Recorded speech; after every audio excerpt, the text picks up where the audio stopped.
Neon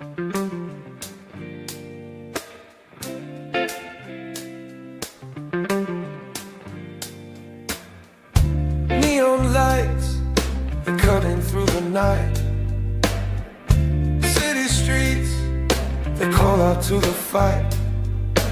A skyline homes alive, never still. Chasing dreams, we run against the thrill. Young hearts in a glow, in a pulse of the street. We rise, we fall, where the shadows meet. Underneath the lights, we're the ones they'll talk about. Young, wild and free, let it all scream out.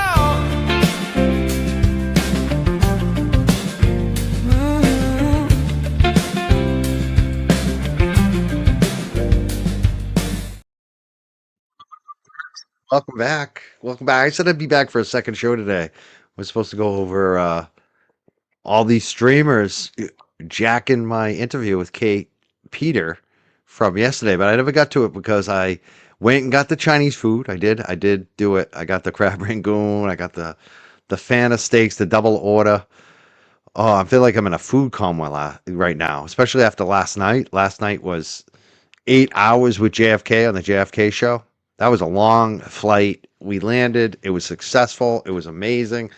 And I also did Untwisted Tragedies yesterday as a guest. 2 shows, guest. And then I also did my own show yesterday, which was huge, with Kate Peter. And then today I went live early this morning.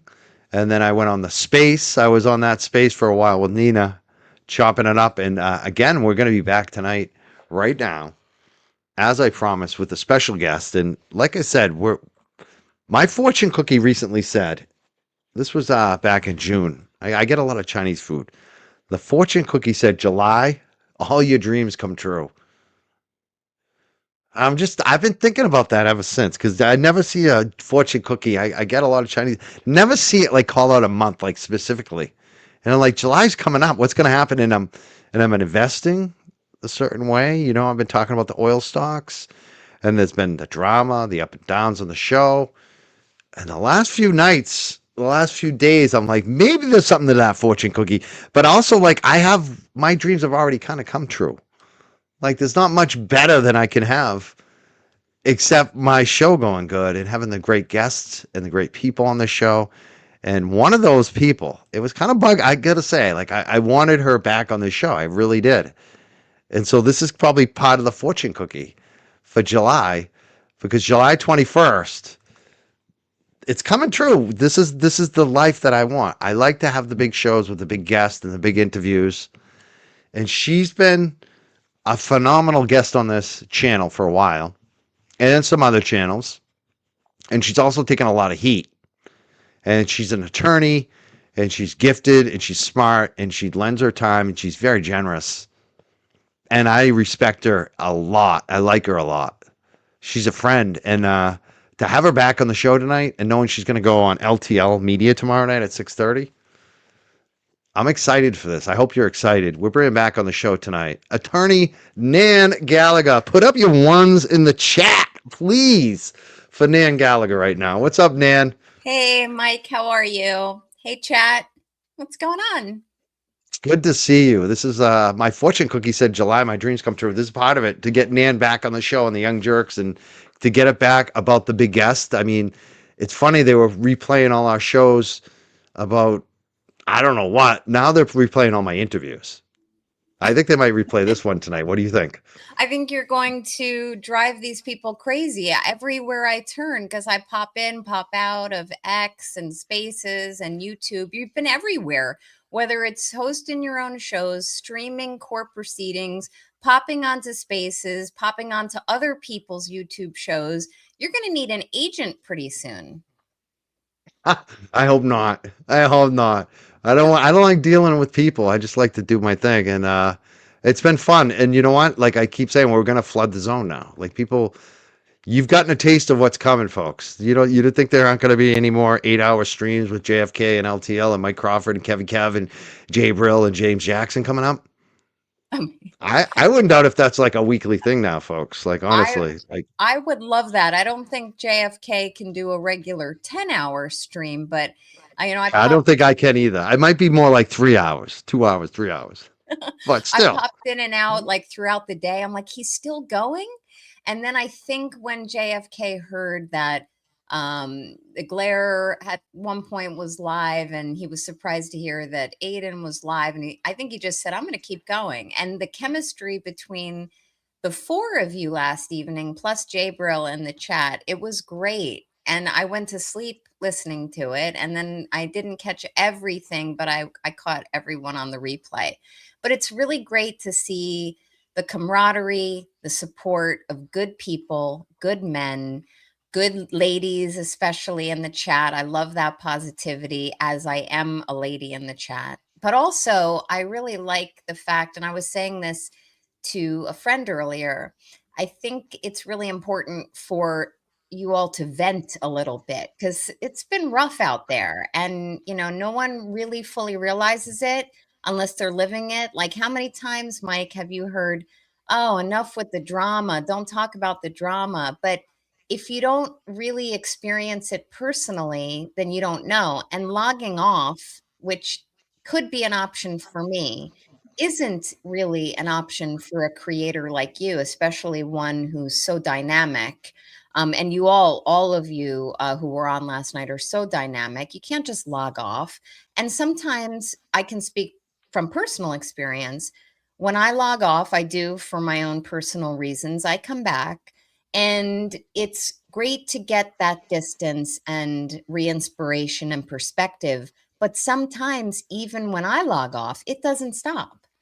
No, So I think it you're gets worse yeah. because if you And don't give your narrative, if you don't explain that it's bullshit, I mean, I think that's a lot of maybe what I could have done more of, honestly, is just rationally respond to a lot of the bullshit that was being thrown at me. But at the same time, I knew it didn't matter. And I knew that they were going to win that narrative anyways, just because they had that kind of push behind them and the cult, and things are yeah, different now. Things have shifted. And yes. I think a lot of people are starting to wake up, and we knew this would happen. And I think what I know is this is just the beginning. And what I mean by Yeah. that, it doesn't mean next week, next month, things are totally going to flip, but they could. And They it's not a could. matter of if, it's when.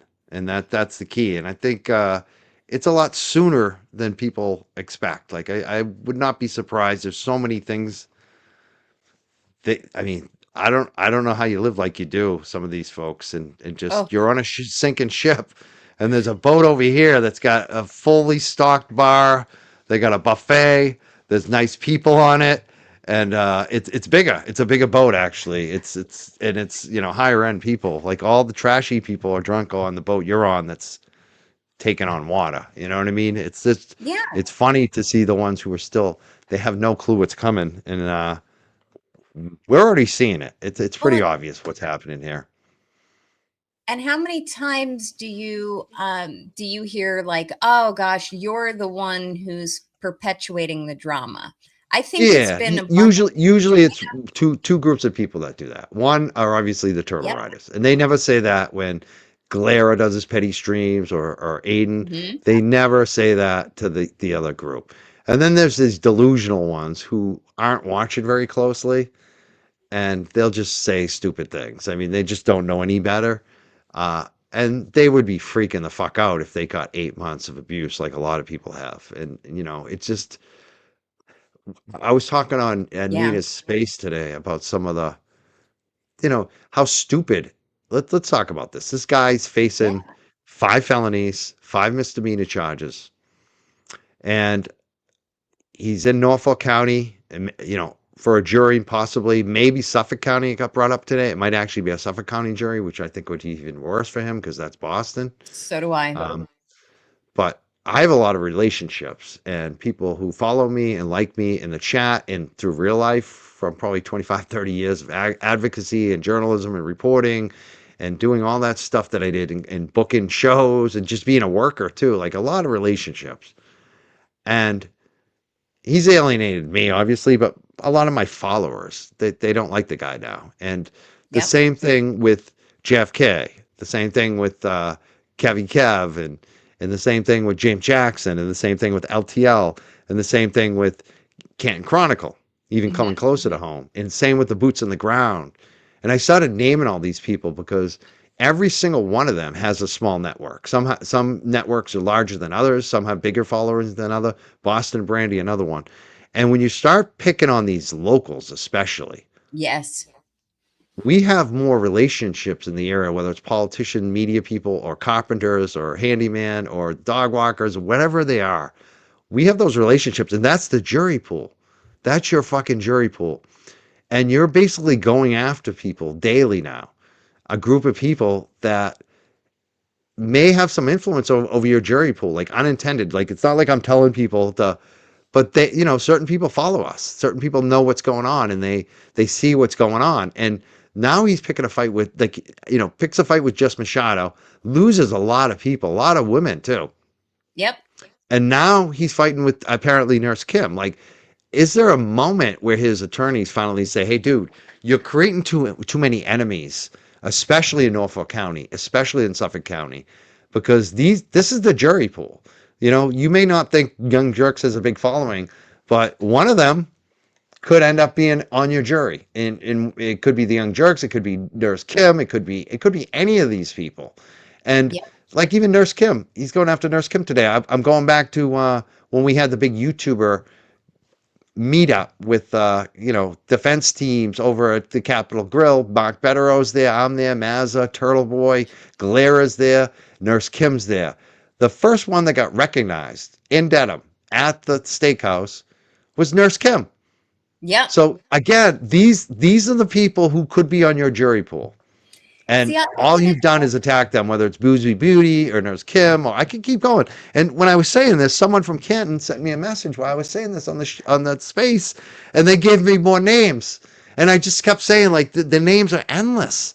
How about Lucky? How about Lucky? How about yep. Lucky? You know what I mean? Like, so many people like that you've just bashed on. And guess what? One of their friends, one of their associates, one of their followers could end up on your jury, bro.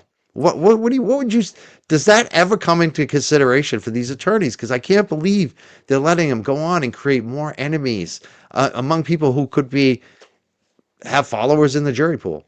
Yeah, it's interesting because as an attorney, those are the types of things that I think about when I see some of the shenanigans going on. Not just these are people who are part of your jury pool, but also through the actions of some individuals. I like to refer to them as gutter muppets, but that's my term, not that of the show. They're not only alienating potential jurors, they're also alienating potential donors and spreaders of information. So when there are lines being drawn, things like if you support them or watch them, then don't pretend to support me. If you watch them, then you're not a follower of mine. Do you condemn this? Do you denounce that? When I hear those types of lines being drawn, I am a viewer. I look at it and say, well, wait a minute. You don't get to tell me who I can watch and consume.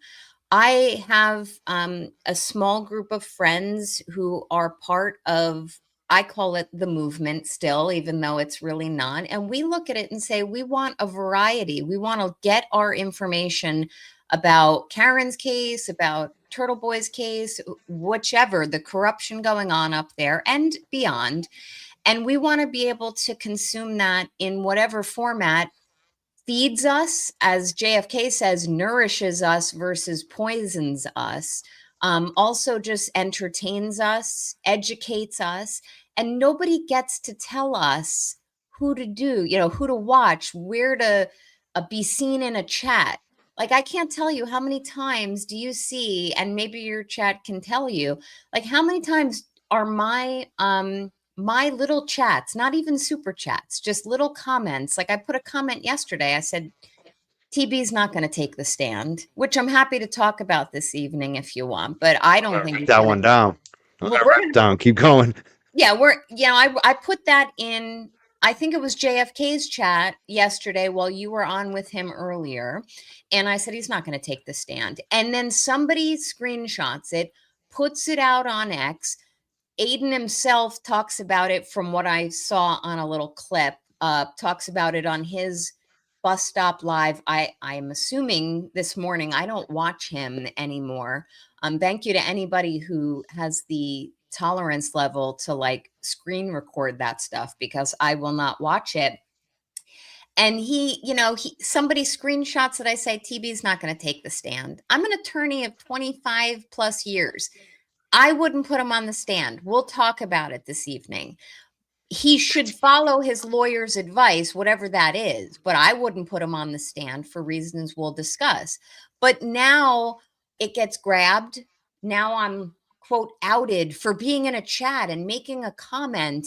And Aiden's response to that is, when all is said and done, I'm paraphrasing, when all is said and done, there's going to be a big fuck you tour to all of you guys. Like, are you kidding me? I'm entitled to my opinions. I can hang out in whomever's chat. Oh, geez. This is him today. I mean, we own him. He's like our little Yeah. pirouette now. Like, we talk. He goes nuts. He went over the entire fucking stream. Apparently, everyone's saying they said he's crashing out. Right. He was sharing the space. I was on with Nina, right? And Yeah. Nina's like, "Holy shit, Turtle shared this an hour ago. We didn't even notice."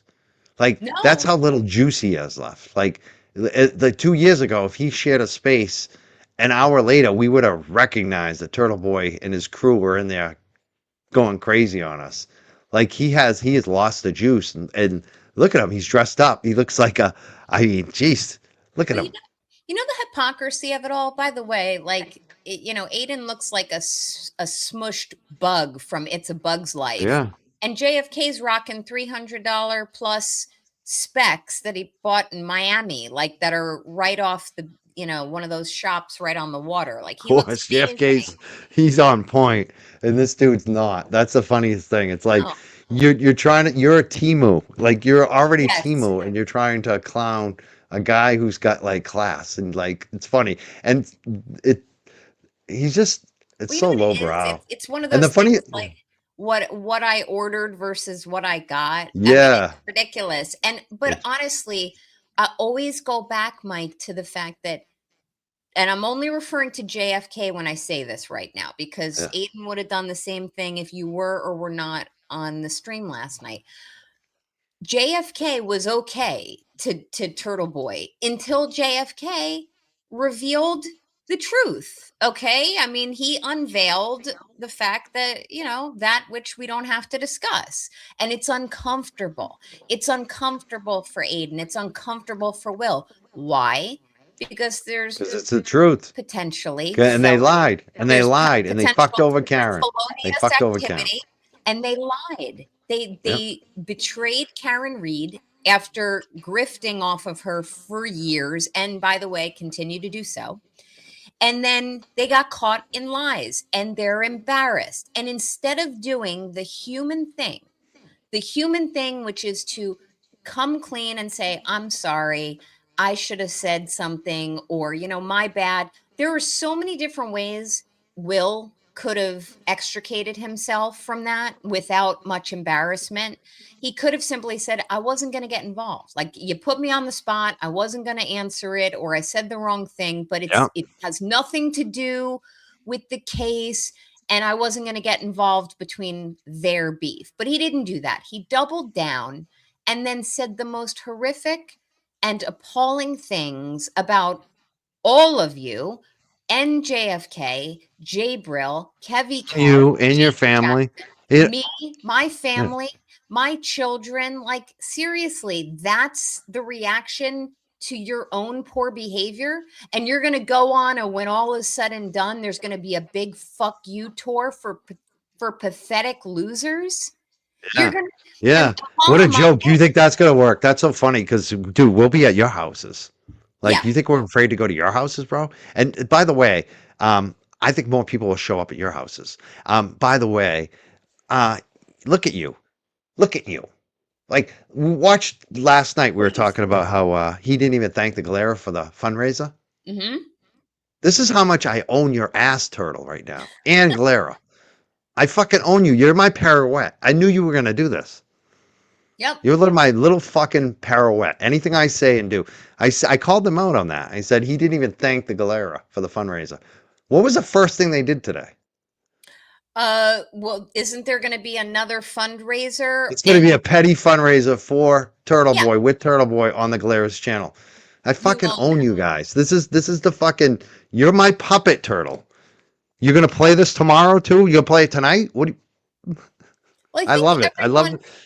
I think everyone needs to ask themselves, including Aiden and Will right now, for this example, what content other than trolling other creators or siphoning out of the what comes out in dribs and drabs out of the Karen Reed case are you creating? What are you blogging about, Aiden? What content are you producing, Will, that's beyond a petty stream where you're insulting people and berating people and coordinating teams together to assault verbally other people and cancel others? That's all you're doing. You are deconstructing and not constructing. And I can tell you from experience, because I was riding the middle ground for a little while last fall. I'm not a creator, so I was trying to be Switzerland. Shout out to Nina. I was trying to be Switzerland and just, stay neutral. And then the temperature got jacked way up and the behavior got so appalling. And some of the things that were specifically said in my personal experience, what I was hearing being said about JFK and the boys really offended me to the point where I could no longer be neutral. And then I stayed quiet. I would not talk about it because I was afraid. I was like, I don't want to be the subject of a blog. I've since become the subject of a blog, by the way. And I share that honor with JFK and we chuckle about it. But at the time I was like, oh, I don't want to be the subject of a blog. So I'm just going to stay quiet until somebody screenshotted that I, quote, liked a post on X. And then it became known, oh, Nan's not neutral anymore. And I'm proudly not neutral anymore. I fall on the side of Karen Reed. I always have. And I fall on the side of aligning with good content creators who comport themselves honorably and actually do the work, put in the effort to put together a nice program with good content in the style in which you all like it and that I like to receive it. And that's who you see me hanging out with. But these bad actors, these gutter Muppets, you can see it in the numbers. I don't care. I'm not a numbers person, but you can see it in how less people like their posts or view their streams. It's there. Spawned. Like that's the big thing in the chat. They always say we have less viewers, but lately it seems like we have a much more robust chat. So what does that tell you? Well, like we actually have more support, actually. Like it's about quality, not quantity to me. And if you recall, it was all about subscribers originally. Now it's about views, and that's what Jess Machado talks about. Oh, it's the views. And I'm still getting paid on the 21st. By the way, congratulations. It's the 21st. I had a good payday today. It's funny. Speak of that, Facebook and YouTube, good payday for me this month. So there you go. Watch time. That's another one. Watch time is really the biggest one. Number one. If you get good watch time, you're doing well. You're going to get money. And people will contribute too. To me is like, if I was a content creator, I would be saying to myself, for the time I put into it, am I putting out something that I'm proud of? That's right. Do I feel good about it? Yeah. Do I feel good about it? And do other people feel good about it? And if putting people down exclusively or simping for someone exclusively is what fuels my soul, then that's when it's time to log off. That's empty. That's empty. Yeah. That's totally empty. I like this one. So many people in the chat. A lot of great comments right now. Here's one. Turtle Boy's behavior is so normalized to the circle he's created. He doesn't realize how shocking and unacceptable it is to normal people. And that's the thing. They don't get it. He doesn't get it. And that's why putting him on the stand is Oh, gonna be bad. Let's talk about that. let's If talk about it. Aiden Carney puts himself on the stand, Yeah, let's how talk is about the that. number one? How is that going to fall out legally? But also number two, the bigger one. This is what I always think about right now. The PR war. How is this going to be aired on the television? How is this going to air in the documentaries? How is this going to air for history?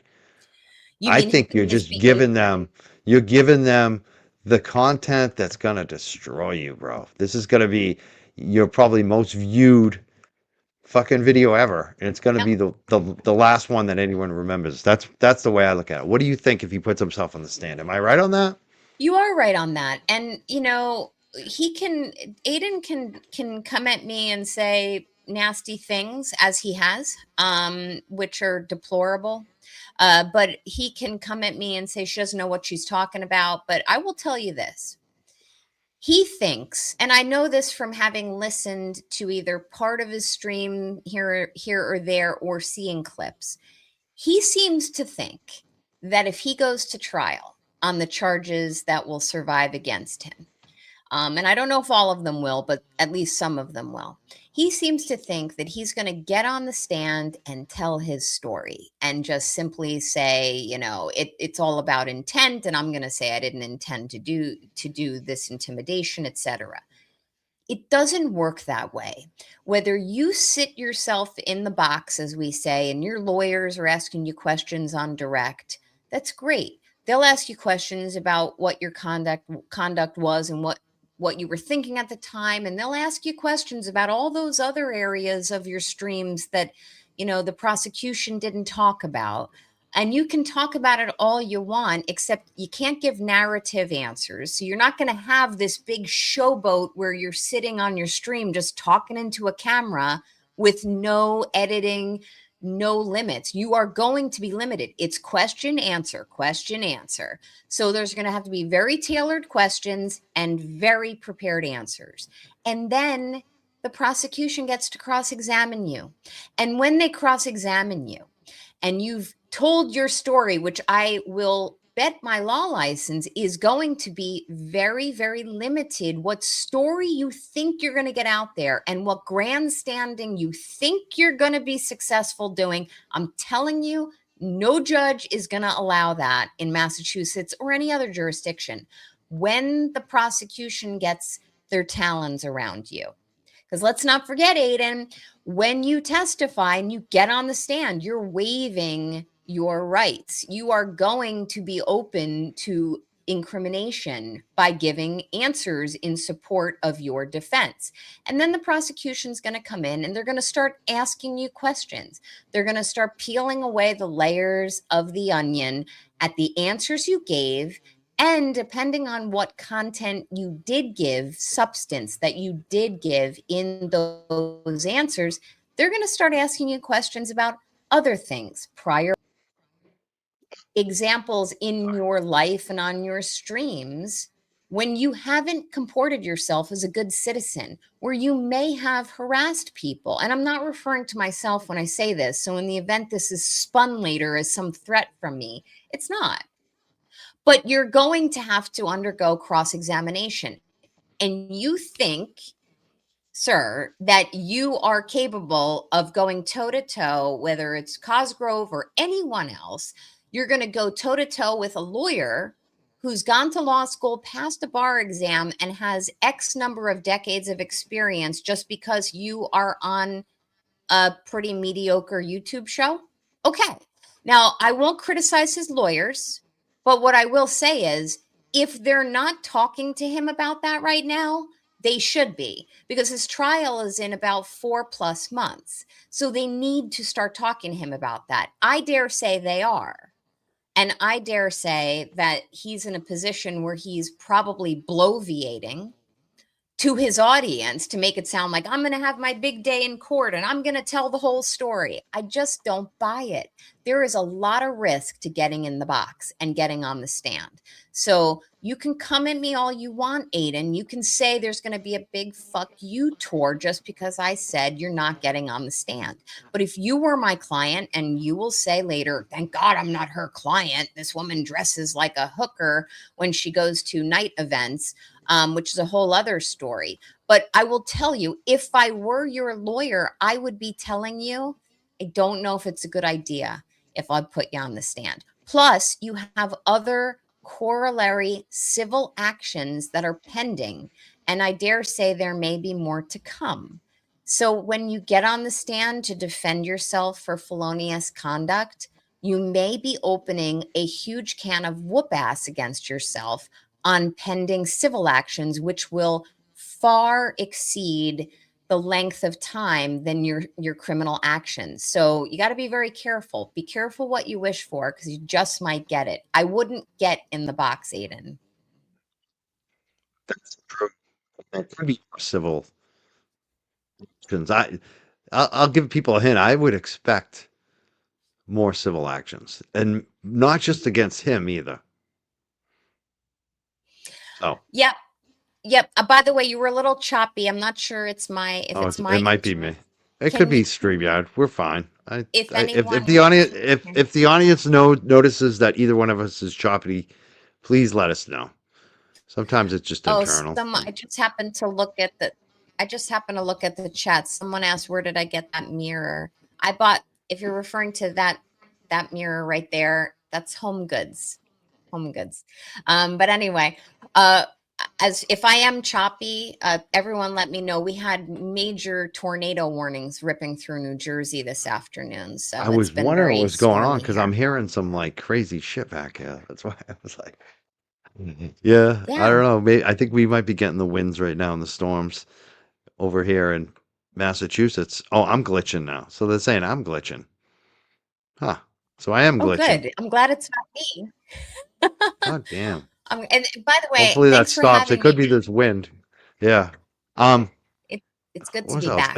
Oh, I know. Let me comment on this. A couple of things. We have a lot of heavy hitters in the chat tonight. Anytime Nan comes up, we get the heavy hitters. James Jackson says, "What is funny is the people that respect me are in his chat, Turtle Boys chat, and other drama shows, but can't stop in and say hello."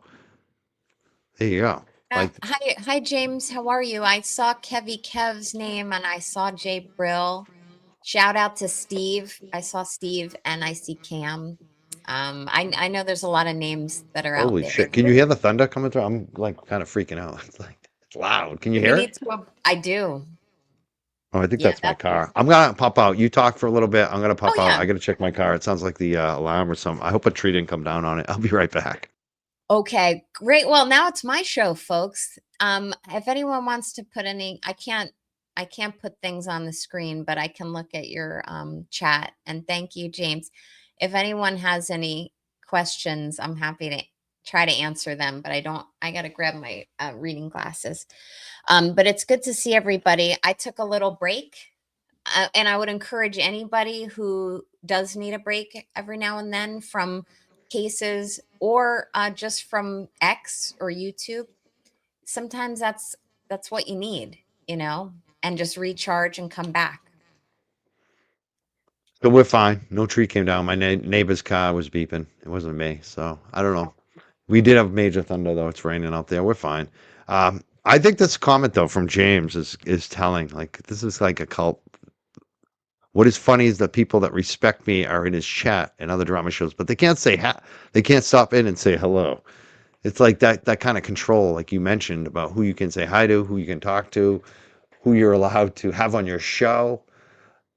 I love this now. I'm not I'm not held to any of those standards that people want to hold on me. Some people got mad. They're like, I've had enough. You had KP on. It's like, oh well, move on then. I'm sure you're still watching though. They're still watching. We also got Kev. He threw down some super chats tonight. He got like a movement going for us. Kev, look at him. He says, Nan, so glad to see you up here tonight with Mikey. You know what, Kevy? I'm just going to say this. I literally think you threw in another super chat just to correct the spelling of He my name. did. He did. He's so sweet. I'll Venmo you $10. You overpaid to spell my name correctly. And then, Um, and last night with the teeth thing he was doing, oh my I was God. dying when he had the fake teeth thing, and then he's doing the, oh my, after he doesn't move, he's like, oh, it was like we thought he was glitching. He was so Kev. I just have to say, like, I'm still laughing about last night. Like, so much fun, man. You Well, you know guys what's are, I was going through pictures, Mike, because I wanted to find a picture of you and me, which yes. I sent you yesterday. And I was going through pictures from the JFK event in October, and I stumbled upon a picture of Kevy Kev and me. It was the first time Oh, and the only time I met Kevy Kev. And it's such an adorable picture, Kevy. I will send it to you. But it's just really, you were such a kind soul and a true gentleman. And I think he gets almost misunderstood because he literally looks like he will kick your ass. And to hear him talk on his channel, if you don't follow his channel, everyone should follow Kevy Kev 781's channel. But to hear him talk and to hear him with JFK and the boys, like he's got such great insights. I love the questions and insights he has, whether it's on Eddie O'Brien's case, Karen's case, like it's really insightful to listen to him. And then he's not afraid to throw down with that's what everybody. I love, Kev. He's so like you said, he's such a sweet guy. He's really a nice fucking guy. And then, Yes. like you said, he's very insightful. He's soulful. He's got soul. Like Oh, in the yeah. way he dances too, and he's just fun and Oh, nice. forget it. But then Yeah. he's not afraid to be like, "Fuck you!" It's like, oh my god, You all oh caught man, up? You all caught yeah. up? Yeah, you all car. Like, I'm from fucking Lynn, bro. You think I ain't ready to fucking scrap? This is Yeah. how it is over here, bro. We're from fucking Lynn. I don't know if people know Lynn. You That should know reminds Lynn. I love me. Lynn. If Lynn was a place where I if used to Kevin fucking, when I was like 18, 19, 20, when I really wanted to score the best weed, we take a ride to Lynn, and that was like you going into combat. It was like you're like Kevy I used to Kev deliver is beer in Lynn too. Lynn is a place. I live near Lynn. I love Lynn. Jumping Jack's Flash. My father used to live in Lynn too at one point, and some of my friends. High Five said 100 gems. We're killing it. Lady Zelda. I love Lady Zelda Kelly. Look at this. They're not afraid. That's the thing I like no, about this now. A lot of people aren't I afraid know anymore. The that. good people, Lady Zelda, big up to you. I hope your YouTube channel's doing great. I want to thank Lady Zelda Yeah. because you've raised money for my defense fund that we won. We won that, and I really appreciate what you did for me, and I appreciate the readings you did. Those were helpful, and I think everything you said in it kind of coming true. So thank you, Lady Zelda. If I may, Mike, can I just interrupt you for one moment? I did want to just mention Lady Zelda, who has been so sweet to me and so warm and welcoming and very supportive on like a personal matter to me, but also she's like you in some respects because when I go into her chats, so everyone needs to remember I'm just a viewer, you know, and I'll pop in, I'll see her on a Saturday night or something, I'll pop in and you know, I'll just say hi, how are you, and she always greets me, which is wonderful. And you know, not every creator greets people, but Sure. you can't greet everybody, but No, she you does can't. greet me, and I tend to bring sometimes some negativity, like some people don't like me, that's fine, but she won't stand for it. She says, this is my space, you know, this My is my friend. chat, you can leave. Like she'll tell people to stop the bad behavior because she feels I'm welcome there. And I'm not, I really try not to be hostile to people. I mean, there was a period of time where I was, not in her chat, but I've toned that down a bit.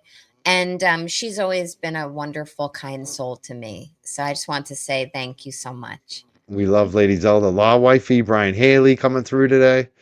Yeah, Law Wifey says, always love a Nan episode. I love these. I love the comments. Matching Kevy Kev over here. His airness. We like that. love that. A lot of familiar faces. Jumping Jack Flash. Another one. Jumping Jack's Flash. Let me say that again. Jumpin' Jack's Flash. They're all hooking up matching Kevy Kev. Miss Elisa. 999 says, all I see is positivity, not drama. That's great. Yeah, we're moving forward. It's true. Yeah, I mean, we have a lot to look forward to. That's the thing. We're actually regrouping and reworking on things and moving on. I But we're am. also getting to tell the truth. Matching, here we go. We want matching Rose, who matched Kevy Kev, says Sarah. I like that. And there's Kevy Kev, who threw down twice, like you said. And New Hampshire dude, you know him. I do. And I Rose, there's Rose. Rose did match. Look at this. It's just been thank you so much. And we have some new members too. I love all the new members. And another one, Chimmy Speaks, a person we love. Chimmy Speaks is Hi Money Mike and Nan. Nan loved the lip color. I love the lip color. That lip color is wow. That's like a hot red. I love that. Chimmy, I don't Chimmy know noticed it. Chimmy, I don't know if you're on X or I don't know if YouTube has messaging, but you definitely ask like James or JFK for my number and just text me or reach out to me and I'll let you know. It's actually this is 4 different colors together. Wow, it's But a mix. It's just I get that asked that. it's Yeah, custom. sometimes the pale I'm extremely pale, so I work hard at trying to find colors that I think work for me. Thank you. Nina says karma takes her time. Thank you, Nina. Thanks for having me on today. Hopefully I didn't talk over you too much. I got a little excited. Jump in, Jack's Flash. Thank you so much. So yeah, we have a lot to talk about. Turtle Boy, Yeah. we were watching the hearing yesterday. How do you think the in-court presentation went for Cosgrove versus Betterow? Who do you think the Yeah. judge was listening to more, and how do you think they did with their presentations yesterday? All right, I'm going to answer that in a slightly different way. Because I can't really like Cosgrove, I can't take him seriously. So I think that the motions are going to be denied. Now, the pending motions are going to be denied. I don't see this as a mega motion. I called it on X today a micro motion, and it was a loser to start with. But let me go back because I don't want to criticize lawyers. I just have a hard time picking up what Cosgrove puts down. However, he had the winning hand, in my view, on that argument. And without critiquing Mark Betterow's performance, because I think he's a good attorney, I will say this. I didn't love how he made some of the arguments. I'm going to call balls and strikes. I didn't love how he made some of the arguments. He's from my jurisdiction. So I'm just letting you know, in my jurisdiction, it's not always well received to hear Your Honor, but Your Honor, respectfully, like how many, I mean, That's I'm sitting true. there saying, this is a bit much. Yeah. When I was a law clerk back in the day, when I first started graduating law school, the lawyer, the judge and one of the lawyers who worked with the judge said to me, quit when you're ahead. So don't over argue things. But they also said, don't really try too hard to change the mind of a judge who clearly has his mind made up against you. And I was unimpressed with the manner in which the argument was given. So that's all I'll say about that. I think the motion is going to not be successful. Why do you think that was though? Because I mean, Betterow, we've seen him on the shows. He's been on I the think show. he's He's great really on the good at this shows. stuff and the speaking, and usually in court, he's had a lot of success. Like in the past, we've seen him Yeah. in bigger cases. But do you think it's kind of the pressure and knowing like there's Well, not much to this, but there's something, and maybe I mean, why do you yeah, think it was like that? Why do you think it's it was like that with him yesterday? apologize for jumping on your words. It's No, definitely, no. this is a type of motion that should have been filed. I don't want to create an impression that it was a waste of time or money. But, and I think Mark is great on the shows. I think he's as a legal analyst or a legal pundit. And by pundit, I don't mean anything pejorative about that. I think Yeah. he's exceptionally skilled and I think he's a great lawyer and he knows his stuff. What I will say about the motion is that I just don't I don't believe in some of the arguments that were being made. And I've Yeah. had to make arguments like that many times in a lawyer's life, whether it's in criminal courts or civil courts or by before administrative bodies, whom I also argue before. I have to make arguments that I don't necessarily believe in. I mean, obviously, I want them to be successful, but I'm like, yeah, this is a little bit of a stretch. Like when I'm hearing arguments that are saying, well, only part of these clips were shown and the grand jury should have been presented with the option to see all of these streams, which are 2.5, I mean they're much more than 2.5 hours long. And Mark's making arguments about the grand jury is the fact finder. No, the judge was right. They're more of a gatekeeper. They decide if there's probable cause. They decide like if there's enough to sink your teeth into a criminal indictment. So I don't really think that the argument was a strong, persuasive, and credible one when you're arguing to the judge, well, this was misleading. I don't see that it was necessarily misleading. Do I like that the titles of those videos were changed or at least given a different name that may have communicated some other type of conclusion on the part of the grand jury? I don't love it. But the fact is, that's really more administrative work on the part of the prosecutor versus like the content of what Aiden said and including it in a folder called intent. There's nothing wrong with that. Doesn't prejudice Aiden Carney. It does. It certainly doesn't. It wasn't the most persuasive motion to file, and I'm sure I'm going to get a lot of hate for that. But I will tell anyone who comes I at me think about think even Aiden knows that at this point. I That's the think funny Aiden thing. knows that, but I Yeah. will say anyone who is going to come at me for having this opinion, I want to be very clear. I think Mark Betterow is a great attorney. And I think he made non frivolous arguments. I don't like his style arguing before that judge. I found it to be abrasive. And when you go to law school and graduate towards the top of your class, pass multiple bar exams, and practice for nearly a quarter of a century, then come at me. Until then, you can sit your ass down behind your keyboard and shut the fuck up. So, Do you think they're feeling the pressure? Because I feel like there may be some of that too, because they've kind of been yeah, there's a lot of spotlight, a lot of pressure, and I it's think they're like you said, feeling it's the not the pressure. best case at the same time to defend, is it really? Yeah, I mean, any lawyer who's got a criminal trial looming in about 3 to 4 months is feeling the pressure. A lot of things happen during that time period. You have motions like this mega motion. You also have generally heated discussions on plea bargaining. I do think this case is very well posited for a plea. I don't see there's going to be a way for there to be a full acquittal here, not on all of those charges. And by the way, just to be clear, I don't have turtle boy derangement syndrome. I've always felt that way. I know that there is some risk, and there has been all along. So I'm going to assume his lawyers have been guiding him on that. The filing of the defamation, the quote unquote defamation lawsuit against Aiden doesn't help his criminal action. They dovetail together.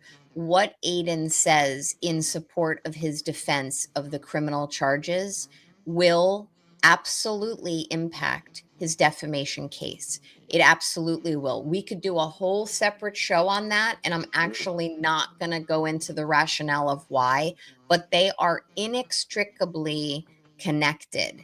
So this is a bit of a gauntlet for his lawyers. They're going to have to make reasonable decisions as to what's the best advice to give him as they're barreling down for trial. I've heard a lot of people say, nah, December's not the real true trial date, or yeah, let's wait and see, or they're going to try to push this till after elections in Norfolk County. I don't know. I mean, on my planet, this trial would have happened a long, long Long time time ago. ago. Yeah. He's facing a lot of risk, so his lawyers are feeling it. I have a sneaking suspicion, just based on some things I've seen. I think they're going to try to. I think his Plea lawyers are. deal. They're going to try to push for an adjournment, I a I th- postponement. a plea deal. I think they have more leverage for a plea deal before the September 1st primary Yeah, because I think Morrissey so. wants Connor to win, and that will help Connor if he gives a plea deal. So I feel like once September 1st goes by, your leverage is going to drop, guys. So you better get in on it now. I really think that could be part of the calculus here. I just want to recognize we have the boys are here. JFK. I see Hey, Jay Brill. I saw Kevy Kev. I saw James Jackson. The boys are here. I love it. And I also saw OG. Uh, I used to call her OG now, but LG, you know who LG is. She just got married. Congratulations to her. Uh, I'm happy for her. That was like she had a big smile. You could see like she was going yeah, to a wedding, and it's like a happy ending. And I'm throwing it out there today because made a post about this on Twitter. Love is in the air with free Karen Reed and anti Karen Reed. So congratulations to LG who got married. Congratulations to Dan and Steve, who's in the chat. He's one of our mods. They found love at a free Karen Reed event somewhat recently, and now we also have. I guess I'm giving it to Nurse Kim and Montante because they've taken a lot of heat and they've come out and they seem pretty happy together. So I'm wishing them the best of luck too. I'm trying to be nice to everybody. Let's bring some love. We don't have to be always at each other's throats, right? Like if you can't be nice about that. Some that's the people were thing. getting after Nurse Kim. Just let it be, people. Let it be. You I'm know, being sincere with that. I hope they do well. I do too. And you know what's really kind of hypocritical to me? It's like some people are not afraid to take the negativity into real life. Jobs get called. We call it DIFUS down here, Division of DCF, I think they call it up there. That gets called on people. All the negativity can take to real life. I think we need to take an opportunity when there's actual positive things in real life that happen amongst some of the players that it's celebrated. So I will extend my congratulations to Nurse Kim as well. I hope she has found happiness despite some really nasty things she has said about me. And I truly mean Same that. with me. Same Yeah, with me. I can rise above because I feel like a lot of people said crazy shit that they probably don't mean, and who knows, whatever. But yeah, be nice when you can, right? And Scott McGinnis, I love to see Scotty back in the it's chat. He used to Scott. be here, and we kind of fell out, and there was a little bit, not too much, but like it's just good to see Scott like back in the chat. People have been noting that, not just me, but like even people that around me are like, I'm glad Scott's back in the chat. And I am. It's good to see you. Dennis is here. Hi, Geez, the whole Dennis. crew's here. Everybody's here. I love this. This is as much fun as having Nan back. Like I said, my fortune cookie said July. All my dreams are coming true. I think I'm seeing it in this chat. I love you. I love this chat, and I love Nan. And this is all I want. I just want to have this show. I want to be able to have conversations that are real, and I don't want to bow down to anyone. There's nobody that I can't have on the show that I want to have on the show. There's nobody I can't talk to. And we're just going to do our show. We're going to tell the truth. And Good. Nan's I'm one of the best guests. I mean, Nan, look at the numbers tonight, too. I don't want to focus on the numbers all the time. I bring up the numbers a lot because they hammer us about the numbers. But right. our numbers are twice what they were last time you were on. And Oh, with last gate time you watchers. doubled, like every time you come on, the numbers go up double again. So, and you've always drove numbers for us. Like I have to say, like You. it's so I funny they come after you they said that you try to buy a spot on these shows and all this. God. And the reality, we were all fighting over you. Like, let's be clear. You know Like the what? Glare wanted you, LTL wanted you, I wanted you, and I guarantee you, Calling All Beings, there's another one that wanted you. Like there were a lot of shows who were competing. Auntie Deb wanted you at one point. Like I remember Auntie Deb was like she's a great guest and she hooked you up with money. Like he was more about the money, I think actually, but He did. me, I'm more about the guest. Like you fucking bring like the A plus content. It's on the Betterell level, and you're a woman, which is even better than Betterell, honestly. I like looking at you more than Betterell. I'm sorry, Mr. Betterell. But I mean, And it's nice to have a woman attorney always. Like anytime it's a woman attorney, it's special to me because Well, you let's know be what's clear, even most more attorneys were special? men. Yeah. It's And what's then even more and then special are female attorneys who have criminal law experience. yeah, That's always exactly. best. Right? Not There not aren't ones that who many. pretend to. I mean, I've had so many criminal defense attorneys on the show, and there's probably three I can think of. Yeah. Like, think about it. I've probably had about 50 to 100 criminal defense attorneys on the show over the years. I And there's think probably only less than a handful that are women. when you're So there you talking go. about cases like this, your audience deserves to really understand. If you want to bring an attorney on, your audience needs to understand from someone who really gets how it works and doesn't kind of guess or say what the audience wants to hear. And I think for me, um, sometimes people don't want to hear what I have to say, which is fine, but I don't cater to what the audience wants to hear. And I certainly don't do so for clicks and views. That's why it's great to not be beholden to that. And I love being a free agent. Like, I love that. I like to go on different shows, and I love all the creators whom I've met and had an opportunity to have a nice rapport with. And you know what? Like, while I never paid, I said this to Steve the other day, I never paid $500 super chats to get noticed or, quote, build my brand or seek clout. But even if I had, which I didn't, who cares? Yeah. I know what I'm And talking about. especially knowing the value. Again, I'm going to say this because I'm a YouTuber. You bring a lot of value to these shows. Like I I know it. Like appreciate that. like when you said that you weren't going to stream anymore, I was like, fuck. Yeah.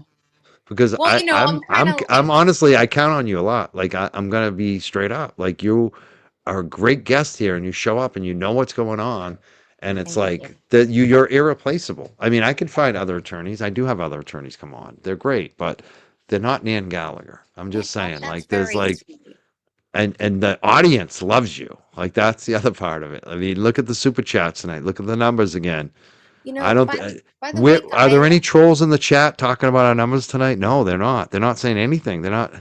They don't. The trolls. I haven't had one troll. That's the funniest shit. Think about that tonight, Nan. All the crap that you've taken, all the drama that come up. You and I, all the Nan accounts, all the Cryfid. Not one of them is in the chat tonight, and we oh, have they're overwhelming lurking. comments of love. What? I think we won. I think No, that they don't I even mean, want to acknowledge it. They know they'll get destroyed tonight. well, you know what it is, Mike? I think they're lurking and they're not saying anything, They're which gonna is a try to clip. sign. Mm. It's a sign that you've won, because in the olden days, just a few months ago, they would come in hot and heavy. It would be, Nan, who did you sleep with? Cryford, your girlfriend's 90 years old, and this and that, like all this stuff, which, by the way, I think it's a good thing to be with older people. That's all I'm going to say. Like an older man, love it. But the point is, I want everyone to understand that now they lurk and they're quiet. So they know they're going to get ratioed. That's why you can sense it as a viewer. And I know you view and consume a lot as well. I mean, you're on a lot of different platforms. I can see it as a viewer. There's less likes on a lot of the posts from some of the Gutter Muppets. There's less views on the streams for the Gutter Muppets. There's Less more content. likes. There's no content. I dare say, Some and I'm people, making yeah, up. but I'm talking about even doing live streams. Like even Yeah, the Glaire's starting to come back. He's starting to do content again. But a lot of these folks have like really cut back their content if you look at it. Because there's nothing there. They don't know they what to do. have. And now they're gonna try to gear it up because we're back and we're killing it, but it's not gonna work. And the thing is, like the only troll comments I saw tonight in the chat, this is so funny, was on Facebook. And we do have a What lot do of you people got? watching on Facebook. Oh, I already, they're gone. Like they're so far back. We have so many comments, it's hard to keep up. But like that was the only like the asshole comment tonight was on Facebook, and it's because they're up there because there aren't as many. Like you know what I mean? Like they're looking for places where they can just kind of like hopefully be the only comment. But it's just funny. It's just that's what they're left to. They're gonna go on my Twitch account or something. You know what I mean? Like Yeah. they can't even deal with Twitter anymore. Never mind. So So let it's me, funny. Go Mike, ahead. let me just say a couple things because I'm seeing questions and I want to answer them while I think of it. James said a ways back he thinks a plea deal was offered to Aiden a while back, okay, and it was rejected, or it was offered at some point. Just a quick comment to James. Pleas are offered multiple times. I predict there's going to be another opportunity, whether a plea deal is offered or a plea deal is sought by his attorneys. I think that, it's never too late to seek a plea, other than, I mean, I've had plea deals even once trial started, before a jury was Yeah. impaneled. The other comment I wanted to address was someone had asked, um, oh, I had answered it. Someone had asked, like, what did I think of Bettero's performance yesterday? But I will say the judge, before I forget, I thought the judge was exceptionally prepared. That is a sign of a judge who was familiar with the papers and was really trying very respectfully to drill down on the essence of the argument. The argument itself that was raised in the mega motion, and it was a series, it was a series of arguments, was a little convoluted and it was a little conflated. So the judge was like, I need a little bit more from you. And I know you're saying this, but I really need to know that. You see that type of questioning coming out of on my planet, like the appellate divisions. Appellate judges will try to get you to hone in on your argument. And if you've got a judge on a motion like this who's really trying to get to brass tacks on what you're trying to argue, it's a bad sign. So So, and I just wanted to reemphasize to anyone who's like, Nan was dumping all over Bettero. Look, I would have said the same thing if it was Alan Jackson. I would have said the same thing if it was, hmm. Yeah, David nothing. Yannetti. This is not a criticism of Bettero. Bettero hasn't done anything Correct. wrong. I'll be the first to say Correct. that. Like Bettero is a fine attorney. He shouldn't get Absolutely. any shit. Yeah, I mean, because we did have some comments about this plea deal, and that was actually going to be one of my next questions here is about the plea deal. And the comment was how many, what do you think would be offered as a plea deal? But I want to also follow up on that because you talked about a plea deal could be offered once and then later on. Mhm. Does a plea deal in these types of situations usually get better or worse closer do you get to the trial for like Aiden? Like, is the prosecution going to offer him a better deal possibly or a worse deal, or is it generally going to be the same deal? How does That's a that great. work? The negotiation and what would you expect and what would you if you were Yeah. Aiden's attorney, what kind of prison sentence would you say, Oh, okay, it's time to make a deal. It's not they're making you a deal that's worthwhile that you should take. Like what's that look like? all right. So that was a ton of questions all Yeah. in one. But they're great questions.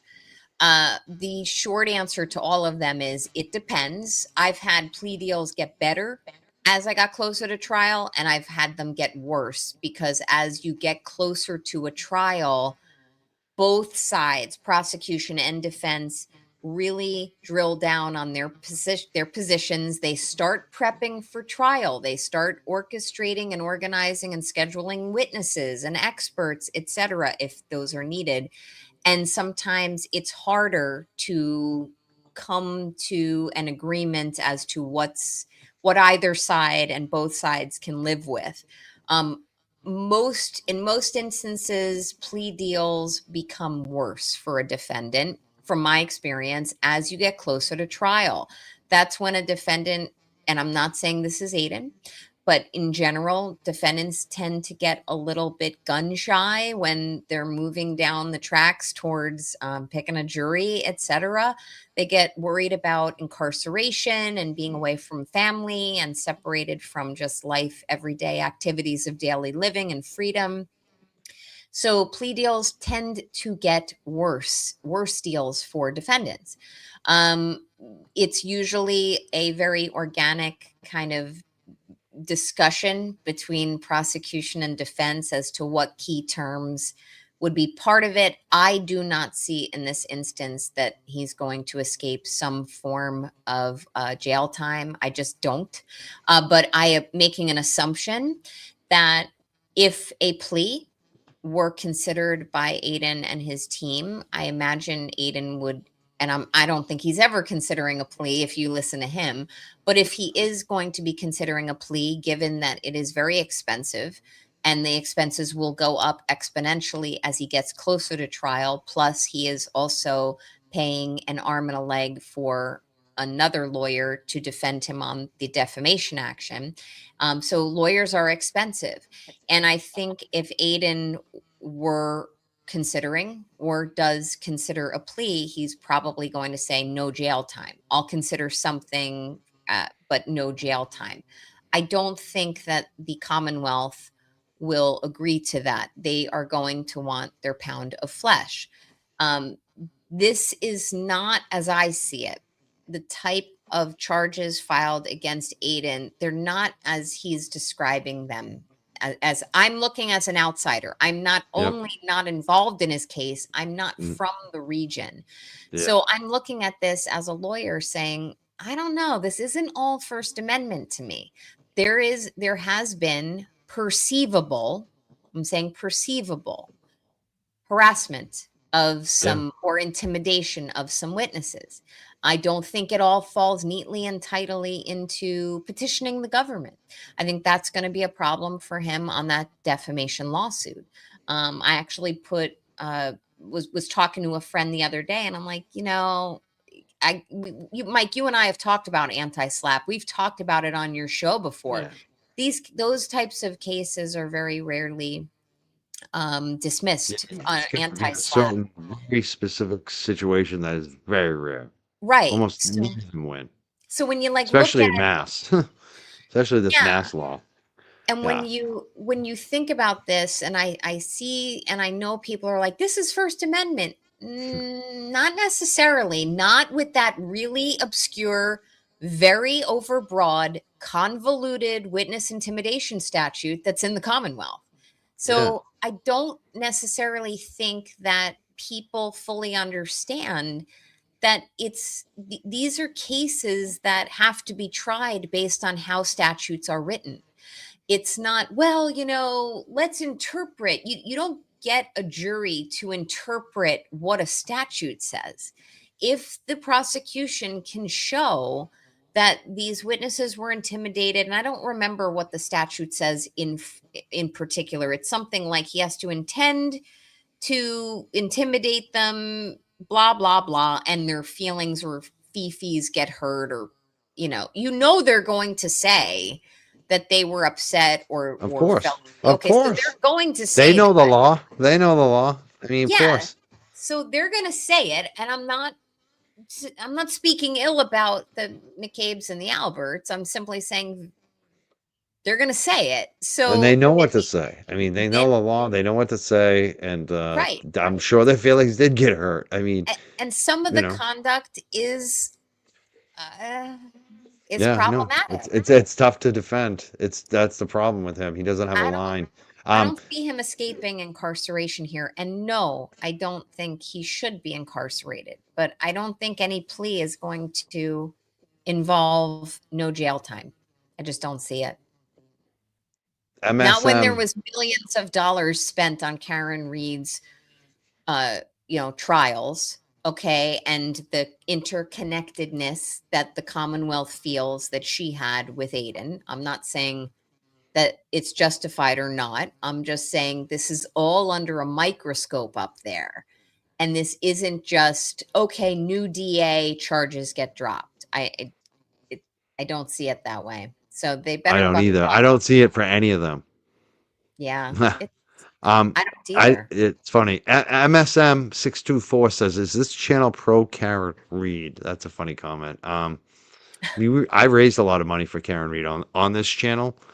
So I guess you could say I'm pro Karen Reed. I guess that would be, what would you say, Dan? You watch this channel. Is this channel pro Karen Reed? What do you think? Yes. I mean, is your channel pro? Yes, it is.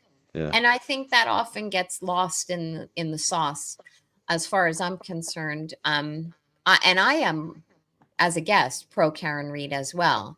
But on that point, with that question, uh, it is, and I'm not saying the asker was implying this. I think it's worth saying that you can be pro Karen Reed and you can still get to know and communicate with and speak with and consume content from and listen to and have respectful conversations with people who are not pro Karen Reed. And that's one of the things I admire about you, Mike. I've recently done that a little bit myself as well. Gotten to know some individuals who feel very different than I do as to what happened back in January of 2022, and we still respect one another. And I'm pro Karen Reed. I think this channel is as well. Yeah. We got another, I think we have a lot of new people here, which I like. That means the algorithm is giving us new people. I like it. Limo first says, what different between the membership versus a mod? The membership on YouTube is just basically a way you can kick in to support the channel if you want to give a contribution monthly. It also gives you special access to certain member live streams or videos. I don't do a lot of that. I do sometimes put things behind the membership wall after, but I generally don't do a lot of member streams only because I don't like to leave people out. I feel like it's kind of holding people hostage. So I like to let everyone in, but some people do the membership. A mod is basically selected by myself and our little mod community, and they keep things orderly in the chat. They make sure that people don't get doxxed. They make sure that people don't pile on. They remind people to be nice, and they kind of work for our channel. They're volunteers. They're big supporters of ours, and they'll often post the links to the different guests and the different topics. They're supporters of the channel. Long time. And we got a new one, BB. We just added BB this week, which is cool. He's a BB good is a guy. new mod. Yeah, we got some good mods here. Most of our mods, almost all of our mods here are women. I think there might be two men. One of them's a troll, actually. He sometimes is inappropriate, Joe Biffle. Just nobody take Joe Biffle serious ever. He's never serious. Sometimes he actually spazzes out too, which is funny because he's always trolling, and then every once in a while it's like, did you get trolled tonight, Joe Biffle? What happened? But we love our mods. Yeah. Nana is a smoke show. That was one of the comments. Yeah, Biffle is getting love. Where is Biffle tonight? Biffle usually shows up when there's a big show. When it's not so big, he usually doesn't show up. Sleeper says Dan is a smoke show. Yep, there you go. Thank you. I It's appreciate a question. that. This is one that keeps coming up. Thoughts of prior I can't even say it. Prior bad acts. What do you think about that? Because that keeps coming up. Phil saying Turtle Yeah. Boy's gonna have a problem with prior bad acts he did. Yeah. I How does mean, that work? so in general, so you're not allowed to bring in evidence of like bad character into a trial. You can't just, say, you can't, the prosecutor can't say, well, he's just a bad person. This is evidence of his bad character. And the jury needs to see he's got bad character. However, if there is evidence, and usually this is vetted by in limine motions. If you recall in Karen Reed's case, there's all these motions in limine, or as people were calling them, motions in lemonade, before trial to decide evidentiary issues. And usually issues of prior bad acts will get hashed out before a judge before trial. And the judge yesterday was saying, I imagine there's going to be a lot of in limine motions on these charges, on these cases. And so that's also a bad sign. You're going to lose your motion, Aiden. Because if they're talking about trial dates and they're talking about motions in limine, then this is all barreling down the track. But evidence of prior bad acts can come in to trial, usually after it's been fleshed out before a judge on motion practice, motions in limine. And if it is found to be relevant and not prejudicial to Aiden, and really more probative that there's perhaps like habit type of behavior on his part where he's engaged in practices that are showing a pattern and practice of being a shit human being sometimes, having committed acts that may have been perceivably taken to harass or intimidate, then those generally do come in to evidence. A jury generally is allowed to consider them. So, for example, if it were argued by the prosecutor that maybe some of the comments that Aiden was making on a live stream about Lucky Lofgren, the plow truck driver, kind of making comments to him about coming forward on his stream, you better come forward, and I'm paraphrasing, but it was kind of my takeaway from some of the comments that were made. And I saw these recently on John Camo's show, The Canton Chronicle, with Eric DiGirolamo, that something had been said on one of Aiden's streams about kind of really pushing Lucky to come forward and to provide answers to questions of Aiden, or else the implication was things were going to get really bad. You better come out and talk to me or else. And that could come in as some type of prior bad act. So we'll have to see. I hope that's a good example. It's a little ethereal. It's like a bar exam kind of stuff. But different acts in Aiden's past, if argued successfully on in limine motions, will come into evidence. It's also another reason why, as I said before, and took a lot of shit for it on Aiden's stream, I don't think Aiden's getting on the stand, because the minute you How's get that? on the stand, Yeah, that's when you're they gonna have come to in. answer about that. Yeah, and how's that gonna age though, too? To quote JFK, like Oh, if well, if they're talking about Lucky in this trial and all this other stuff, how's he gonna look in the rest of the world? Like, does he recognize the rest of the world's gonna recognize all the stuff that he's done?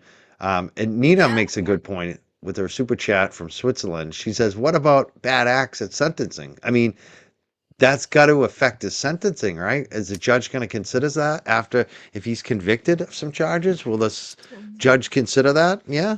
Hi, Nina. It's good to see you, see your name. The answer to that is that depends on the sentencing guidelines in the Commonwealth, which I'm just not familiar with. But Okay. generally, no. A judge will not consider other bad acts unless they are absolutely 100% relevant and on all fours with what So they happened. have to be like the same. They have to be like Yeah.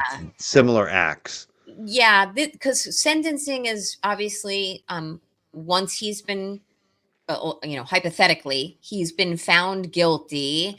So now it's up to a judge to determine, based on sentencing guidelines in the Commonwealth, what sentence he's going to impose. And there's actual formulas that are applied, and both sides, prosecution and defense, will submit sentencing memos where they go through and analyze what criteria are satisfied for what level of what sentence. Obviously, prior bad acts, Nina, might come into a sentencing memo, but I can tell your audience, Mike, with certainty that no judge is really going to put a lot of weight into that. They'll just look at the conduct, maybe take into consideration that this is a very draconian witness intimidation statute, and he'll impose his sentence. I do think it's going to involve incarceration, though, to some That's degree. sad. It's sad, He's gonna miss family time Um, and a lot of you it know too, what? because I'm he was seeing spurred on. Cam. What is it? I see Cam, Cam Monest, Carol. I think your first name's Carol, right? But anyway, she's there. She's got the red question marks in your chat, and she keeps asking. So I'm gonna give her an answer. When Mike, ask Nan, how long does the judge take to make his decision? So she's a sweetheart. Cam's always in all the spaces, and she watches all the streams, so I get a lot of information from her. Cam, that's a great question. When a judge, the short answer is I don't know. It depends. But when a judge takes things under advisement, which is what he said at the end of the motion hearing yesterday, it usually means that you're not going to hear for a period of time. That's, I mean, I've waited 13 months before when a judge took something under advisement on a criminal matter. But I would predict that the judge is probably going to issue a decision by middle of Get to August, middle of middle of August. August or sooner. Yeah, so it'd be like 2 or 3 weeks.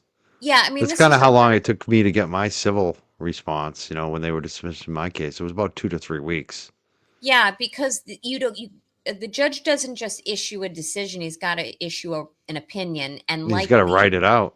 It's yep, like and homework. they're And usually written research it. by law Yeah. clerks. Usually, Yeah. it's written by a law Okay. clerk, and then the judge will check it. But I'm making a Sign off on prediction it. now, middle of August. That's what I'm guessing, because he has Wow. to. He's not going to dismiss this, and he then has to give reasons, sound reasons that may or may not prompt Aiden to want to appeal ultimately his decision thereafter.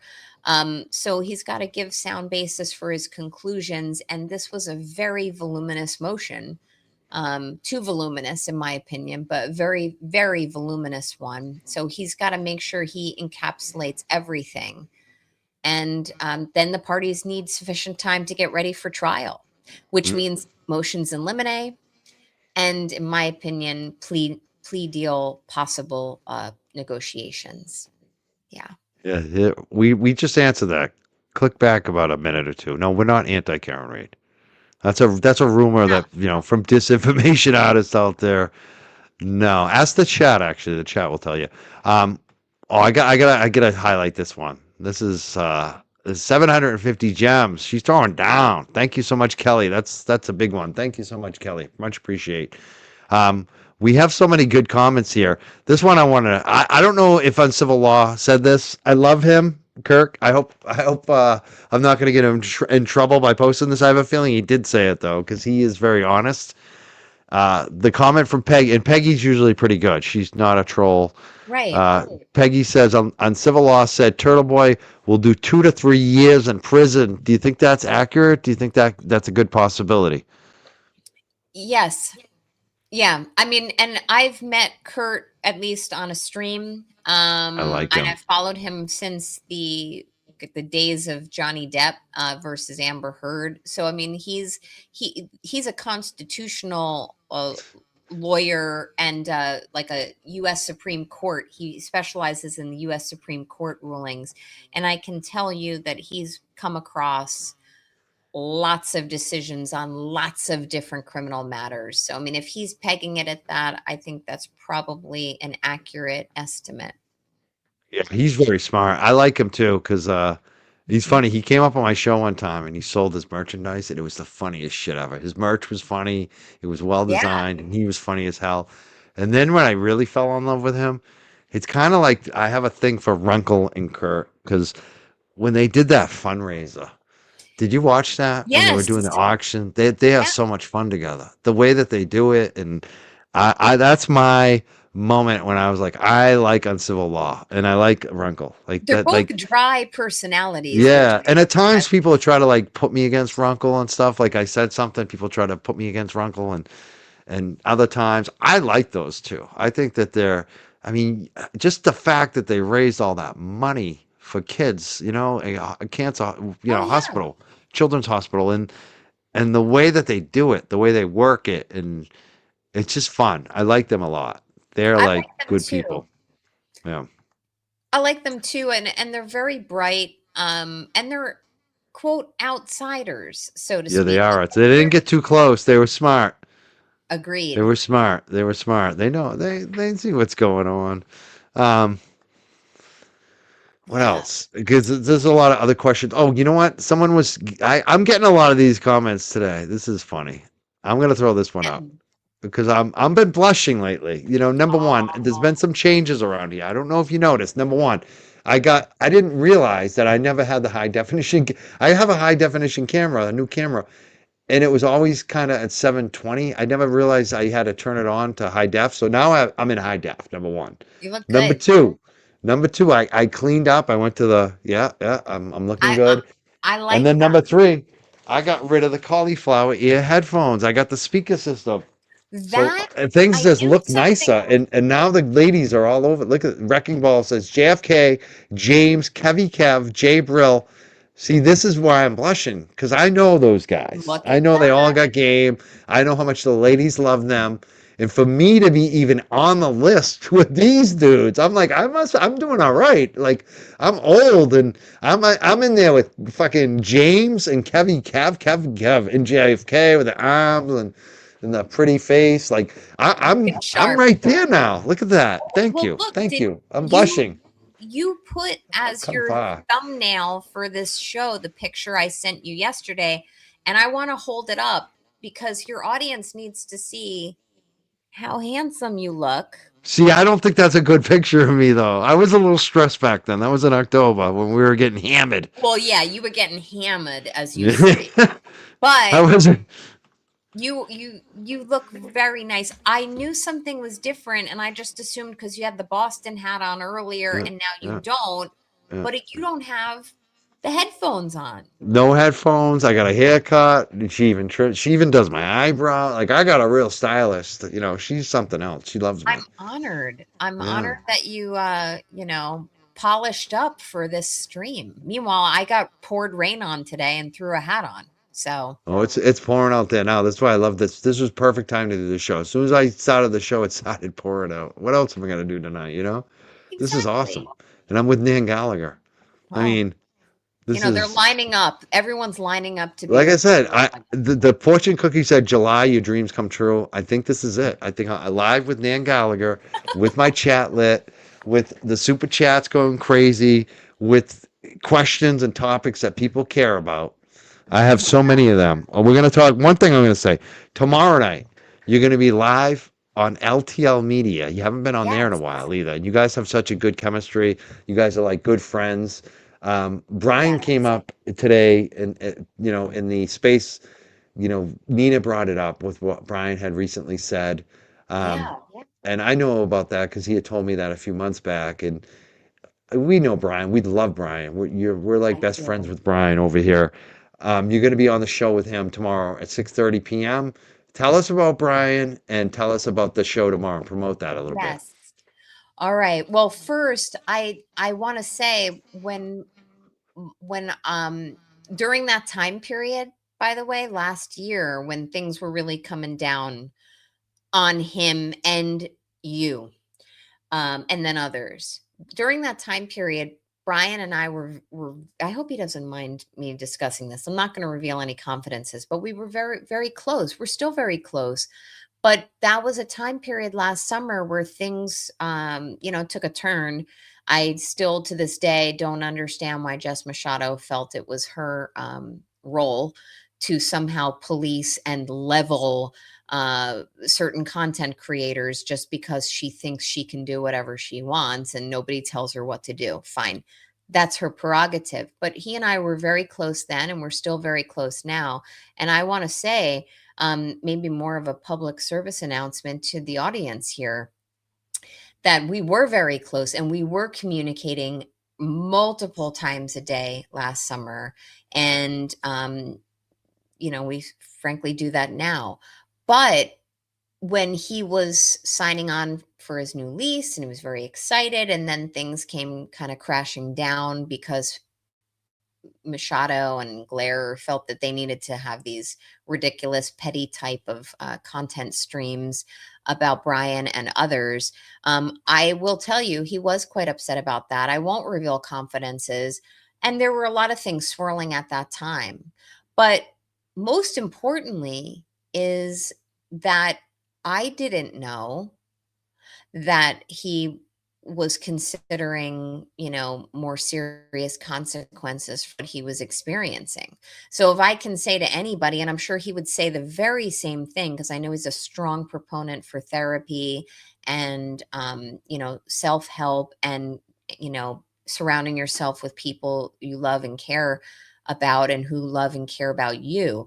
But even people who you're talking to, if you're going through dark times, or they're talking to you about dark things they're going through, they may not even be telling you the whole story. So I knew how upset he was. I knew all of the stresses of getting the new studio space and how bothered and really disgusted and angered he was about what was going on within the community and this infighting and pettiness, which is disgusting, by the way, in case anyone doesn't understand where I fall on that.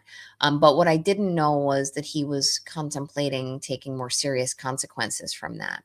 So always make sure that you're keeping tabs on loved ones and having good conversations and assessing them and their mental health. I'm honored to call him a friend. I'm honored to call you, Mike, a friend. And I will be on Brian's show, LTL Media, tomorrow. I think it had an original start time of 7. It may be bumped up to 6:30 p.m. Eastern Standard Time tomorrow. And we're going to be discussing Enrique Delgado Garcia's case, which is going to be in the news again in the coming weeks. There's another hearing scheduled, and I'm really excited about that. Brian's been a really strong proponent in support of bringing knowledge and awareness and accountability for the death of young Enrique and making sure that law enforcement is held accountable. Originally, he just wanted answers. The community wanted answers. And what has unfolded is a really robust criminal investigation, which has tentacles leading well into upper level law enforcement. And there's criminal indictments that have been issued as to 4 officers. So I'm looking forward to that. That's LTL Media. And Brian is a great guy. So I just hope everyone shows him a little bit of love, whether you go there this evening. If you all haven't seen Brian join Mike and JFK and Kevy Kev on JFK Show Off last night, you got to see it. It's Show him a so lot of love. funny. Show him a lot of love. And I gotta say, like, so far the over under is 1 mute today because I even muted myself on JFK. I kind of had a half mute there, but it wasn't a real mute because no one said anything yet. But the over under on mutes tonight is 1. Hopefully I don't go over. So far I'm at a half a mute. But Brian, like, what I loved about last night was beyond that stuff. This when he got to talk about Enrique. Yeah. Like, you saw the real Brian last night about that. Yeah. Like, in terms of, that's what I wanted to on JFK. It's like that story means a lot to him, and he guarded that story so much so that he got abused by guarding it, and he Yes. protected that family. And the way he talked about the mom and just justice, like, he's there. Like, this dude, that's why I love Brian. I love what he does, and I'm looking forward to tomorrow night. LTL Media tomorrow, 6:30 p.m. I hope everyone's there and support him. Give him some super chats, and And he's standing strong. He's awesome. I'm going to say one last thing while I'm talking about him, Mike, if I may. This whole bullshit as to Brian that started up last summer. I have such strong feelings about it, but I'll keep them to myself. But what I will say about it is that Jess Machado did not need to say the things she said about him just because she thinks a thought. Like, my late mother used to say, Nan, sometimes those are inside thoughts. Okay. So she's found a way to monetize just spewing at the mouth, and generally it's hatred. I told her my unsolicited First Amendment protected opinion, which is, I think that's just an absolute bunch of slop coming out of her mouth. And, I would have expected more from her. And guess what? That meant that she was going to come at me then. And she did. So what I want to say about it, though, is as far as Jess Machado's concerned, and then Will, who, drama, got to jump on it because now things are rolling. So now he's going to dump all over Brian. Brian, and I'm using him as an example because there are others. Mike, you took a lot of shit as well. JFK and others took a lot of shit. But as far as Brian's concerned, there's nothing there. All she says is, Oh, he talks a lot of shit. He talked a lot of shit about other creators. So what? You all talk a lot of shit. I hung out with almost all of you. All the creators talk in some degree a little shit at some point in time about other creators. It's, when he got pounded upon, people would say, "Oh, but Brian, it's not a competition. Why do you think it's a competition?" Now it's all a competition to them. Now they say it's a competition. Now they complain that, this one's got this many views and that one's got this many subscribers. So ultimately, if people would have just stopped and realized that this type of destructive cancellation of content creators, this needs to stop. And most importantly, and I will get off my soapbox, you guys took the hits, you guys took the punches, and you're still here, and you are flooding the zone, and you are re-inspiring, and you've got people in your chats, and you are filling hearts and minds with content that we want to consume. And they've got the gutter Muppets have no. Yeah, they got this guy. We finally found one. There's There you finally one go. troll that showed up for the YouTube chat. Bro, you're all alone. Nobody cares. I love it. Big Daddy Junior 911. I'm glad that I made you cry. He says, cry for the Turtle Boy wannabe. I'm a Turtle Boy wannabe? Really? Please. When do I harass people and call them up? Give me your phone number. I'll dox you on the screen. When you want me to Have a dox you call. on the screen and call you up and go live to tape and show your phone number, I don't do that shit. I'm not a punk. I don't call cops. Have you ever seen me call cops? Have you ever seen me file a harassment prevention order against multiple women? Have you ever seen me try to get my ex-girlfriend charged? Don't call me a Turtle Boy wannabe. I mean, that's ridiculous. And by the way, I mean, I don't think many people want to be Turtle Boy. Yeah, most of us Except don't want to maybe be one. Turtle Boy. I mean, the fact that you would even say that, like, Yeah, it's except embarrassing. maybe one. It's like that's like wanting to be. I don't know. I don't want to compare, but like that's not something that most people want to be. Let's be clear. Yeah, but see that the amount of people who comprise the troll population, it's small. It's Yeah, they're not small. even good trolls. Like I wanted some quality. Give me something funny. Like there's nothing. Yeah. Like at least the fart stuff. I was kind of like, oh my god, they're getting me. They're doing fart jokes, and they were kind of funny. Like I even had a laugh about the fart. Like that was like, I all just like right, how they're you doing say fart it. jokes. Like that is at least there's a joke there. Like the fart joke is like a dick joke. It's like low level, but at least it's recognized. Like comedians have used fart jokes for decades. 5-year-olds have used fart jokes. You go to Spencer Gifts, you get the little fart box. Like we get it. You're a 5-year-old. You finally figured out a joke. But most of these trolls can't even do a fart joke. Like they're not even. It's funny. They're that bad. They're not good at this. See, but I look at ignorant troll comments like that, and if he's calling you Cryford, then That he's I made him cry. That he got upset. He was a fan, and now he's not because I said something he doesn't like. That's what it right. is. But Because I don't like somebody that they like, which yeah, is but like 5-year-old shit. do you remember back when you're probably not going to remember this, but when I first appeared on your show in January of 2025, you said, beware the trolls. It Yeah, usually takes a little time for them to find you. But at the time, you meant anti-free Karen. Karen. Okay. Yeah. So now there's AFKR, then there's FKR, but then there's like anti-turtle boy, there's pro-turtle boy, it's all a hybrid. Now there's people who are AFKR, but who really like you and really like Brian and like Yep. JFK, who actually like me. It's this weird mix. But if this guy's calling you Cryford, that means he's a simp for Aiden. And I would say to Aiden right now, Aiden, like, these are the people. Like, look at your bench, buddy. Look at your Look at your bench. bench. His bench This is is the weak. He best lost his you've done bench. out there. Yeah. Look how many Yeah. people were out. How many Yeah. fucking months, pardon my French, how many fucking months did I have to hear as a viewer about the Mega Motion? The Mega Motion. It's amazing. I heard everyone's talking about the Mega Motion. Mega Motion sucked. It fell flat. How many people were at court yesterday? You couldn't even get your do-boy there. Yeah. He didn't even come You up. know what was the most exciting thing that happened yesterday on his Mega Motion? What was the most exciting thing that happened on social media yesterday for YouTubers and everyone? Kate Kate Peter came on the Young Jurks. Yeah. That fucking trumped. Oh, So yeah. that's the reality slap I just gave you all. I Because agree. you've tried to lead with drama. Yeah. You're all afraid. How, let's put it this way. Galera wouldn't have done that interview with Kate Peter.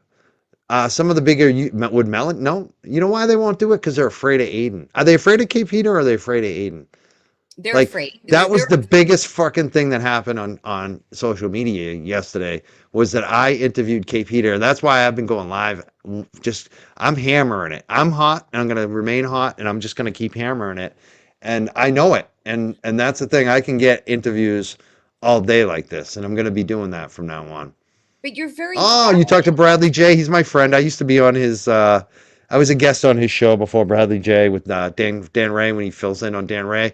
I've been on Dan Ray's show too. I've been on both of those.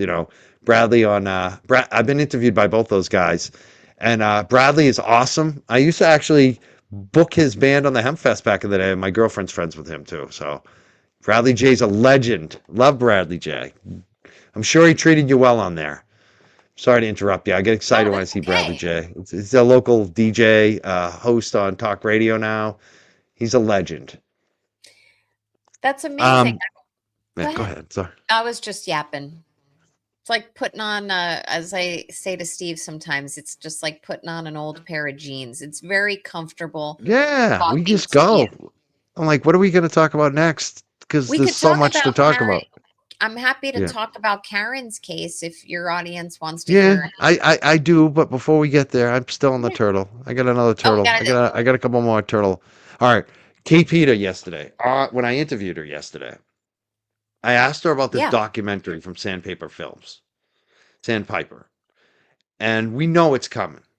They announced it over a year ago. Netflix put out the press release. We're distributing a 3-part series on Karen Read with Sandpiper. So we know it's coming. I asked Kate Peter about it and she was mum. And I know what that means. I know that means she's in the deal. She's part of the deal with them. And she's been hushed. She signed some kind of agreement where she can't talk about it. But it gave me the feeling that I was right with the questions I was asking in terms of when is this documentary going to come out? And I'm envisioning if I'm Netflix and I'm the production company and I'm going to put a movie out, a documentary motion picture on Netflix that's about Turtle Boy, I'm going to drop it right before the trial or during the trial or right after the trial if I want to add content. But I have a feeling it's going to be before or during the trial. They're going to drop this fucking Netflix movie on him. And it's going to be the worst thing. It's going to be like freaking Tiger King. It's going to make him look horrible on a national stage. And maybe some of these YouTubers too. Yeah, like some of you guys are going to get dragged too. Let's be clear. And all of a sudden he goes to trial and they're going to get a jury going. How is that going to affect his trial, you think? Yeah. That would be his lawyer's worst nightmare. I will tell you that. Because and even if a small group of the potential jury pool looks at that, and I mean, it's notable to that community, that geographic community there. So people are going to pick up on this, and then it'll get some buzz in the papers. Yeah. What if it's like Tiger King? What if it's number one? What if it's like what everybody all across the nation is talking about? Like it could go on that level. Think about this, Mike. So it's going to be his lawyer's worst nightmare. It will absolutely have an impact on whether or not he pleads, like I was talking about before. If it's going to be TB adverse, so if it's not going to be flattering to him, and I'm not even speaking to Karen on that subject, but if it's not going to be flattering to Aiden, then it will absolutely impact a decision as to whether he's going to plea. He can't file a motion to change venue because any venue you go to is saturated with Netflix. So you really can't get a fair trial somewhere. There's no Netflix free zone. So that will have, if it's a negative documentary, it's going to be nuclear as far as the impact on his case. I don't know if it's going to be negative, but I imagine it will be. That's the buzz that I'm hearing. But in addition to that, think about the irony for a moment. Whatever the content of that Sandpiper film Netflix documentary is, and I've heard my own buzzings about it, that is something that normally Aiden would have covered, Will would have covered, Melanie Little would have covered, Mazza, name any creator, they would have been all over it and talking about it. But if they do that, then they are potentially perpetuating more bad media, bad PR for Aiden leading up to his trial. So it's a catch-22 in my opinion. This is going to roll out. I'm hearing it's negative as to him. If any of them give it any oxygen whatsoever, it could come back in tenfold to bite him in the ass. So they're probably going to have to be kind of quiet about it, not dig through it. You know, like the Lifetime movie, everyone dug through that for content. I don't think they're going to do that this time around. And I will tell you, if I were his lawyers, I would encourage Aiden not to. So if there is a negative documentary that comes out that he sure wants to dispute and is potentially factually inaccurate and skewed, I have no idea. But if that's his feeling, as his lawyer, I would be telling him, don't give it any attention. Don't put more eyes on it. Don't exert or exercise your First Amendment right to start bashing this and disputing this documentary, because it's going to bring more eyes to it, more attention that you can't necessarily corral and wrangle. But most importantly, if he starts speaking to some of the content on his streams, I'm only speaking about Aiden when I say this. Look what happened to Karen in her criminal trial. Karen's words were used against her by Hank Brennan when she was interviewed by whatever it was, Dateline and all these other news outlets. So if he starts playing this Sandpiper film on his streams for content, because he's got nothing better else to talk about, then But he the he does have prosecutor some. uses words against him. It turns out he does have other things to talk about. You know what he likes to do? I know he Let me likes show to you. bash my physical appearance. What else? Love it. I love it. That's great. We own you, Aiden. We fucking own your ass. I mean, I love it that people are sending me tips and memes during our show. You got to post this one on Mike. Look at this one.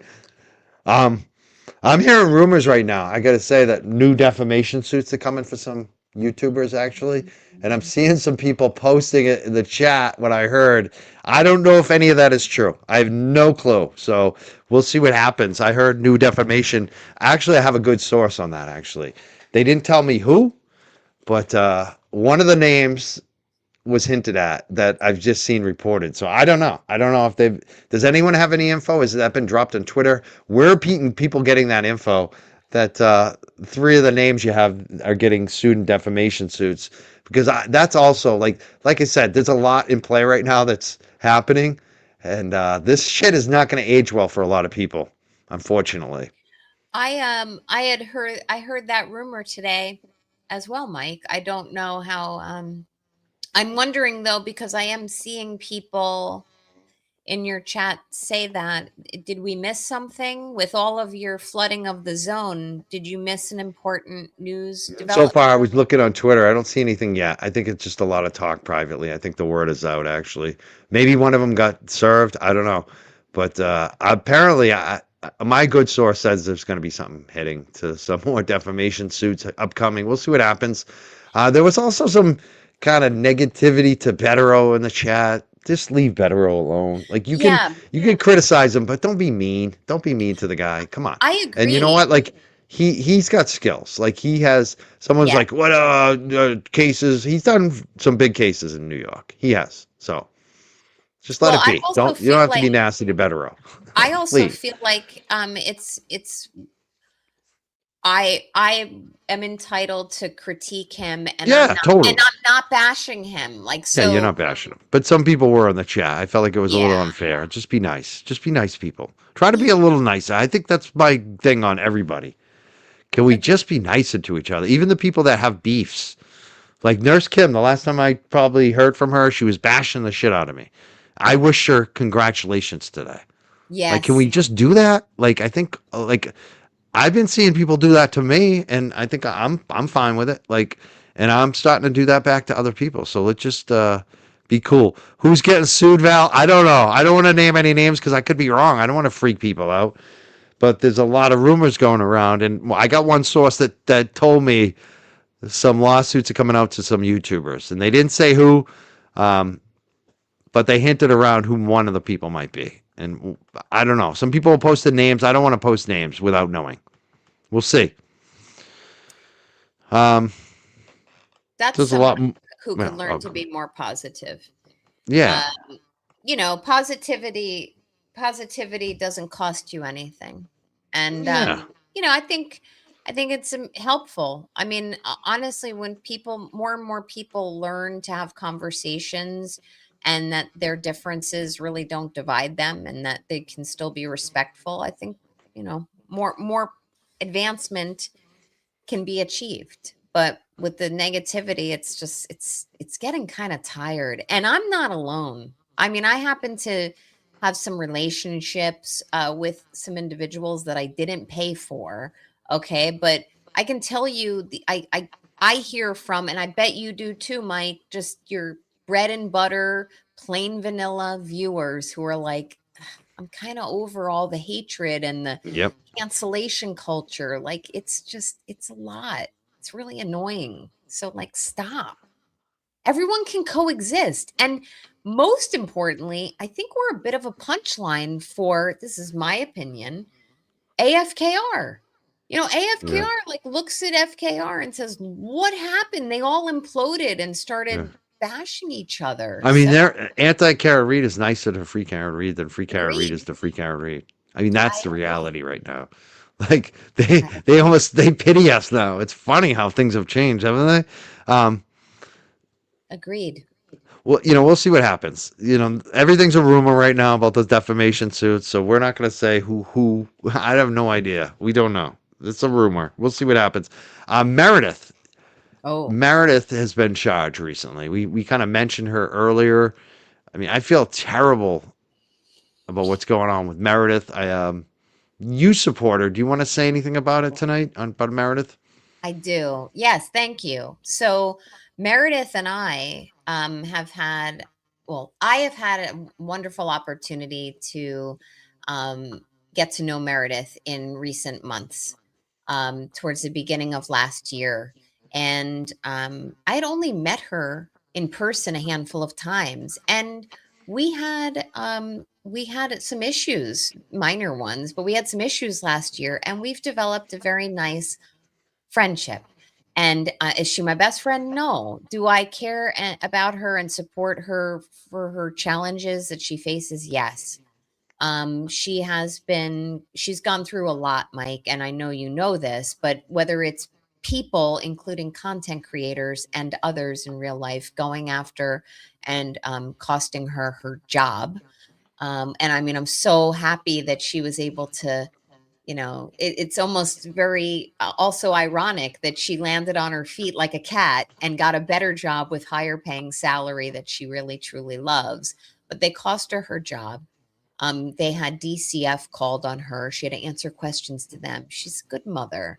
And the fact that that happened is just abysmal.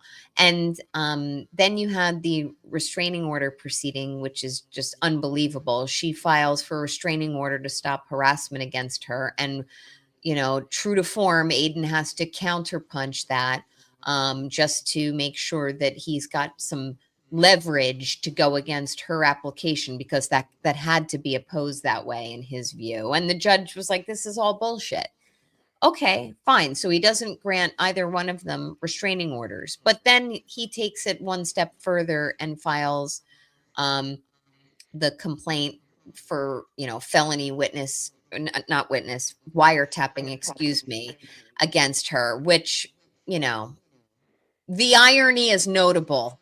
I think tonight's theme of the show is irony, because one might want to argue, if they were an arguer for a living, that isn't that hypocritical, that maybe one who wiretaps other people, and more than one, and perhaps a very prominent female who faced some criminal charges in Norfolk County, and perhaps another content creator, surreptitiously recorded those individuals, but then runs to the police and files the complaint that went to a clerk magistrate hearing for felony wiretapping against his ex-girlfriend, who, I can only say this: Meredith is a wonderful woman. I'm lending her all of my support. We're in the process of planning a fundraiser for her. I would welcome anyone who's looking. I mean, it's in its infancy stages right now, but as I said earlier, lawyers aren't cheap.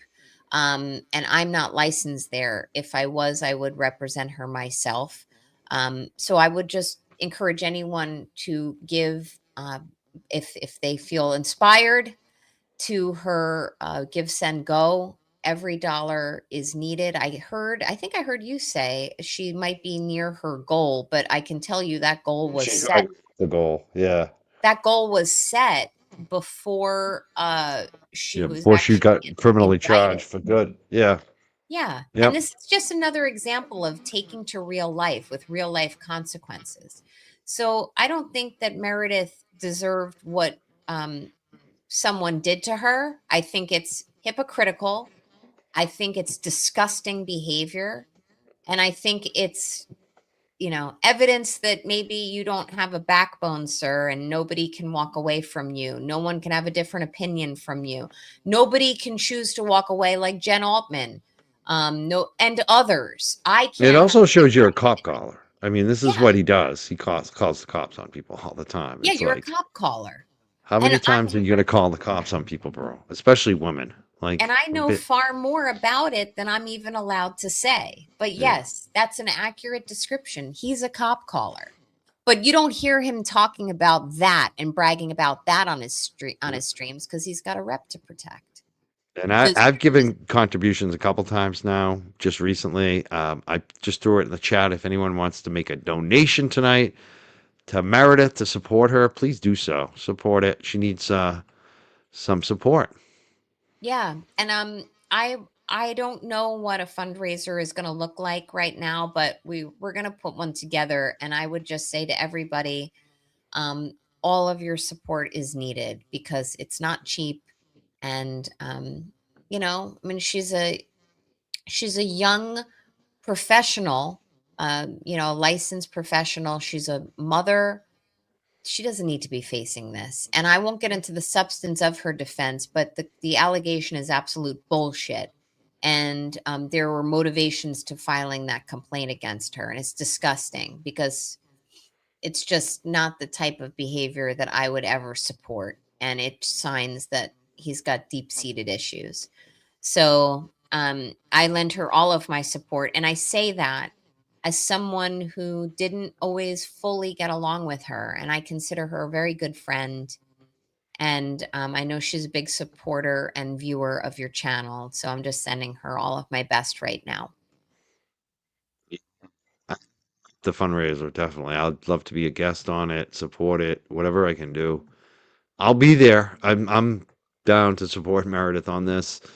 And all his ex-girlfriends. Like, that's the thing. I know what they go through. They can't lead this guy. There's always a problem with every single person that leaves him. Always, which is kind of, how many people are going to say it before it kind of starts to sink in? Just doesn't. And on this subject, I'm And going to everyone take thinks the they're going to be different. That's the thing that's funny. It's like all these folks that are still with him think they're going to be different. It's like, you're not going to be different. You're going to, if you get close enough to this guy, you're going to be in the same boat. Speaking of which, how long do you think the Galera and Turtle Boy actually go at it? Like, because that's coming too. That's also like a TikTok matter of time. When do you think that because obviously clearly lines have been crossed there and they're trying to smooth it over, but I don't think there's going to be a level of trust going forward when Turtle Boy doesn't actually need De Galera's help. What do you think? Wow. I loved the analysis you guys did on JFK's show last night about that. I think Will, and by the way, everybody should watch that. It was around the 10-hour mark or so, the 9-hour mark of JFK's stream. But you will see JFK going over with the guys Will's stream where he went on and started to talk about what Aiden had said, in terms of, if you guys aren't gonna cover my charges, then don't, you're not supporters of mine, etc. I'm paraphrasing, but ultimately Will got really mad because he felt butthurt because he's a wimp and a simp, and felt that people other than Melanie Little offer more robust commentary in the community, and he didn't understand why Aiden wasn't singling out Machado as being a bad actor in all of this. And Will was afraid that, if Aiden really thought what Will was doing had value and merit to it, then he would have definitely let his audience publicly know that. But because he didn't publicly name anybody, Will was afraid and upset that, maybe he has to conform his content to what Aiden wants. And nobody, quote, I mean, fucking nobody is going to tell me what to do with my content. I think that's what he said. So ultimately, I think there was a big rupture and a little crack right in the armor there of Yeah. a very solid relationship between the two of them. Mm. It's quid pro quo. Everything with Aiden, and you don't need to be close to Aiden to know this, everything with Aiden is transactional. Yeah. Quid Totally. pro quo. So what he gives to others is what he gets back. He wants others to give to him. He wants others to donate their time, their money, their content. You won't subscribe to that. Brian won't. JFK won't. He's got some simps out there who I won't name again, but they're afraid. They don't want to be the subject of a blog. And I can tell you all, Yeah. it doesn't take much to grow a spine and some integrity and some self-esteem and some self-worth. And having been the subject of a blog with JFK, I will tell you, you will survive.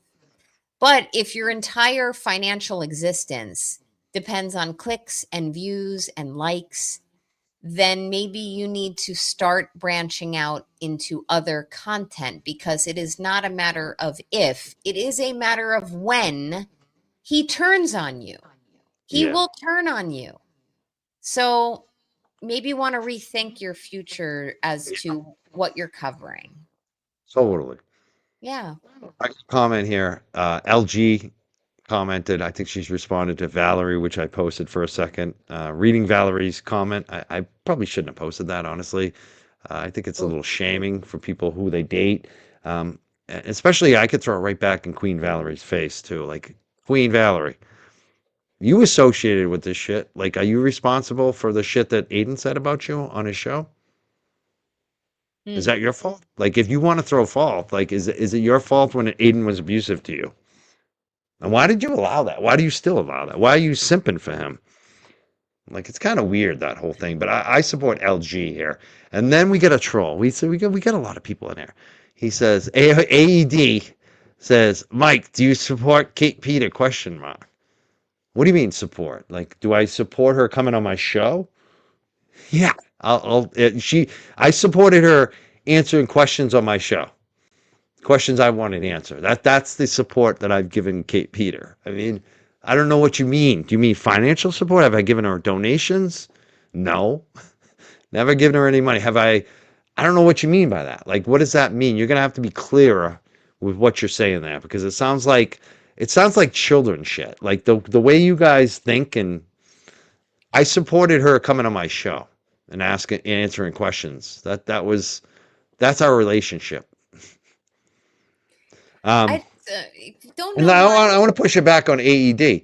Like, Do you have a problem with me interviewing people and asking questions, especially people who were brought up in court cases that we're covering? Mm-hmm. Like, do you have a problem? Are there any other witnesses, AED, in a court case that you won't allow me to interview?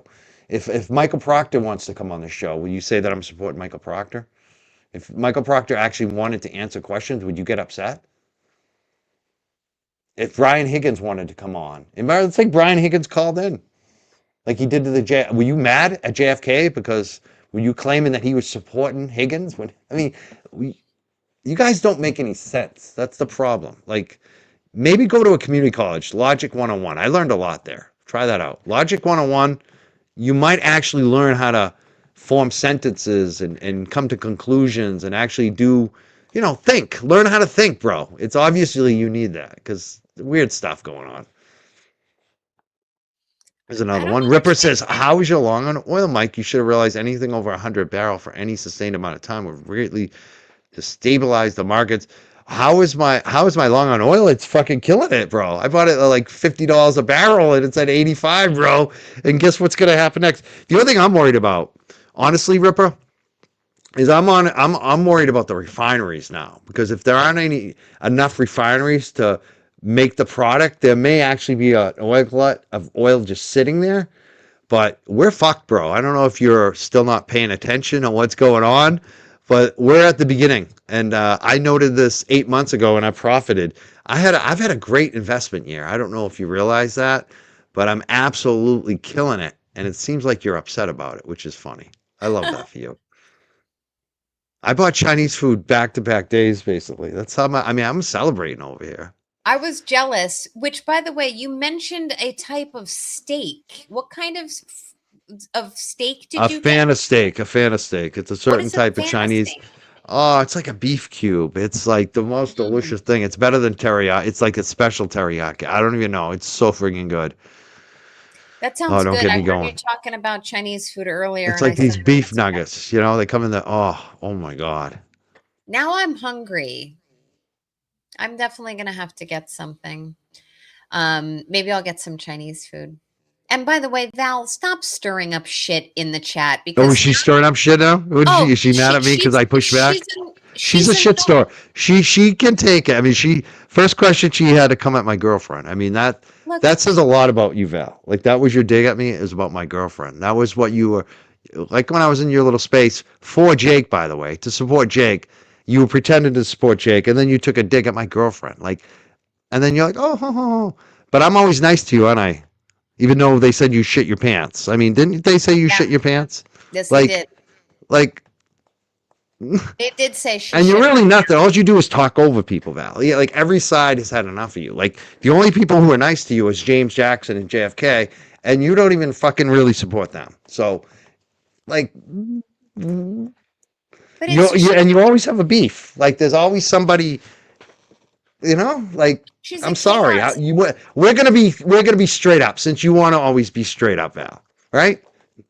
And you don't get to talk over me on my show. So there you go. Go on your spaces and Yeah, and yell at everyone. right, And tell all these women they deserve the abuse, but I want to know if you deserve the abuse. When you went up on that show, when he bagged you out for being broke, did you deserve that? Like, does everyone else deserve it, but not you? Like, what's the deal with that, Val?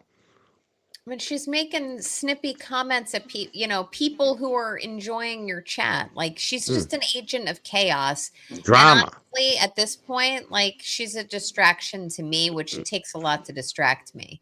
Yeah. But it's also she's the one I said earlier in your stream. She's the one who screenshotted a post that I liked that would clearly revealed I was not pro Turtle Boy anymore. She is an agent of chaos, and she gives New York a bad rap. So I mean, go away. Nobody wants you here. I'm speaking for me. I respect the channel creator, and Mike is very good with letting all voices come in and have balance. But you are a disruptor and you are annoying, and go away and go shit your pants. Thank you. Oh, and by the way, you gaslit someone who has been personally offensive to me. So I would really like you to go away, Val, and go on a Spaces and talk a bunch of shit about me. Thank you. Yeah. Yeah. There you go. Um, oh, this dude's telling me that I didn't buy oil at 55. I don't know. Maybe I bought at 60 or 65, bro. I don't know. I bought a lot of stocks and I did buy some of the USO and all of them are up, bro. So I don't know. I don't know. I don't like, I'm not like every detail dollar. I'm just saying I'm up. I'm making good money, bro. I had a good year. Money making I money. already killed the last couple of years on tech stocks too. I sold them at the high. Like I don't know if did you look at Micron? Did you see that run on Micron? And then I bought the cheap oil stocks. Yeah. Bro, I'm killing it. Um, and those dividends over the last couple months, bro. Um, so anyway, I want to talk about the Karen Reed civil as well.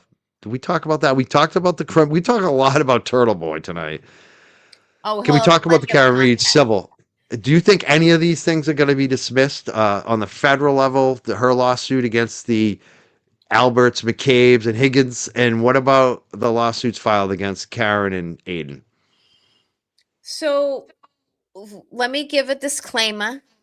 Disclaimer. I don't know. I didn't read any of the pleadings to refresh my recollection before your stream. But with that said, I don't think that any of these claims are going to successfully be dismissed. There were indicators at the oral argument, and now I'm going by memory.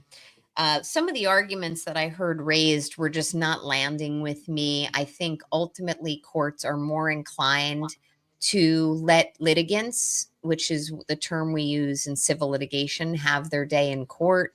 I don't necessarily think that there were strong arguments raised in support of getting them dismissed. I don't see that the anti-slap motions were strong. And by the way, they were well written, they were well argued. Don't get me wrong, but it's as you said before, Mike, and I completely agree. It's very hard to get claims dismissed on anti-slap in any state, let alone the Commonwealth of Massachusetts.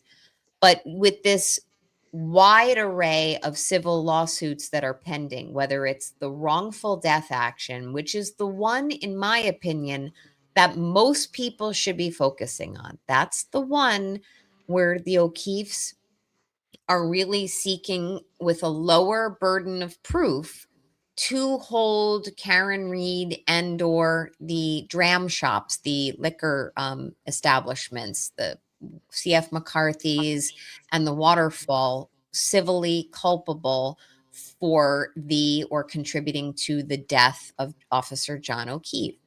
That's the one where some answers that really people who were FKR have all along the way, as I have been, really want to know what happened. So that's where the sausage is going to be made, and you'll definitely get some more key answers that people want to know. Things that Judge Canoni wasn't allowing in at the criminal trial. But then these other lawsuits that have kind of contemporaneously or shortly thereafter been filed in the different counties, and I don't know all of them, if it's Plymouth or Barnstable, or I don't know all the counties up there.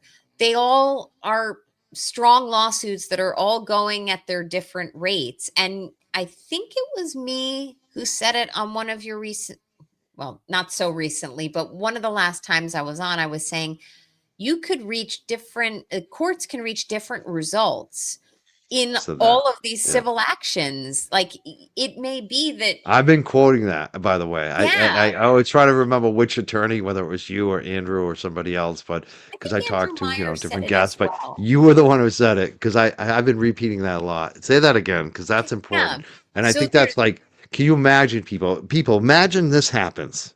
Say that again, Dan. there could be different results in the pending lawsuits. So there could be Karen Reed could be found not liable. There could be a no cause, which is a win for Karen Reed at the civil wrongful death trial. And then she could be found liable. There could be a judgment assessed against her in the defamation action, and or against her and or Turtle Boy. Then in the civil rights actions that are state and federal, if I got them right, there could be findings of fault on the part of the Massachusetts State Police and the Canton PD and Proctor Buchanan, whomever the defendants are in those actions. I don't have the captions in front of me, which has all the defendants. There could be like literally a cornucopia of different outcomes. And we're not going to know until each of those cases go before juries at their own pace. Also, it is plausible and possibly likely that those civil cases, which are going to move along pretty much at a snail's pace, they may settle. They may settle. It might be in Karen Reed's best interest. I'm not saying she should, but her lawyers and her insurance carrier may decide it's in her best interest to settle the wrongful death action. I'm not saying she should, but that is a decision. If she has a consent policy, she has to give approval to settle that case, that wrongful death action. If she doesn't have a consent policy, then her insurance carrier for her automobile insurance could settle that case right out from under her. That could be a decision that's not even made by her. But one of the benefits, and I do not think she should settle it, but one of the benefits to settling the wrongful death action is that it frees her up. It frees her up time-wise, finance-wise, to proceed full steam ahead, flood the zone, as Money Making Mike says, in the civil rights actions, and to defend herself in the defamation action. This is the kind of shit I live for. It's exciting stuff, even though some creators, present company excluded, think it's boring. When these Oh, I cases like it. heat up, The people it's are, like, and I think a lot of people are interested, especially watching the videos. Like people want to see what's going on in court. There's no doubt about it. The yeah, issue I have, I think a lot of it is that there's so many filings and tough to keep up with. There's just a plethora of shit going back and forth. And the federal, obviously, you have yeah. to go into the federal to really keep up or rely on other people's reporting. Maybe I'll be able to get to some of the federal, but it's hard for me. Boston's very difficult for me to get to. Even with just a couple dog walks a day, it's really hard. Um, yeah, we had a comment here. I love the idea of it, Mitzi, but I'm not going to go with it. Mitzi Lucia says, "Mike, can we raise money to a goal to ban Valerie?" We did that one night for Causey Ooh. because he really kind of deserved it. And it was a joke, anyways, and I think he even laughed about it. He like didn't get that mad, but I don't know if that could be against terms of service, and I don't want to do that, especially to a woman. I think I said enough about Val tonight, and I haven't seen any comments, so I have a feeling my mod's probably already timed her out anyway. So we'll let I it go. saw We're not we're not going I to got go a there. troll. Thank I you. got a troll. Someone nipped them in the bud. I'm sure there's been more, but I feel like okay, it's like old times. Someone They're has starting to to come out. They're starting to realize. They're like, oh, we got a couple trolls. Let's mass. They went to their Discord server and they got 5 trolls to come out all at once. It's funny, but they're still outnumbered. Like they're not really affecting us tonight. No, they're It's not. kind of fun. It's like, It's hey, up your thanks for game, being here. Thank you for being here, trolls. up your Every game. time I look up, though, the message, that's why I look at the phone. Every time I look up, the message already been retracted. Like our mods are on it. Oh, They're they're like, ninjas. yeah, yeah, like Pandora.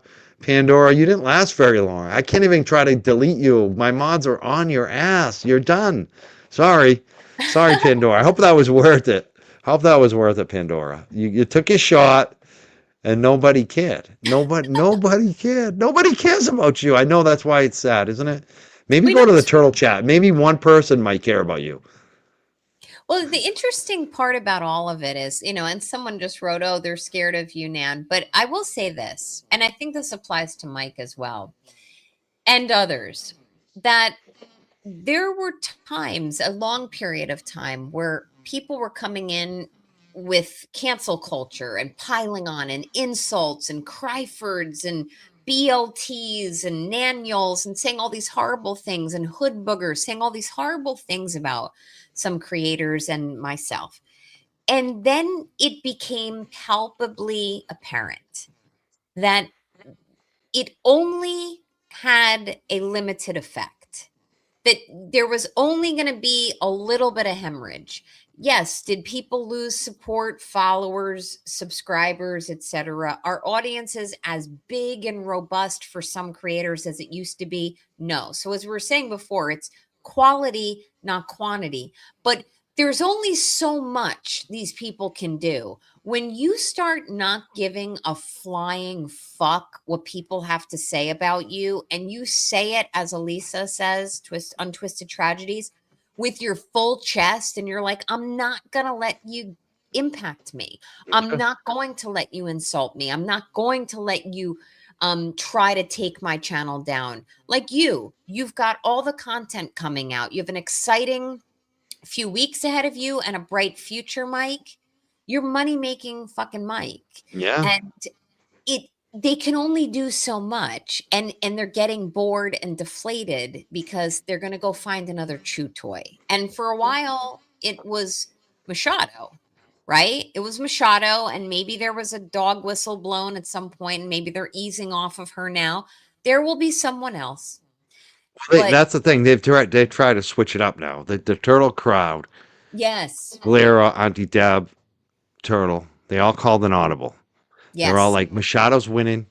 We gotta stop with her. She's winning. She's not gonna stop. She's streaming too much. She's gonna hurt us. She's hurting us. All the besties, the bunnies and the besties are all leaving us. They're staying with her. So let's go back to LTL. Let's go back to JFK. Let's go Yes. back to Mike. Let's go back. We were winning then. We were attacking them. Let's go back. And so what happens? you see it. First, Will does a petty stream on JFK. It fails. Fucking Auntie Deb comes out of the woodwork. I haven't even. Is Auntie Deb even still doing shows? Like, what happened to Auntie Deb? I thought Auntie Deb was sleeping. So Auntie Deb wakes up. Auntie Deb wakes up at like 8 p.m. for the Oh morning. yeah, it's Yeah, he back. wakes up at 8 p.m. in the morning and says, "Oh, I'm gonna have my breakfast at 8 p.m. I'm gonna Yeah. do a show on Brian from LTL. I'm gonna play a video from like 6 months ago that no one cares about." And it Yes. went nowhere. We laughed at it. And so then last night they do the petty stream against us, and we just went live, and we made more money than they did. We went live against both of them. Both of them were streaming against us, and we still had 1,200 people watching us. I love that. And Unannounced, last minute. And like, it's not working anymore. You can continue to try to do the shit against me and LTL. It doesn't matter. Like, next Monday, I'm gonna be streaming another trial. And what are you gonna be doing? You're gonna be sleeping. You're gonna be drooling. You're gonna be with the hammer crushing up the pills again. I mean, these people, they have no life, and it's fun now. I'm starting to really fucking enjoy it because we know where it's headed. We know which direction things are going. yes, I was using an example, Mike, when I was describing this, because that's spot on. I was describing this scenario to someone recently, and I said, the average content creator who, face the risk of cancellation and the onslaught and the insults, right? So let's use you as an example. Think of it like a gas tank, and someone's jamming a screwdriver into it to try to get it to, leak gasoline out. Depending on where that screwdriver goes in, the gas is only going to leak that's above that hole. Everything under that hole that's placed in the gas tank isn't going to leak out. It's just gravity. It's just physics alone. So the way I look at it, like, sure, did they try to knock and empty all the gas that you have and all the gas LTL or JFK and the guys have and others? Sure, Machado. They tried to do that, the gutter Muppets, but there's enough in reserve that's not going to pour out. So it was fruitless to do that. And it was foolish to do that because, as you guys were saying yesterday and have been saying for some time, you would have been still I would have been supporting fundraising for you. right. And I would by have the had way, imagine if I had done a show with Betero and Afro Man. yes, right. That would have happened. That Right. would have happened. That would have happened. What if I had Betero on with Rachel Rollins, who who maybe Betero couldn't do that. Maybe there'd be a conflict, but I don't think so. I mean, I would have brought him up for a question. I mean, so many angles like that, and so many places I didn't even go because I don't want to. I basically took it easy the last months. I was like, I'm going to do a guest every once in a while. I'm going to go live. I'm not going to worry about views. I'm just going to keep my channel going until I'm ready to come back with the show that I used to do, which is a lot of guests and a lot of expert commentary. And guess what? We're fucking back. Like Flood in the zone. and what I like about this is they all thought we were dead. When you fake your death, do you guys have you ever read Machiavelli, folks? Do you know about that? Like you fake your death. So why do you fake your death? Because you want to see who's with you and who's not. You want to see what they're gonna do when they think you're down and out. And guess what? Like this is gonna come back. It's not even a question. It's already happening. We're seeing it tonight. So good luck to all of them. Good luck, because they don't work as hard as we do. I mean that's really they kept talking about talent. They kept on talking about being authentic and talent. And you know what gets Brian and JFK and me have the most in common besides our values? We work hard. We work harder than those other folks. That's a lot of this. When I look at, I used to work in a union job. When you're a young buck and you come in there, some of the union guys would be like, "Hey, man, you're working too hard. Slow down. You're making us all look bad." Like legit, they would say that. Well, you put the time in.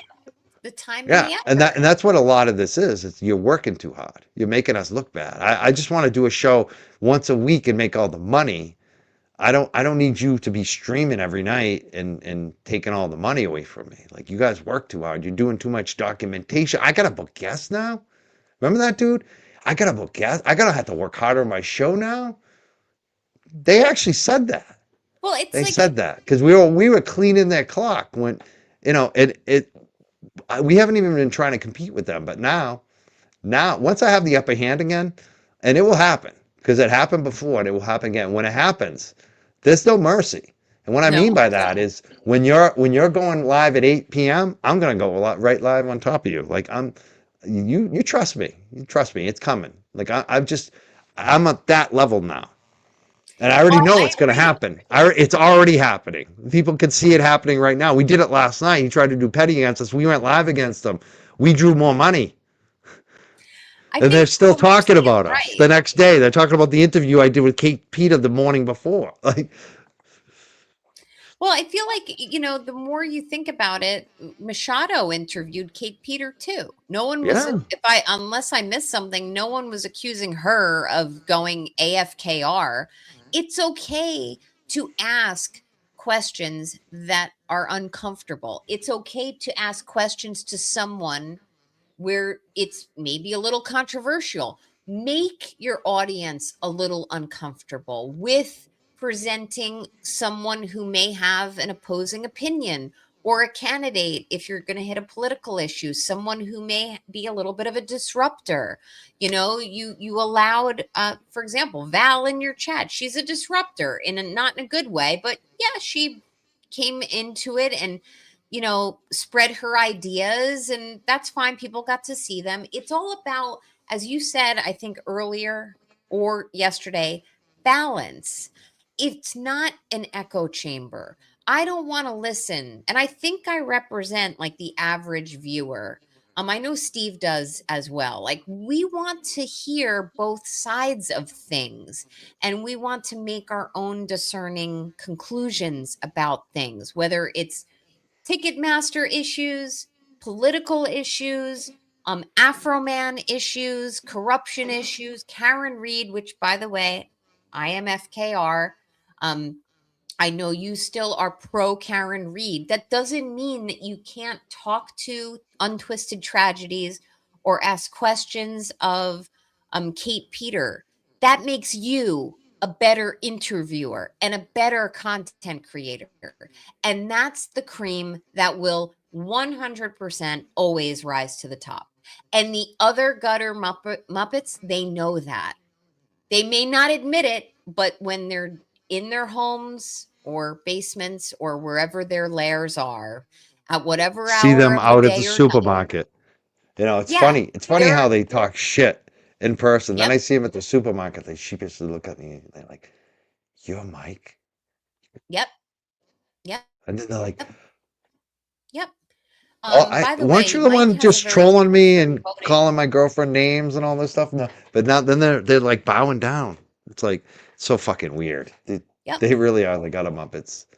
It's just like, But can't you they just be never normal? have. Hey, Can't you not be Colin. a weirdo? Can't you just be a normal person?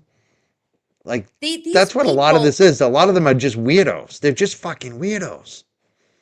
they never have the confidence to say this shit to people's faces. That's Yeah. why when Aiden says there's going to be a big fuck you tour or he's going to show up at Brian LTL's home, sure you are. That's why, when Aiden walked into Nacho Night, the night that NH Dude was there, he has to make a story up about it because it wasn't as dramatic and exciting as Aiden made it sound. It was no eye contact and, not even just looking around, seeing who's noticing him. It was an underwhelming appearance as far as was conveyed to me. And then he has to make up tall tales about some of the things that he said or were said to him. These are people whom I've fortunately or unfortunately met. And I know that they don't have the intestinal fortitude to say half the shit to other people's faces. They're happy to say it in front of a camera in the comfort of their own homes. So I Oh, look, challenge she's back. She's shit talking again. oh She's God, shit talking. go away. Val, why did you shit your pants and let Turtle Boy talk about it? Why did you get all wigged out when he talked about all your financial stuff when you said you were big money? What is I she saying? mean, aren't you kind of full of shit? And why do you simp for that guy now, Val? You know? God, she That's my is. question for Val. Did you shit your pants? Like, is that why you went back to Turtle Boy because you were embarrassed of that? Is that it? It's not a big deal. I mean, farted. Nobody cares, Val. Yeah, I just whatever. She went away, got her marching orders, and came back. Hey Yeah. Val, We also got how Mr. was York? 808 who says July is your month, Mike. It certainly is. I'm enjoying this. I'm enjoying they all came back. Come back, Val. Oh, Val just got timed out. Damn. Yep. Well, she Jay was. Brill I was just gonna called it. say Jay later. Brill knows. Val, these are the people that really know you. Jay Brill knows you. And what did Jay Brill just say about you? She's afraid of a blog on her. Then just go away. Stop being nasty. Maybe I'll write a blog on you, Val. Like, maybe I'll do a space on you. What do you think would happen if I lit up on spaces and started hosting my own spaces? I would love that. I Yeah, maybe I honestly, should. I mean, I blew up spaces again today. Anytime I go on spaces, I blow it up. Maybe I need to stop taking over their territory. Val, maybe I next time Val goes live, I'll have to go live on space. I mean, you want to fuck with me? I'll fuck with you back too. Like I'm tired of this shit from these people. Honestly, that's how it is now. We'll she let has this to be go. the Sorry. loudest voice. That's the thing. Yeah, She and I'm thinks loud. because I'm we're being loud. loud tonight. I've actually thought about hosting a spaces, but honestly, it gives me a little anxiety. The technology involved. See, I'm glitching already.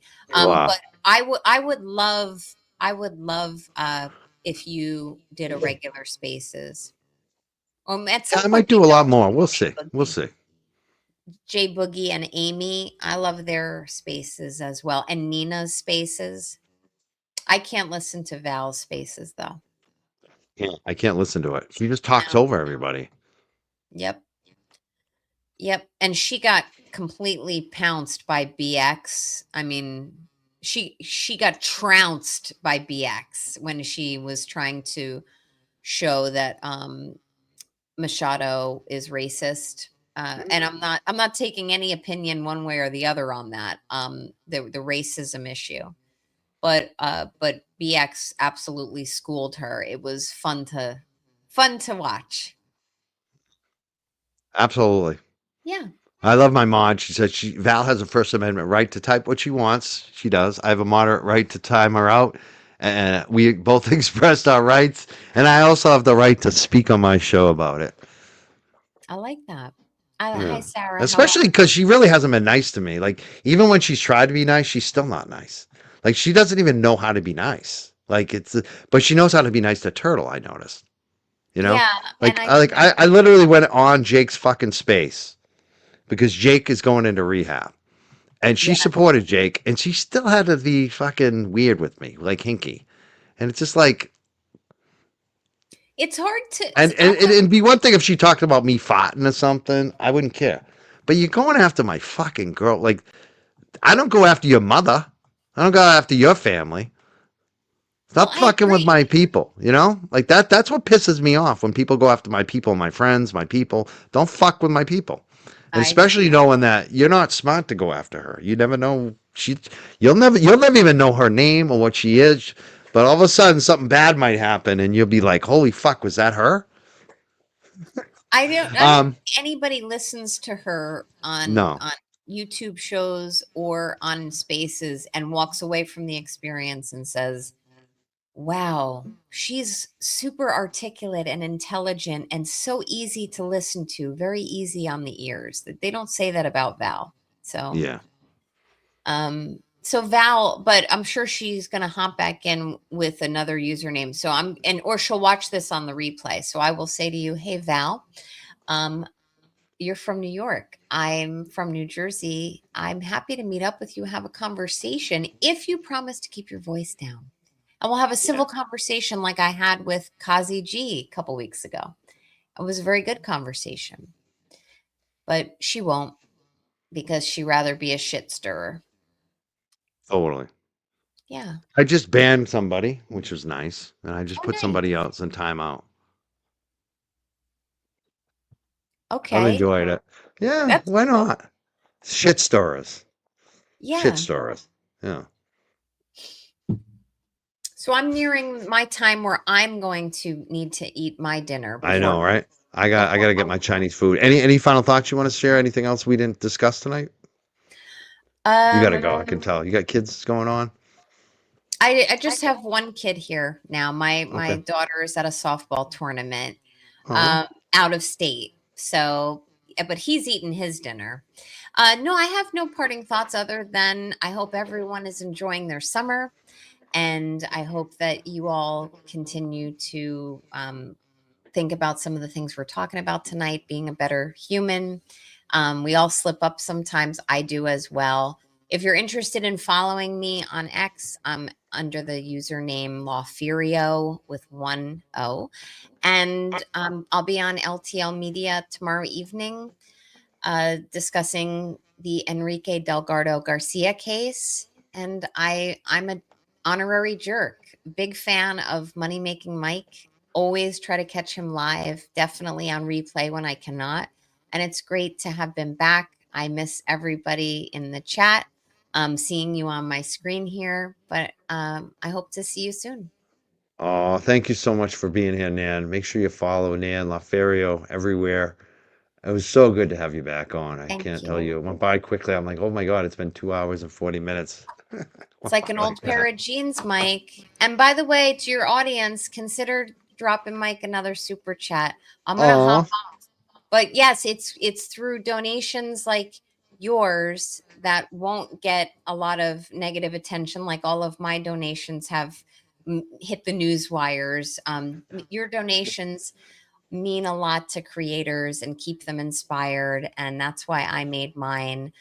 So I hope you consider doing that or do a match. But it's the little things like that that keep content to be created and keeps the lights on, as LTL likes to say. yeah. And it And shows you value it. That's what I appreciate. Thank you so much, Nan Gallagher, for being here. thank Attorney Nan you. Gallagher. You did make it rain tonight. A lot of Yay. super chats came through, and I'm going to thank everyone. And thank you so much for being here tonight. Good night, guys. See you Let's soon. do it again. Nan Bye. Gallagher, we'll see you soon again, and we'll see you on LTL Media tomorrow night at 6:30. Thank you again, Nan Gallagher. Thanks, Mike. Bye. This is the Young Jerks. My name is Mike Crawford. I want to thank everybody on the super chats tonight. A couple people said I was over talking Nan. I tend to do that when she's here. I just get excited. So I got a little excited tonight. I'm sorry. But that's why I banned one of the people too. It's like, dude, you've already said some shit tonight, and I'm just tired of it. I'm just tired of it. Of this. Don't ruin my vibe with Nan. I want to thank everybody. Oh my God, look at this. I mean, we got all these gems tonight. You guys lit it up for us. I can keep going.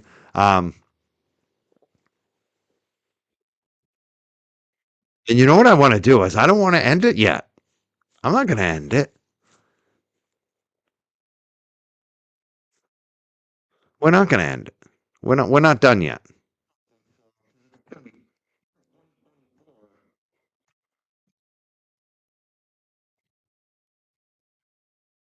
We're not going to end it. We got something coming out. I promised you this earlier, but I'm not going to do it through the Melanie Little because I'm not even going to look for that. I just don't even want to deal with it. Um, maybe I'll watch it tomorrow. Who knows? Maybe we'll watch Melanie and Grant tomorrow. I don't know. Some people are saying I should watch the Aiden crash out because apparently he really did crash out and it was all about us today. But I just want to rewind and watch that KP interview. And I kind of want to watch it off the screen. I just want to replay it, watch it on my phone here, eat some Chinese food, maybe have a smoke with you guys in the chat. Let's watch the KP interview again. This is what they couldn't stop talking about. This is what they couldn't stop replaying on their shows. I'm sure they're going to replay some of the interview from Nan tonight. But this is what it's about now, folks. I'm going to keep coming back stronger and stronger and stronger with better and better guests.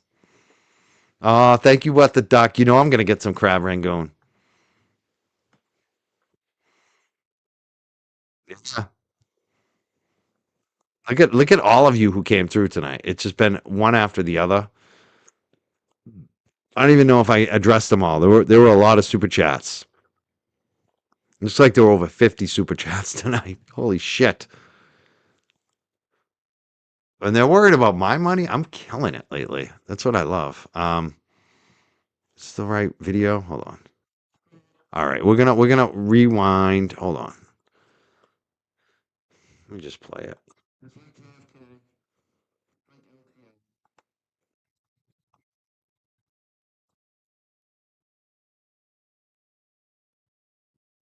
Katie, you ready?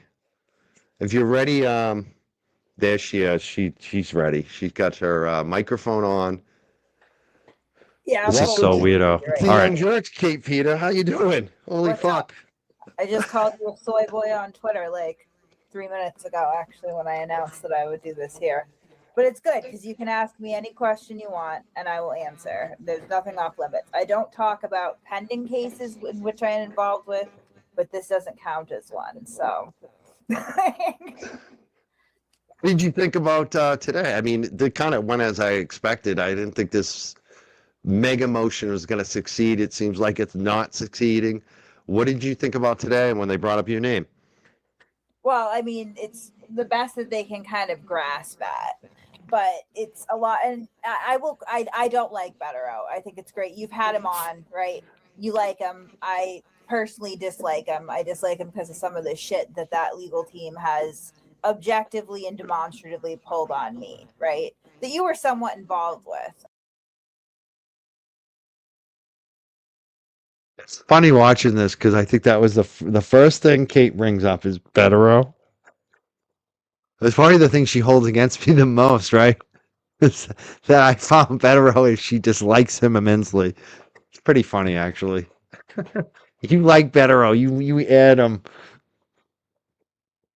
What's so funny about this all too is like I've gotten trolled from every side at this point. There's not a side that hasn't trolled me. And most of them actually like me. Most of them want me on their side. If they're sane, if they think rationally. All right, I'm going to jump off. I want to just watch this. We'll watch the end of this. We're keeping the party going, like Chimmy said. Thank you for the super chats, everybody. By the way. I know it's funny because today I'm listening to them. I'm like, this was my fucking defense of Turtle Boy laid out basically, and it's like I think it's weak actually. My defense of Turtle Boy is weak, so it's funny. Like, but I mean, you say I like Bettero. I mean, I like Bettero when he was on my show. We were friendly. I haven't talked to him. Like so, like I don't like. I'm ambivalent on Bettero. I think he's a skilled lawyer. I think he does pretty good. I think he did the best he could today, but yeah, I don't think he has. I don't think there's much he can do, right? No, I mean anyone who's been, ensnared in the criminal justice system understands that the mechanism to dismiss any complaint, but especially an indictment, is pretty limited, right?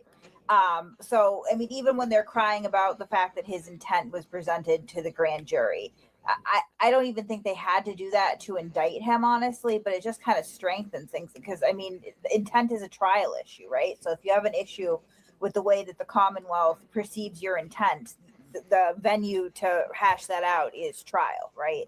And obviously the Commonwealth in this case feels like they have a provable case, so they're not backing down at this point. Like, I knew as soon as this was filed, and this is the second motion to dismiss, which obviously the judge pointed out several times, like, this has already been scrutinized, the indictments went through, like, he's going to trial, that's it. But I think it's crazy how much money he probably spent on that isn't his money. He's bilking his subscribers to pay for this pageantry so they can bring up my name and say a bunch of really inflammatory and not entirely true statements. And again, to Bettero's credit, he's probably taking his client at face value. But for instance, you know, this entire forgery thing is not true.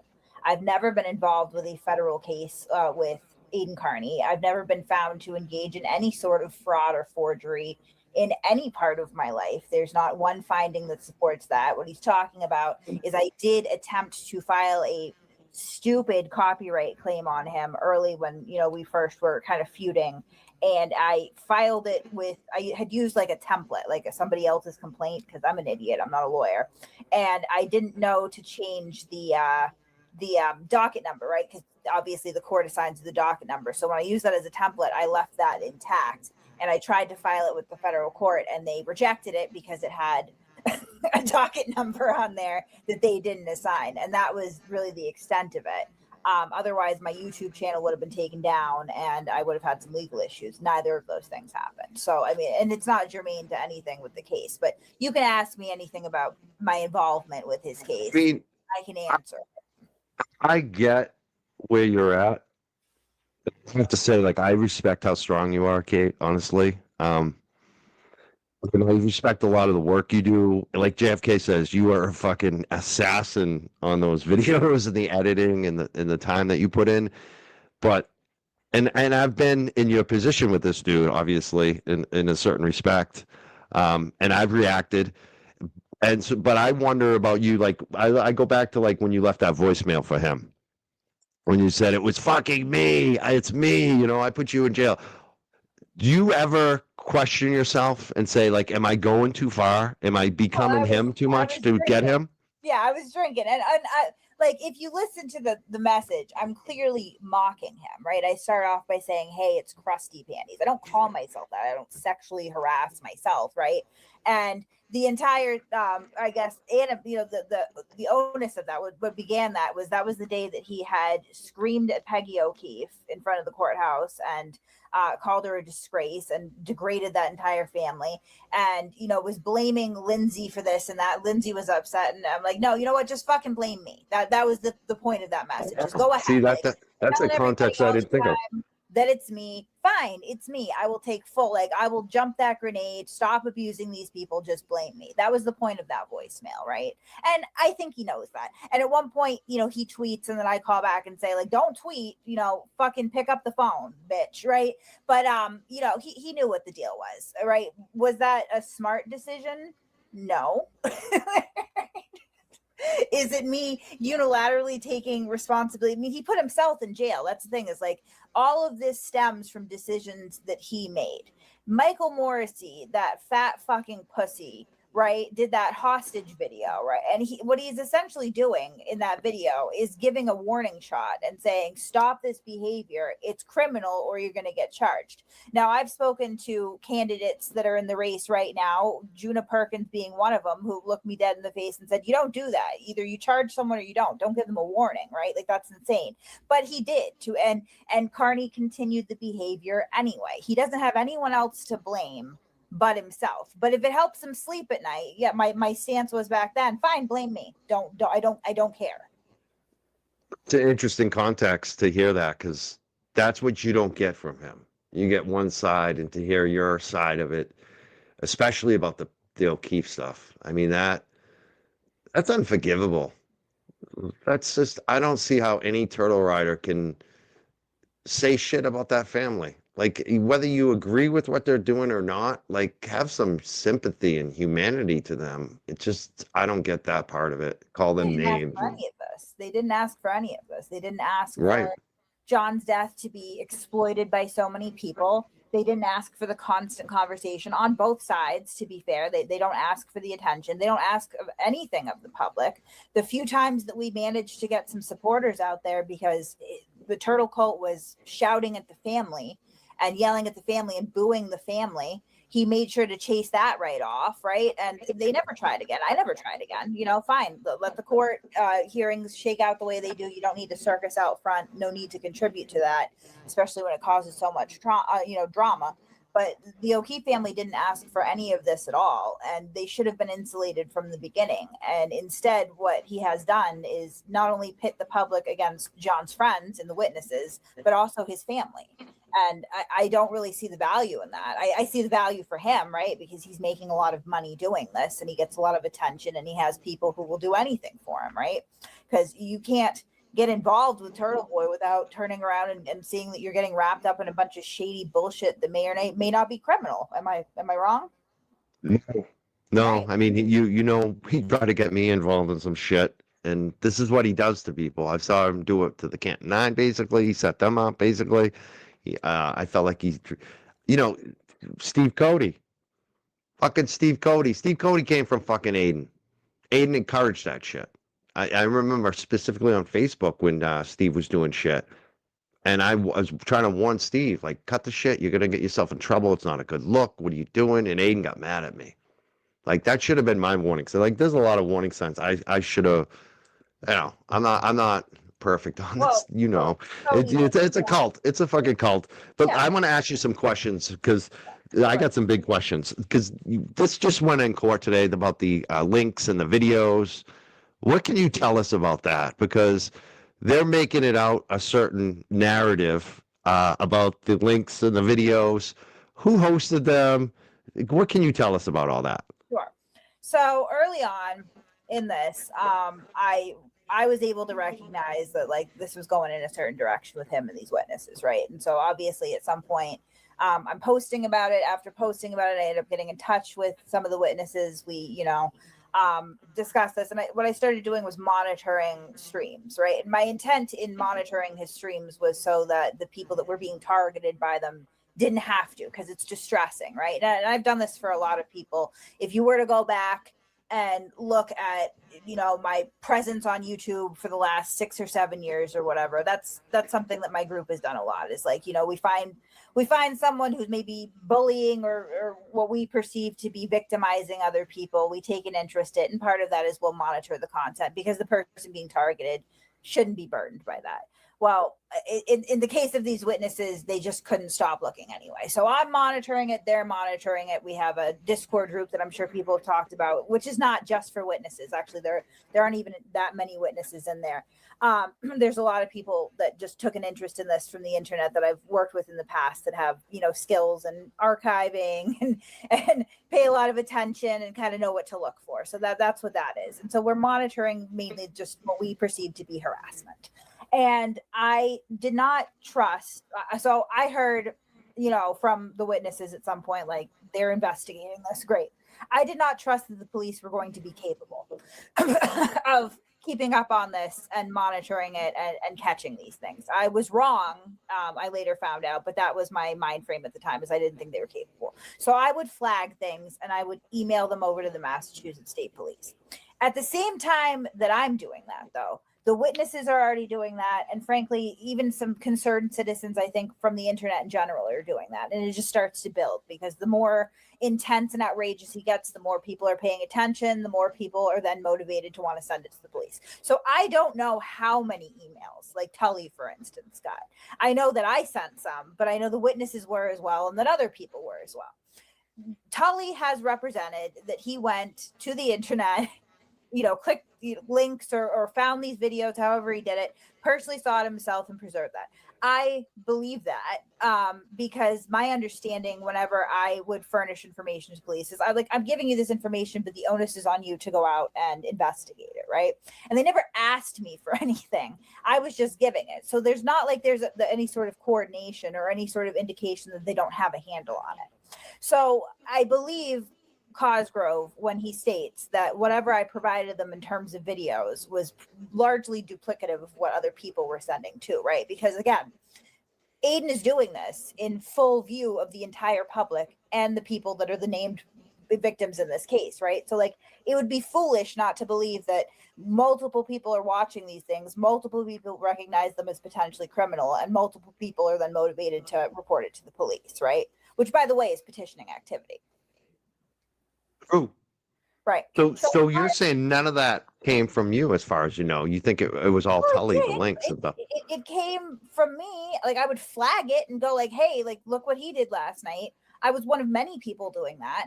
And then you've got Tully, who has now said under oath, you know, by means of an affidavit, I went and looked for myself, which is just common sense, really, because like my father used to say it all the time when I was growing up: trust but verify.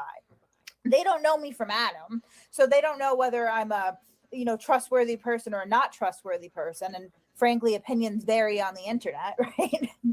So, you know, if I flag this, it's still their duty to then go look at it, not just take it at face value. And I think that that's pretty standard for most investigators, right? Like, okay, where can I find this? Let me see for myself. And that's what was done. So, I mean, I don't see anything. Do I believe that they were just blindly taking clips that I would send and just being like, yep, I don't believe that they were doing that. It was never my expectation that they would do that. So you weren't the one who retitled them or any of that stuff. It wasn't you. No. They started screaming about that early on, and I had no idea what they were talking about because I'm not a government agent. So I'm not privy to the ins and outs of grand juries or investigation, right? Like, I know what I send them. I know the limited conversations that I've had. I know what I know from witnesses. So it might be a little bit more than the general public sometimes, but not much, right? So I get my information at the same time that other people do. So when I'm hearing about this retitling thing, I'm hearing about it because Aiden is announcing it and everybody's talking about it. I speculated, oh, gee, well, maybe it's because sometimes I will label clips so I can find them in my computer, right? And so if I send something off, like, you know, and had labeled it like never live a normal life, maybe that translated to how the, you know, police interpreted it and how it gets to the grand jury. Now they've said that didn't happen, and their explanation again makes sense. And I went back, and honestly, a lot of the time I wasn't labeling clips. I was sending them in real time. So it would just be the date and the time that I took the screen recording on OBS would be the file name, right? So that kind of killed that anyway. But Tully's explanation makes sense, right? Because he's doing the same thing that I do, right? Like you're taking these clips, you're picking what's relevant, but you still need to organize it for yourself. So you label based on what Aiden said in the video. And that was always a losing argument to me anyway. The example that I would use is like, let's say I go off the deep end tomorrow and I pick up my phone and I stream to my YouTube channel and I'm going to go shoot up a CVS, right? And so I label my video, my trip to CVS, and I go in there and I mass murder everybody in there and I record it, and the police apprehend me and they take the video to the grand jury and they present it to the grand jury and they say suspect enters the CVS, right? They are describing what they are showing the grand jury, but the grand jury still has to watch that video. They're still going to see me mow down an entire customer base at the local CVS, right? So how I label it on my YouTube channel versus how the prosecutors label it for the grand jury doesn't matter. The contents are still the same, right? Yeah. I mean, the biggest thing I think, the only defense I think about Turtle Boy on this is the conflict with the DA's office. The fact that Cosgrove sort of admits he's still reporting to Morrissey. Typically, when a DA recuses themselves, they go to like Middlesex or they go to Suffolk. They have another DA take it over with a different set of state police. I think the biggest issue I have with this is that Tully is involved. Because, you know, Turtle was going after the Tully, you know, and I think that's their best defense. I don't think it's going to work. But what do you think about that angle? Because I think that's a valid criticism that they should have sent it to Middlesex or Cape Cod or somewhere else outside of Norfolk County. What do you think about that? Well, they tried 19 different times. They would get answers from prosecutors, according to what I've been told by witnesses anyway, which I do believe to be true, and is largely known about actually in the legal community in general. So I mean, I've heard it from other people, just lawyers around too. But they would get answers like, "No, I have kids." Nobody wanted to touch it because Turtle Boy is so vicious to people and their reputations and their families. And you get your address doxxed, you might get your tires slashed, your kids' schools contacted. So it's like Cosgrove and Mello is who they found, right? They assigned a special prosecutor, and I mean, again, that's not that unusual. When I had so we know that at one point Turtle Boy accused me of witness intimidation, right? He pushed really hard for a prosecution, and that was out of Leominster District Court. That would be the Worcester County DA's office. I've never had an interaction with the Worcester County DA's office in my life, but regardless, they assigned a special prosecutor. Okay. I still don't know why. I'm presuming the conflict has something to do with Kearney because I've never had any interaction with Worcester County DA. I mean, I suppose if they dug back enough, my mother worked there as a victim advocate in like 1992. It's been a long time, so I don't know that would present a conflict. But regardless, they got a special prosecutor, and that special prosecutor was not another office. It was a private attorney that had taken on, and there was no issue. There was no corruption involved in that. And he, resolved the case, and that was that. I paid $100 fine. Cool. Right. So it's not that unusual that they get a special prosecutor that isn't Cape Cod or Plymouth. I mean, it depends on caseloads and the willingness to take it. But I will say, I think I had heard up to 19, a number as high as 19, different prosecutors that they approached. And you can't really say it's because of a weak case because, he's tried a motion to dismiss. It failed. This one will fail as well. Like, I mean, every time it goes in review in front of a judge, they say like the elements are here, there's a case here, right? Like, no, we're not going to dismiss it. This is something that needs to go to trial. So I wouldn't take the refusal of prosecutors as evidence of anything else other than, unfortunately, the stranglehold that he has created around the criminal justice system, which nobody should advocate for that at all, right? This isn't a free speech case. This is about legitimate harassment. This is showing up in people's homes, workplaces.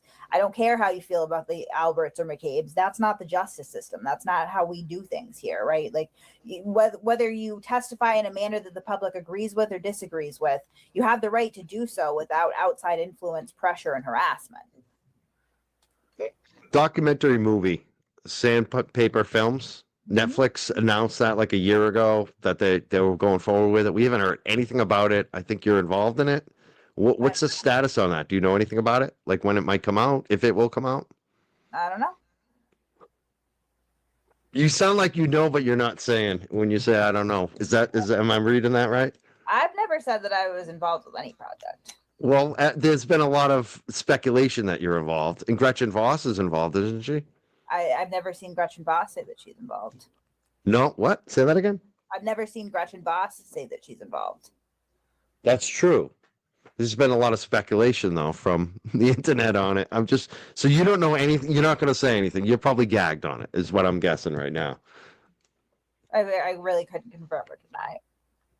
What? You're breaking up. Say that again? I said I really couldn't confirm or deny. All right. Because I keep speculating that movie's going to drop right before the trial, or maybe after the trial. Maybe they're waiting for the trial to happen. I don't know. I just wonder. What do you think about Matt Damon? What do I think about Matt Damon? I mean, I presume that's a Karen project. I think so, too. I mean, Nick Rocco made a comment about that. And what do you think about the people in the chat right now saying I've betrayed Karen Reed by having you on the show right now? I think I probably doubled your usual numbers, so I think you'll survive it. But am I selling out, Karen? There's one. Mike, you are a traitor to Karen Reed speaking with expletive. Maybe you can answer a question for me, being on the other side. Yeah, I'll answer a question for you. I'm thinking. So I perceive this at this point anyway. This isn't an allegiance to any sort of cause. It's an allegiance to a person, correct? For me? Yeah. It's tough to answer, because obviously I have a conflict.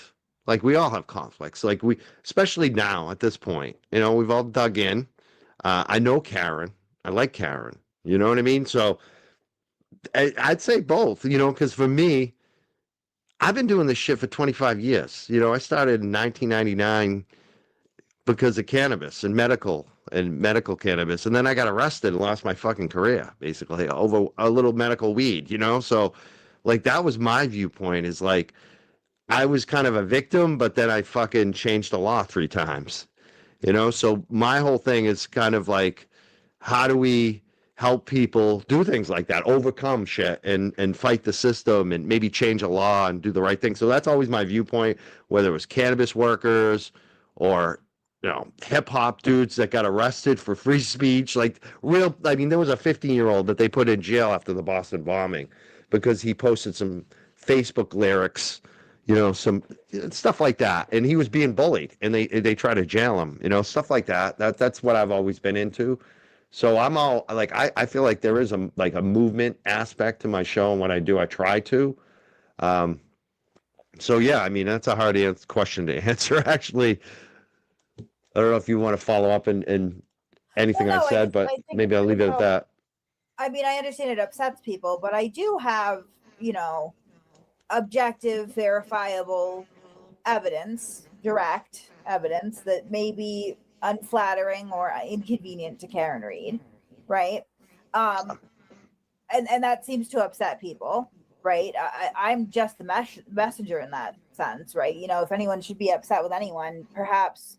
Well, see that even that, I would say be upset with Turtle Boy for being so wanton with his discovery materials that it ends up in the hands of me because I'm going to put it into public.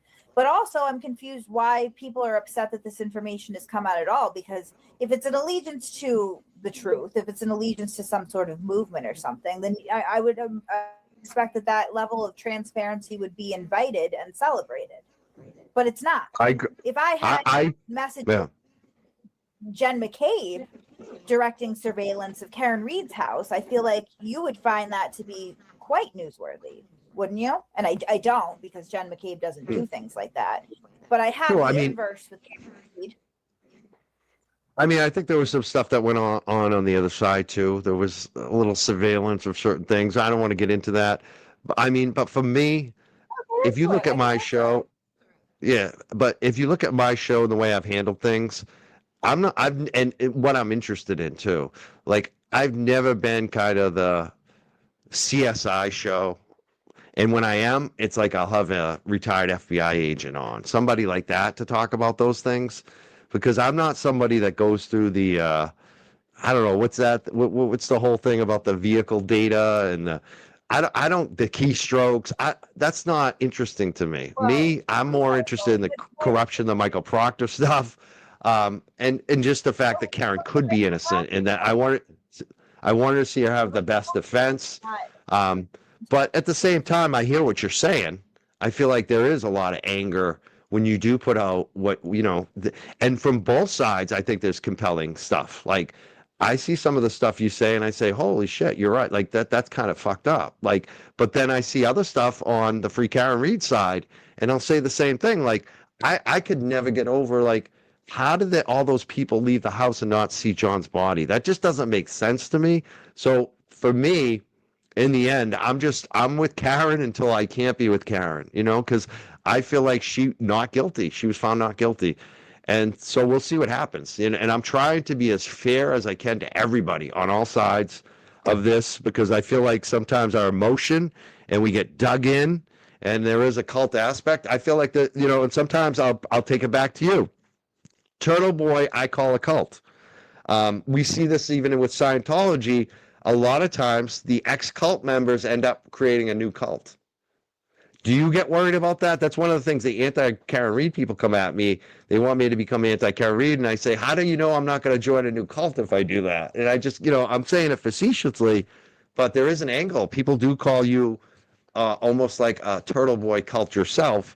What do you think about that? And do you think about that? Like, am I becoming this guy too much? Because I worry about that. Am I becoming too much like the asshole? You think, I mean, I understand about myself that I don't have the influence to run a cult. Good point. Good point. You think that about yourself that you would? No, I mean, I I look at, I mean, I don't even, I prefer to call us pro Keef if we're going to have a little, point, but there, I mean, there's not a lot of organization behind it. I think that's abundantly clear. We don't really have people that emerge as leaders and those who don't. There's not a lot of agenda in that. I do find that some people on the prosecution side of things, when they see people question Aiden, which I think is a reasonable thing to do, immediately jump on that and want to change people's minds about Karen. I don't subscribe to that. I really don't care. I don't like the bitch. I know that she erratically backed up her vehicle at the same time that her boyfriend's phone stopped moving. And I find that to be a lot harder to answer than how people could drive by and not see him. Like, right? It's just the cosmic convergence that would require that magnitude of a coincidence. But I don't really care if other people feel the same way about that. I mean, Karen to me is a secondary issue. I have my beliefs about what happened in her case. I think that what happened in her case is concerning, and I don't want to see it happen again. But I know that she's not going to do that again, right? She has no reason to. Carney does, right? And though you may appreciate where he fell in Karen's case, you may find that the next case that he wraps himself up in for profit, you might not like the side that he takes, but the tactics will remain the same. So that's kind of my focus, and where I stay at it is that I would prefer not to see this happen again in another community. And I know that my conversations with the witnesses, they feel the same way, which is the main motivation for their lawsuit, and why, although they're both named, obviously there is a heavy emphasis on Carney, because there's an understanding among people who have been affected by his behavior that if it's allowed to continue, it'll just create more devastation in another community. And I talk to a lot of people that live in Canton every day and have had to deal with the fallout from his behavior in their community. And so certainly I think that there should be a vested interest among all people, regardless of where they fall on Karen Read, to not see that happen to another community, to another family, to another victim.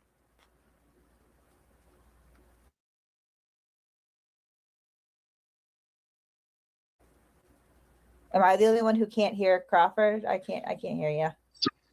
Oh, sorry. Do that a lot. I didn't want to interrupt you while you were going. It's funny that you say that, because there are a lot of free Karen Read people who also feel the same way about the way that he's treated them.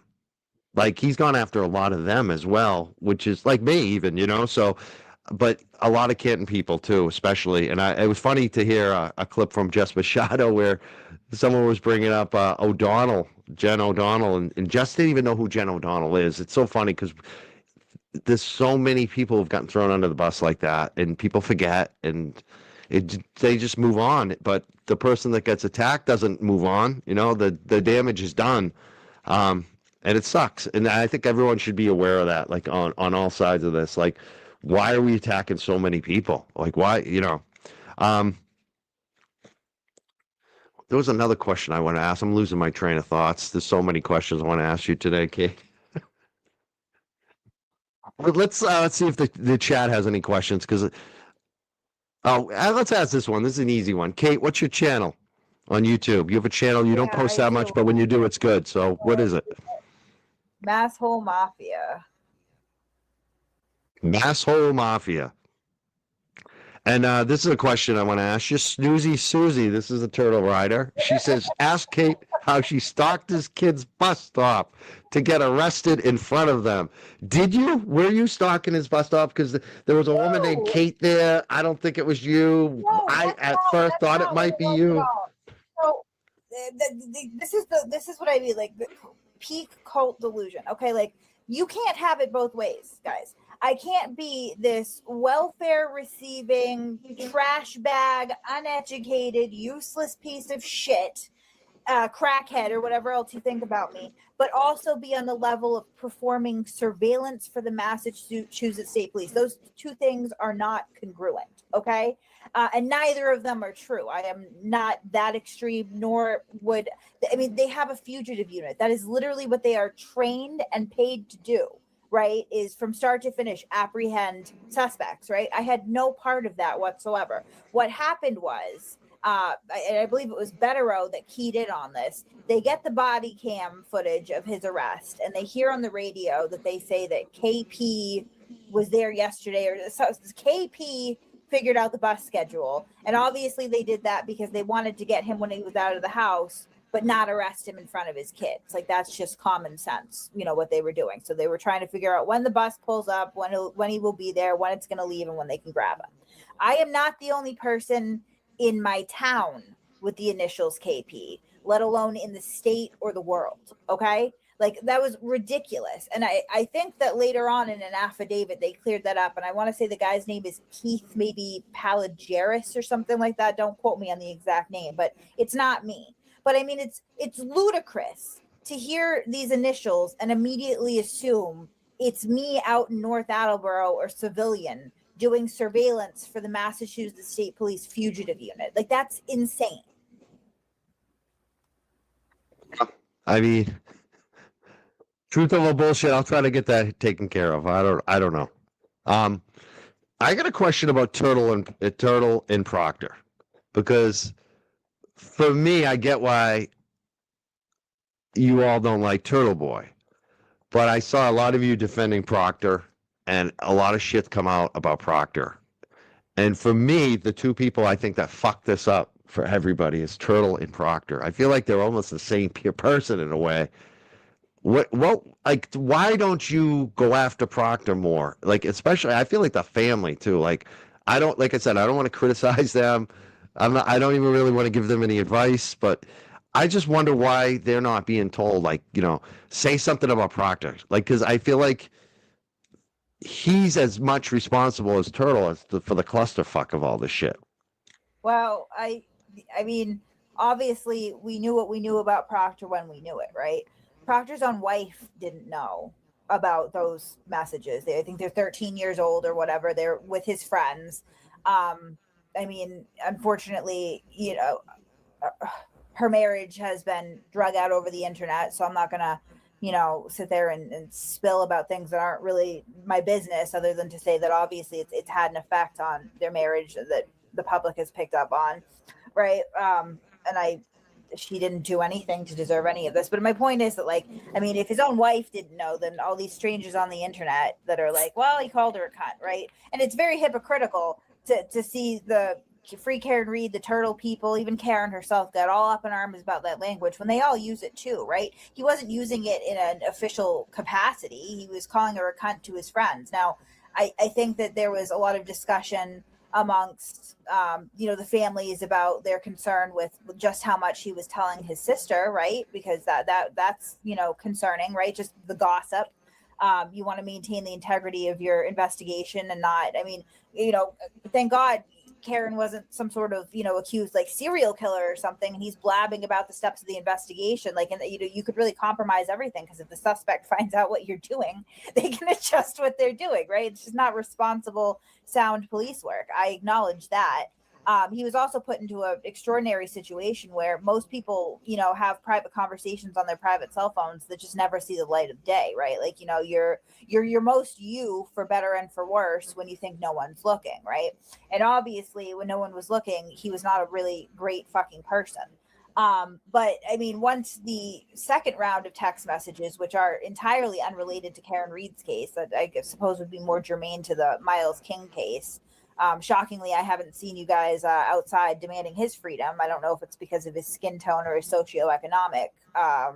I will say I will be heavily covering that because of what you just said, because of his skin color and his socioeconomic, and the fact that I think he might actually, wait, let me say that. I actually think there's a chance he could actually be innocent. He might be not a great guy, but what I saw that, some of the stuff going on, it's like, wait, you never know.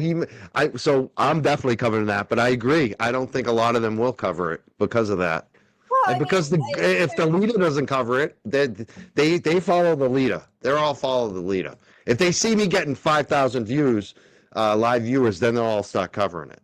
So, I mean, the question, get back to why don't we go after Mike Proctor? Well, first of all, misconduct versus, you don't see a lot of corruption from him objectively, right? But definitely those attitudes in policing are problematic and can't be tolerated. I was the only person when that came out. Everybody else wanted to talk about Karen. I went on a space, and the first thing I said is, I have no concern about white females or middle class white men in his in his scope. But who's going to open up all the cases, especially from early on, involving poor people and minorities? That's what I would be concerned about. And so I put in a request. I have a request pending right now for his old cases, right? And I especially his traffic stop, right? I like that. To my knowledge, has done that from Free Karen. Great. But I love that. Let me know. I'd be interested in reporting on that. That's the I would love to see that. Right. I want to comment on a couple comments here because I'm getting Snoozy Susie. I might have mislabeled her. I saw a couple comments about this. She says, after supporting Mike through all the BS, I'm done. He needs to really think before he speaks. That was after. I'm sorry, Snoozy. I think I got you mixed up with somebody else. I think you're mad, and I apologize. Sorry. All right. Kate, do you want to say anything else? Is there anything else that you wanted to say before we go? Anything that you want to correct or just speak to the audience about on this stuff today? No, I mean, I think that people need to, moving forward, especially if they follow the witness intimidation case, which is undoubtedly going to trial, start to pick apart a little bit more what is actually being argued by Turtle Boy's counsel here, and like what the arguments are that they're actually making, right? Because right now they went up and screamed Pete, well, my last name this time, but Peter, every single time, Kate Peter. But what they're not arguing is that I falsified any clips or did anything deceptive. They're not even really arguing that the Steve Scanlon call was not authentic, because everybody knows that it is. They're not arguing that the Lindsay Gaetani wiretap that I got was inauthentic, because it wasn't inauthentic. He did edit it. You know that he did. That's what you interpreted as a threat from me, but that was just simply me. Again, like the truth is only a threat if you're lying, just to be clear, right? Because you knew the deal with that, and I knew the deal with that, and so I called you out about it. I'm sorry if you felt threatened. It wasn't a threat, but it was the truth, right? And so, I mean, in these arguments where I get constantly disparaged and called a liar and this and that, it's not that I'm lying. I'm being quite honest, and all of the people involved know behind the scenes that what I am saying is true. It's just simply that the truth is inconvenient to Turtle Boy, right? And the same goes for all these terrible intent arguments that he's going to make. He told people over and over and over again what his intent was. And regardless of how you feel about the Alberts and the McCabe's, right, that's not the issue at hand before the jury. It's his behavior, not what you believe to be the contents of their character, right? And so regardless of what kind of people these victims may or may not be, it is not lawful, appropriate, or something that we should accept to exert pressure on witnesses outside of the justice system to try to get the outcome that you want. You wouldn't be okay with it if it was your sister, mother, or brother being subjected to that behavior. And I just think people should remember that that is the question for the jury, not all this extra noise. I mean, that's the problem for Betterow and Bradel, you know. I did turn my mic down. Hopefully it's fine now. Thanks for letting me know. There's a couple people like think I've turned on Karen Reed in here today. They're mad. I lost the comment, but they think that I'm saying Karen Reed is guilty. Did I say that today? Did you hear that, Kate? Did you feel like I wasn't supporting Karen Reed? I feel like still mad they get. We haven't discussed her really at all. Yeah. I'm certainly not trying to force you or even encourage you to subscribe to my beliefs. I mean, it's funny. Whatever. I raised a lot of money for Karen Reed, so you know, money talks, people. That's all I'm going to say about that. Yeah, I mean, I feel like we mostly got out what we wanted to. I'm going to leave it to the chat right now. A lot of you have had questions. I haven't been watching everything because I'm trying to focus on Kate and not screwing up this interview today. But if you have any questions for Kate right now, for her, repost them in the chat. This is your opportunity. Don't expect me to scroll through 10,000 comments to find it. Post it now. Reshare it right now, and I will post it up there. If you're new here, please like and subscribe. And one person said, all I care about is the money and the clicks. Money and clicks are nice. I'm not denying it. But at the same time, you know what's even better? Sleeping well at night and and feeling like you were fair to people. That's. Um, Kate, do you think I ambushed you tonight, or do you feel like I was fair, or do you think I was too easy on you? What do you think? I mean, I invited an ambush. Actually, is sort of what I saw. I think you were a little bit too easy, but I'm too easy. See, I am. If somebody comes on my show, I am much nicer to them. That's a hint for Adam Deich and some of these other people who are afraid to come on the show. It's easier when you just come on the show. I'm nice. I'll be nice to you. But I don't even want Adam Deich. I gotta say, it's like when's this election? We're almost done, bro. I can't wait. Adam Um, Deich is very selective. yeah, he won't come here because I think he's afraid of the questions. Well, I mean, like I think that we probably have separate concerns about Adam Deich, but some that intersect. His treatment of Juna Perkins, I find to be appalling. Of course, single out the female campaigns, or candidates rather, in your campaign, and I think that his answers regarding Carney are, what he is refusing to at least disavow would be massive prosecutorial overreach, right? Because they have conflicted out. Greg Connor did an interview and he explained, as being somebody who worked in that office, sort of the nuts and bolts as to why Morrissey's office conflicted out of the Carney investigation and prosecution, right? And so Connor was quite clear in saying, I can't touch that. If I take office, I can't touch that, and I won't. It's independent, right? What Deitch is refusing to say the same, and he's sort of insinuating, well, I'll take a look at it. Appreciate all the super chats, getting some new super chats on this replay. This is a replay, Megan. This is from the other day.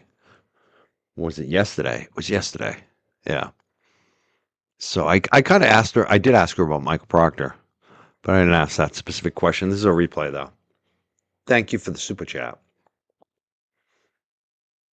Thank you so much for all these super chats. I go up on Twitter. This is hilarious, actually. Will Galera is going back on my Twitter to like 2024, 2025. I don't even know. He's going back years. He's going back to my Twitter to repost old tweets like it's a gotcha. Like, oh my God, you said shit about Kate 2 years ago. No shit, I said shit about Kate. It's like he's such a fucking weirdo. They are so obsessed. They are so obsessed, all of them.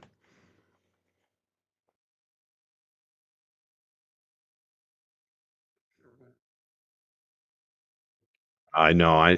My mic was probably too turned up. Is it still too turned up? I know. I think I do need a bit better mic, honestly. I think you're right about that. Turn it down a little more. Is it too loud tonight too? Yeah, I'm listening back. It was too loud.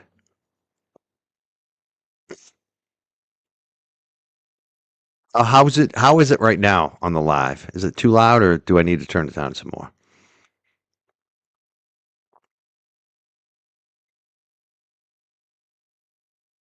No, Charlie's upstairs right now.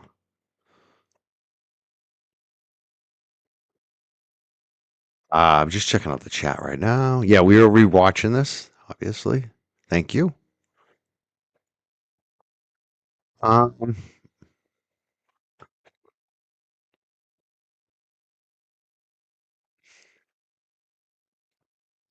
mm, I think we're all caught up on that. We did have a lot of comments, but nothing I really need to share right now.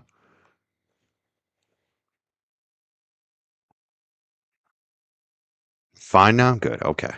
Yeah, it was too loud during that interview. Hope it wasn't too loud with Nan tonight. I don't know. All right. Maybe I should get a new mic. I keep thinking that. I got the best mic in the world here, but it's guys a board. This one here. I got sick of using the board. The board always had issues with the computer. Thank you for the 10 gems. Thank you so much. It's always tea time.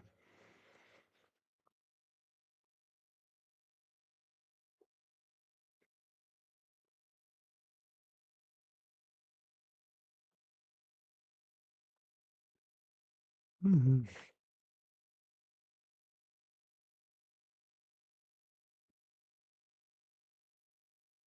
All right, let's get back to the replay. Realistically, he can't without a huge ethical concern. And what skin in the game does he have? What kind of district attorney doesn't want to see? You know, it's funny when I talk about flooding the zone. Am I back on the screen? Yeah, I'm on the screen. Cool. Um, I'm at the point where I might just start replaying his bus stop lives while he's live. Just immediate response. That's where I'm at right now.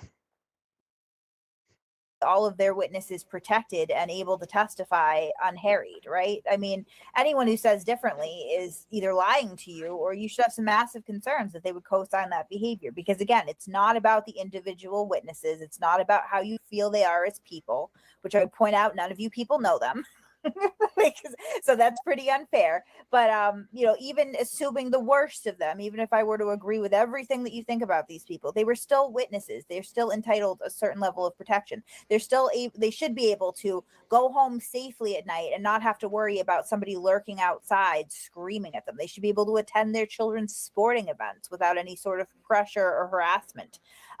They should be able to go to work and not have to worry about endless phone calls, emails, texts. Like none of that is not our justice system, right? So for Adam Deitch to refuse to disavow that, I think should concern anyone who lives in that area. I asked for questions. We get a lot of good questions now. We're gonna do this as much of a speed round as we can because I'm gonna have to go walk some dogs in a few minutes, and I want to answer these questions. This is the first one. Mike, did you ask Greg to come on? I haven't asked Greg Connor to come on. I don't think he would, but maybe he will. But I want to ask Kate about this. I have an issue with Greg Connor due to the fact that he's collecting donations from Norfolk County DA office employees. I think that creates a conflict of interest. A lot of lawyers, too, who are going to be doing business before him. I like Juna Perkins a lot. What do you feel about that? Do you think that's a conflict, or do you think I'm just being funny? Do you think that having the support of the people that he would be working with is a negative? It's a conflict. It's like, imagine, because number one, this was good. I like this part of it. I'm just checking out the numbers from yesterday. Phenomenal day for us on this channel. I want to thank you all. A very good day for us.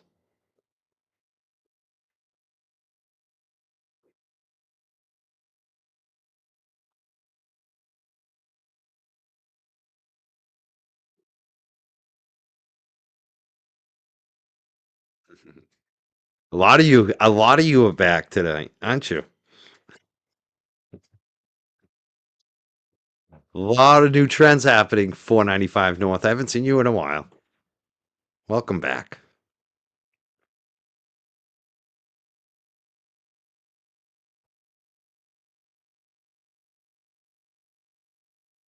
One, people in the office a lot of times are going to feel like they have to donate. And number two, it also like brings up, even if it's not true, it brings up the feeling like, oh, that person got a promotion because they gave more money. So like that's the that's a lot of conflict. And what then that maybe you might not want to discipline somebody as much because they gave a lot of money to you, so that's the issue. And I think it's more about the public, well, how the public views the office too. That's what I like. One thing I like about Daesh and Juna, and I think of Barakat too, is they're not taking Barakat's not taking any donations. They're not taking donations from employees.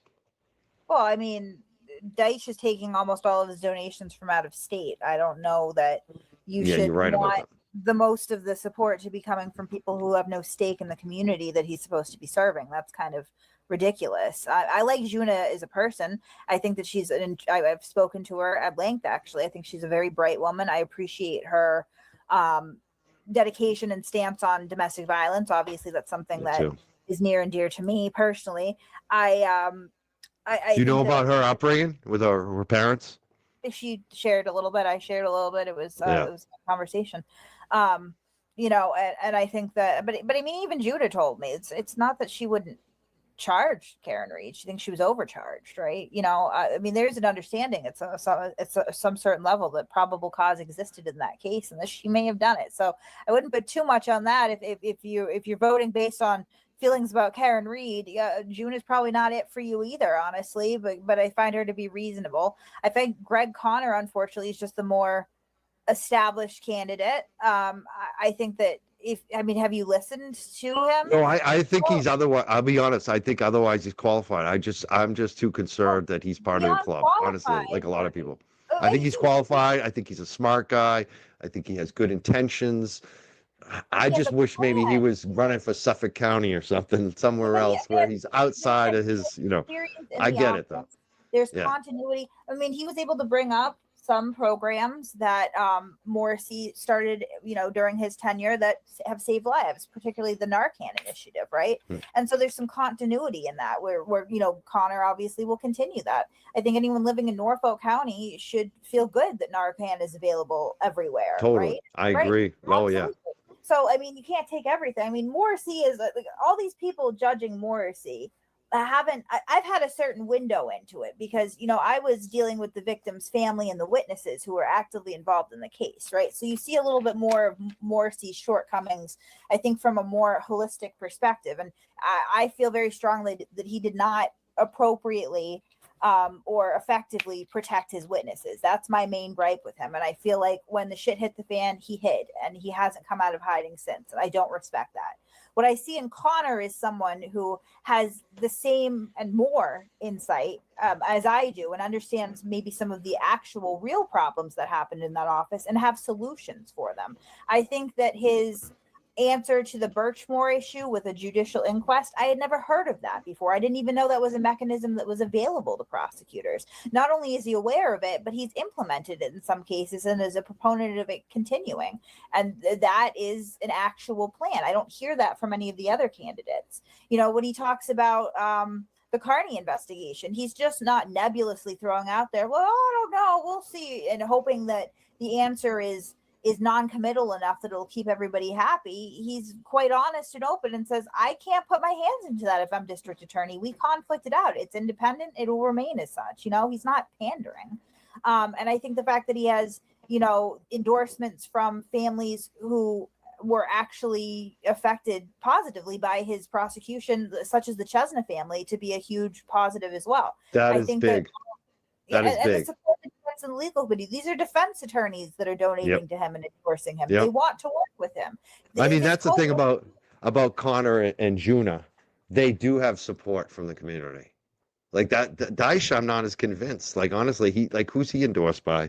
So and I do think he's highly qualified, but I probably wouldn't vote for him. But I like that you gave your speech. I like to be fair and balanced. I want to move on though, because we're running out of time. I want to get to some of these questions.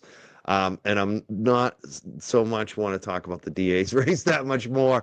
Sorry. I want to ask about this one. EKS. How come O'Keefe's didn't also join the civil case? And I'll also ask you this. Do you think there'll be more civil cases?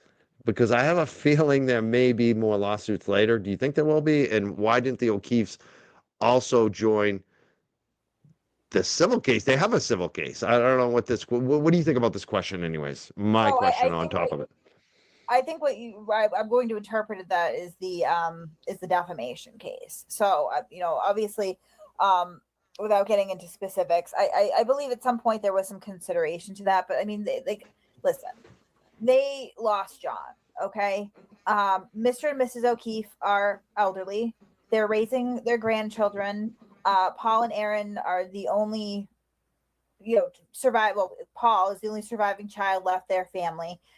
They're not right in Canton.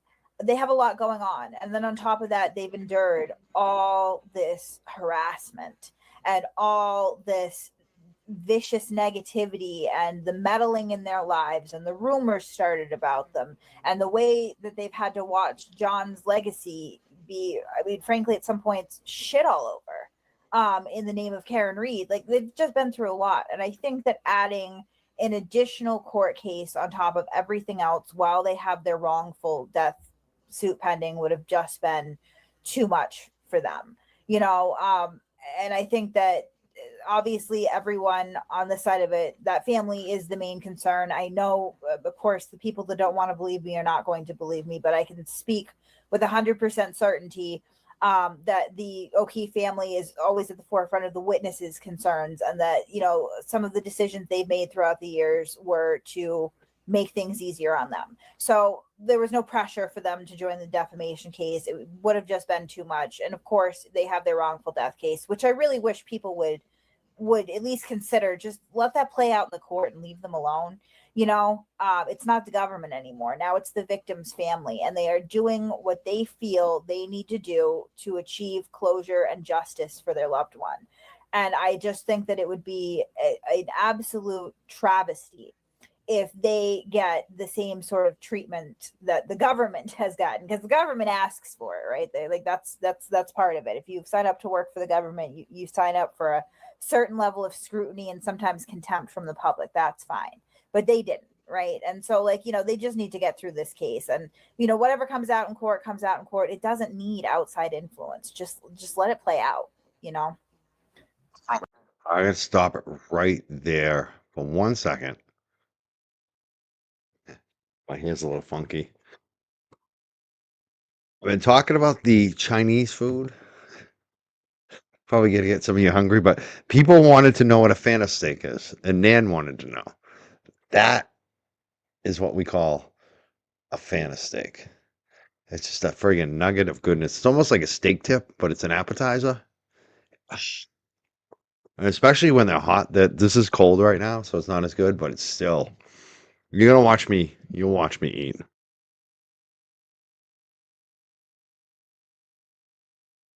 Like, I agree. I mean, that's the thing. Especially if you're free Karen Reed too. Like the court, it worked for Karen. Like, I don't think we needed all the extra bullshit. Like, I really don't. I think Proctor was enough. Lisa has a question. She says, Kate, what are your thoughts on the outcome of Aiden's criminal case? How much time, if he's found guilty, do you think he'll get? Well, I mean, that changed. Like, if you would have asked me in the beginning, like when they first charged him, I was fairly certain by the time they charged him. That's if you read that blasphemy right complaint, there. It's quite comprehensive, and he handed It them might look everything that way, but it does not taste that way. Let me tell you, it is so good. Somebody in the chat, Missy, she knows what I'm talking about. Missy already knows. Missy knows. Missy knows exactly what I'm talking about. Oh God, Missy, I got an addiction to that I mean, place. he literally says at some It's point, bad. if you want this to end, just admit what you did. That's asking to change testimony, right? Like, again, like, I wasn't there, you weren't there. There were only a certain amount of people there that night at 34 Fairview. Like, they know the truth and we don't. We can't impose what we believe to be our version of the truth as people who weren't there, right? So, like, whatever they're going to testify to, they're going to testify to. When you start making demands for them to change that, whether or not you believe it's true, it's still against the law. So, I mean, I always assume that he would be convicted. I still believe that he will be convicted. I don't believe there is enough manpower that he has behind him to really effectively nullify a jury on this, especially, you know, not to look into the future too far, but I think some things are going to change for him when the weather gets a little bit cooler out. That may not help with the public perception. But anyway, I would have said in the beginning, though, he's not going to do any jail time. But then the case progresses and he just continues. And Cosgrove has already early on in hearings expressed to the judge that he intends to use his further acts as an argument for enhanced sentencing if it gets that far. I think it will get to sentencing. And I think Cosgrove has a pretty compelling argument as to why he needs to do prison time now, right? Because he won't stop any other way. So my best guess is that they'll probably sentence him to 3 to 5 years and that he may serve like a year and a half. That's my honest best guess. Funny because they try to blame. I've been listening to Lana a lot. I don't know if you listen to her, but she has broken down some of the stuff and like how they're trying to blame his actions on you. But he goes on his show. You're not like, you don't have a gun to his head while he's on the air saying all this crazy shit. I mean, I don't get why he just doesn't stop at this point, but I guess he has no choice. It's like all or none. He just has to keep doing it. Um, Here's a question from one of your supporters. Earl says, "Does Kate consider herself more like Jack the Ripper or Mother Teresa?" Well, never Mother Teresa, but I guess the depths of my depravity vacillate from day to day. Depends on your mood, like a lot of people. Sometimes I want war, and sometimes I'm very peaceful. Um, there's a good question from Laferio. I like Laferio a lot. She says, "What has it been like getting to know people who used to be adverse to you?" This is not new for me. Like again, Right. I think that everybody views me in a capsule because of this Karen Reed thing, but I've been doing this for 6 years. If you listen to my spaces, I sometimes tell stories about how I will have arch nemesis on the internet that I later become friendly with. There was a guy that I went back and forth with for like 2 years, and my daughter ended up puppy sitting for him for 2 weeks at my house. Okay.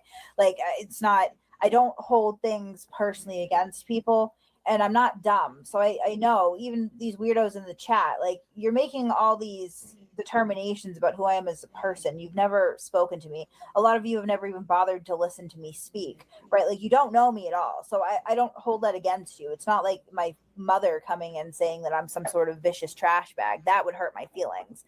Strangers, not so much. So like I'm used to this now. I don't really like, I talk to plenty of people. Like I'm willing to put stuff aside. I can disagree with some stuff, and I'll always like, I have my opinions. I have my moral code. It's personal to me, and I'm very rigid in it. So I'll call people out, but I do that across the aisle.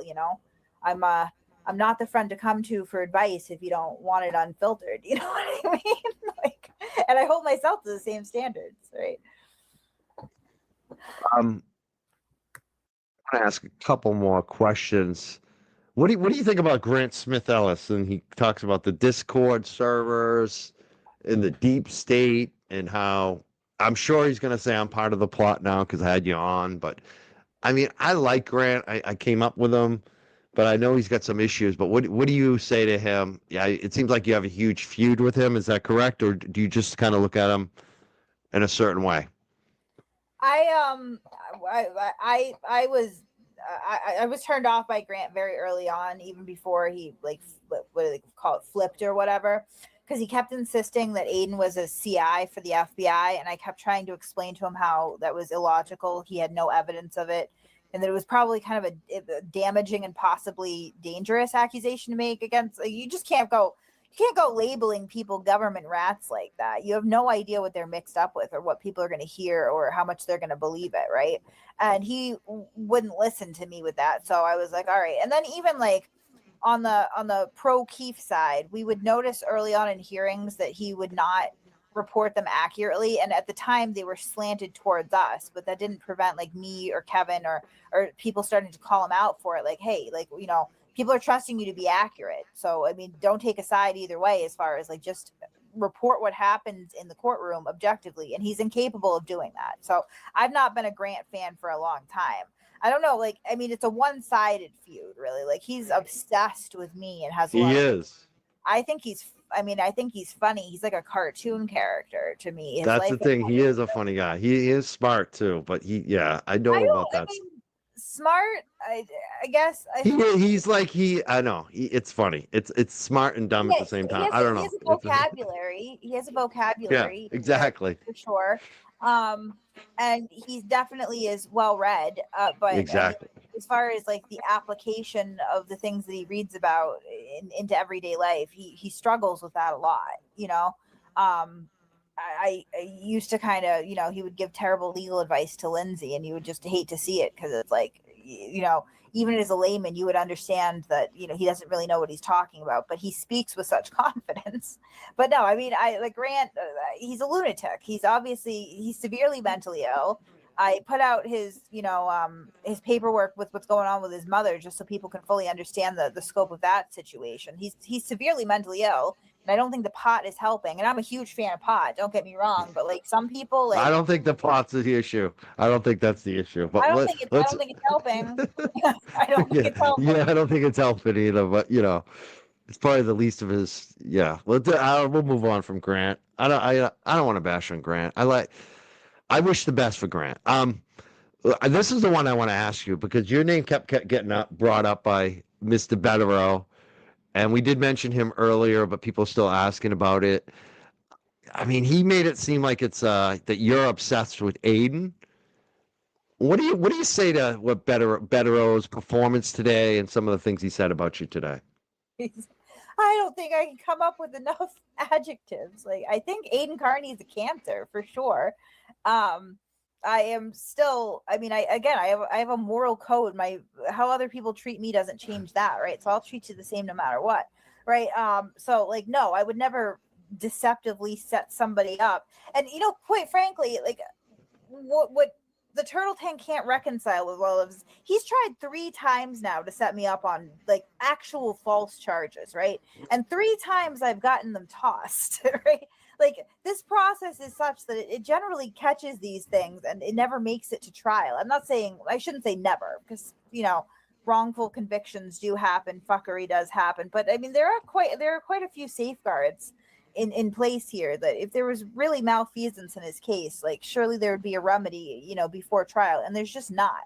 I mean, again, like the judge put it nicely when he said, like the entire investigation is just hit record, right? Like, I mean, he made the case against him, so I understand why they want a Michael Proctor. They want somebody that they can villainize and then blame, right, to shift attention off of his client. But it's just not it here. I don't have any influence or control over the investigation or the prosecution. I have furnished evidence at some points that they may or may not have considered, but at the end of the day, it's their investigation, it's their prosecution.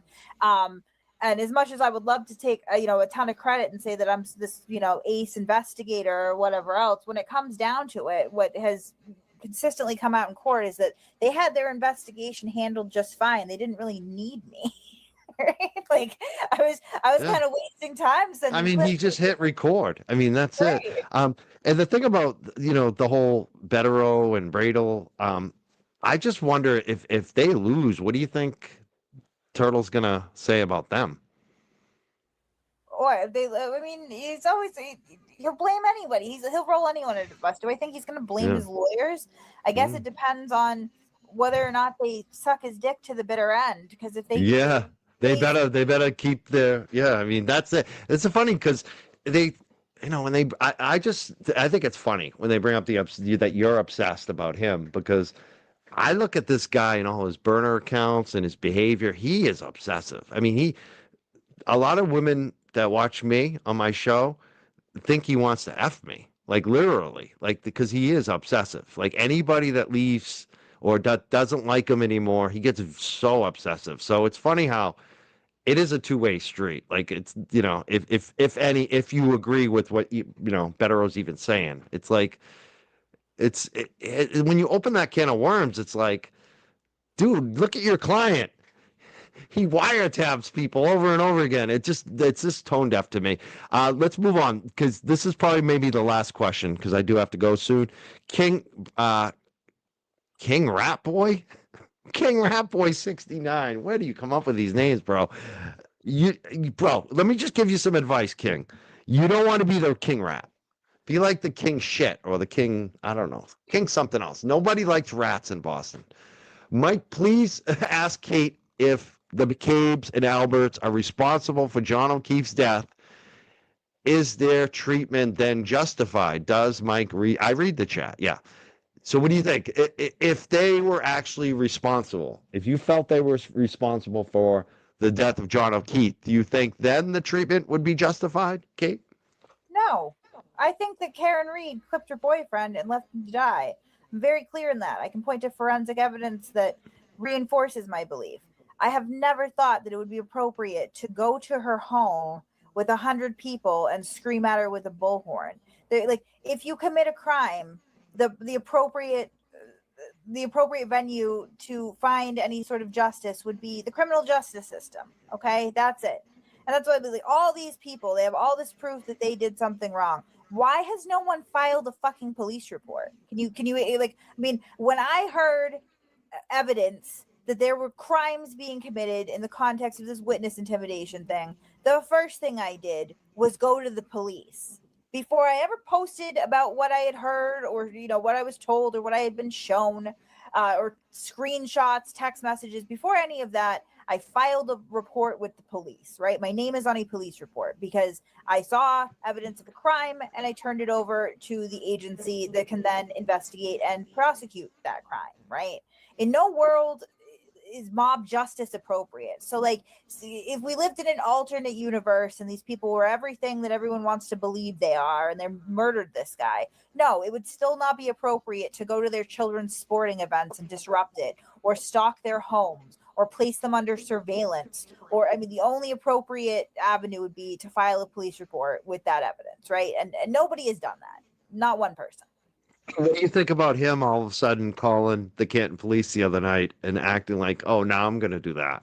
I'm putting it in my update video because, I mean, he's an idiot. He told make sure you make a report. I need it for my lawsuit. Like, it's ridiculous, absolutely ridiculous. And it's not like he doesn't know the process, because he likes to crow on about Kylie Kirkpatrick, right? I mean, he cooperated with the police in that case. Yeah, he did.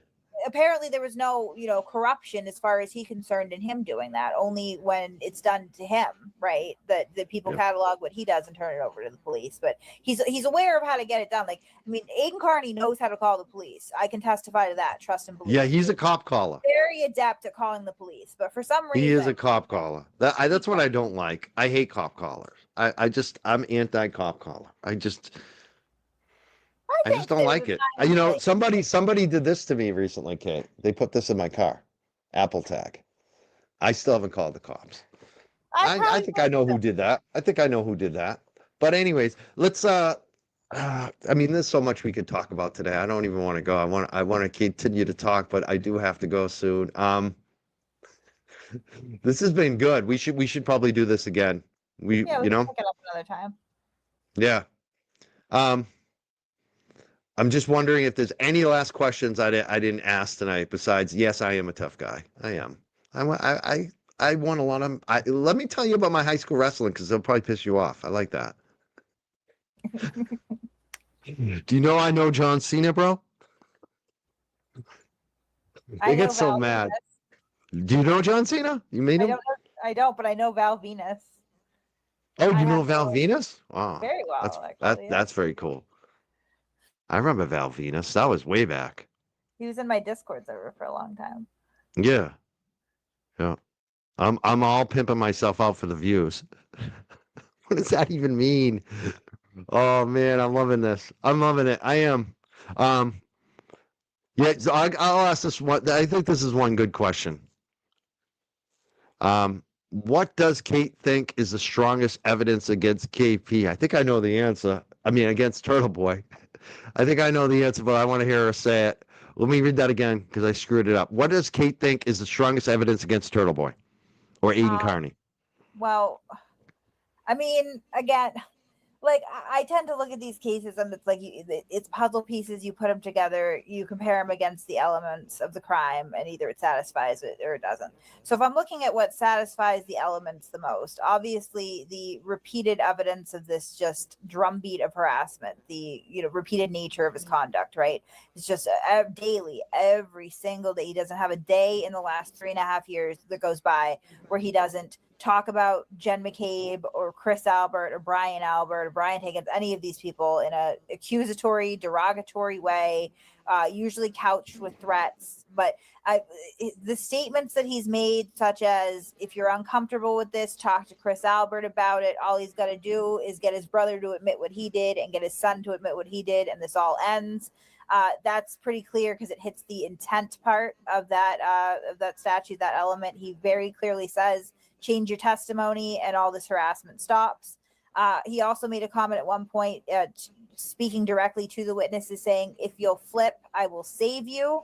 like that very clearly speaks out his intent. And also that's part of the statute too. Save them from what? There was nothing to save them from, right? That's misleading a witness. So I mean, it's just, again, like if you were to sit, and I've done this a lot, going through all of the conduct through the years, and you put it together, you cobble it together, it becomes an overwhelming picture of what he was doing, why he was doing it, and the impact that he hoped to have, right? So I think it's just everything. I mean, he recorded 99% of this, and the other, 0.1% that's left behind is covered extensively in his phone extraction. So I think he's fucked.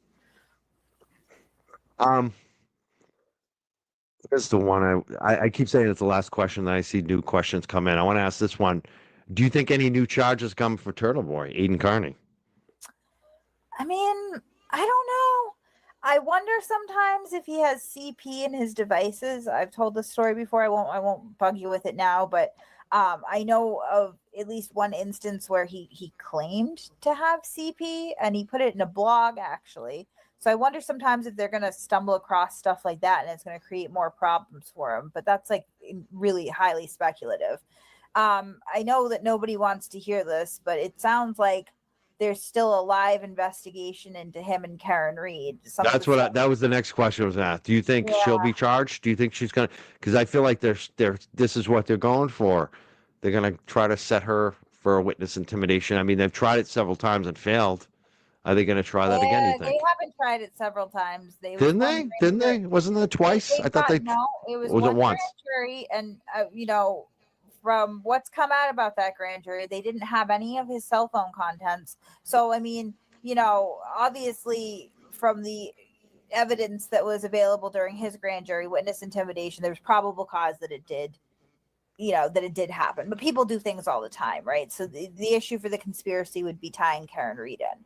I would say this, realistically, I hear a lot of crowing about destruction of phones on military bases, blah, blah, blah. Nobody really addresses the fact that Karen Reed, communicated with people surrounding this almost exclusively on Signal set to auto delete, and that she explicitly texts Aiden Carney and explains that she's setting it to auto delete in case the police get her phone. I would ask that you reflect and think about how you would feel if you saw Jen McCabe send that message, right? I think you would probably consider it to be consciousness of guilt, right? I'm hiding communications from the police, right? That's pretty classic consciousness. Probably, I agree. I mean, I probably would think that, but at the same time, I mean, I felt a little heat during this, especially being so close to Aiden and the shitty, I started doing the 30 days too. And I still feel like I never did anything that really crossed the line. Like, I don't know. I also feel like that you could also feel like she felt like everyone was out to get her. The system was out to get her, and it doesn't matter. It's almost like Aiden. He'll frame it around you. No matter what you say or do, he's going to frame a story around you. So there's that. Maybe she felt like that. Father on Signal set to auto delete. Why didn't she communicate with Matt Gutman on Signal set to auto delete? Why didn't she, she never told 2020 that nobody could know that they were talking. She seems pretty selective in that, right? So, I mean, she really thinks that everybody's out to get her for, anything innocuous. Then I suppose that behavior would be consistent across everybody that she was talking to. But it was only Aiden Carney. It was only people that she met through Aiden Carney. That was where that behavior. So, I mean, again, I don't know if we can just call it general paranoia when it seems very specifically focused on an individual who was later indicted for witness intimidation, right? And then, of course, we have some of the Signal messages because what she didn't account for was that push notification vulnerability in iOS, right? So we have a 2-week period where she is absolutely directing him to do things. Like that's undeniable. She was, right? So the extent of it, maybe a little bit, obfuscated because she did a good job at hiding her communications with Aiden Carney. Most of them are not recoverable. But when he makes statements such as, well, she told me what to say to Jen McCabe and I was indicted for it. I don't want to, I don't believe him de facto. I know that he's a liar, but what little information is available tends to support that, right? So, and I think that's probably where they're at with this whole investigation. Is it's like there may be some smoke, but I don't know that they found any fire. I don't know that they ever will. I used to think that they would, but I don't know now. I suppose, you know, that's probably why she really wants Cosgrove recused, right? And whether or not that works, I think is dubious, because I think you had said before, well, he admitted to talking to the DA's office. You're getting little snippets, and what I can say is, who pays Cosgrove? You know? Did we lose Kate? Yep, you're there. No, You're I mean, back. who pays Cosgrove? Do you know who pays Cosgrove? State DA's office? Right, the DA's office does, yes. Yeah. Right. We know because, you know, people have FOIA'd Mello's invoices paid by the DA's office. So when you're faced with a decision like an appeal, right, that costs money, who do you talk to about that? You talk to the, are you talking about the DA's office if they need You money? would talk to the DA's office. Yes, the DA's office Yeah. would have to. The issue that was brought before the court Oh, it's were about the remarks money. made Yeah. that Cosgrove made about discussing appeal options with the DA's office, right? Okay. Yeah, The because of the DA's amount of office money. would have to The amount of pay money. for it. Yes, right. Okay. Right. That makes sense. So I don't think that he's compromised. I really don't. And he says in his further remarks at that hearing that were cut out by Jackson that he tells the DA, this is what I think would be most prudent to do, and this is what I intend to do. So they're not telling him what to do. He's telling them, this is what I want to do. Will you pay for it? Essentially, right? And Yep. that's how that decision is made. So I think that was overblown too. But I think the fact that they didn't go into court to argue for the return of the phones. They, you know, went into court to argue the recusal of Cosgrove, is an indication again that maybe Karen is concerned about something. And I say this to free Karen Reed people all the time. You have to deal with the evidence that's in front of you, right? So you can believe that she's completely innocent of murder. I don't. I think she's guilty of manslaughter, to be fair. I think she was overcharged. I mean, wouldn't that be a mind fuck if she's innocent of the crime? You know, let's imagine she didn't do it and then she gets convicted of this witness intimidation. That would be kind of fucked up, wouldn't it? Well, I think again, you go where the evidence takes you. That's all. Yeah. And I mean, that's what they have to do. So I don't know if she'll ever be indicted or not. I know it's ongoing. I know it's concerning enough that she had Jackson fly in and wants Cosgrove booted. I don't think it's going to work. I think that I have some sympathy for Karen Reed in the sense that she got herself tangled with Turtle Boy. There's not a worse thing you could do. I mean, So you do have sympathy. That's interesting. You said that. I'm glad. We'll leave it on that. I like that. Yeah. That you're leaving with some sympathy for Karen Reed. Did I just convert? KP, look at that. Oh wow, people. It's so funny. Some of the people in the chat still don't get it. They think I'm being used. That I'm gonna be turned by KP. I think I just flipped KP. As ludicrous as that sounds, it's just as ludicrous as thinking I'm gonna flip now. Like, it just people just need to calm the fuck down.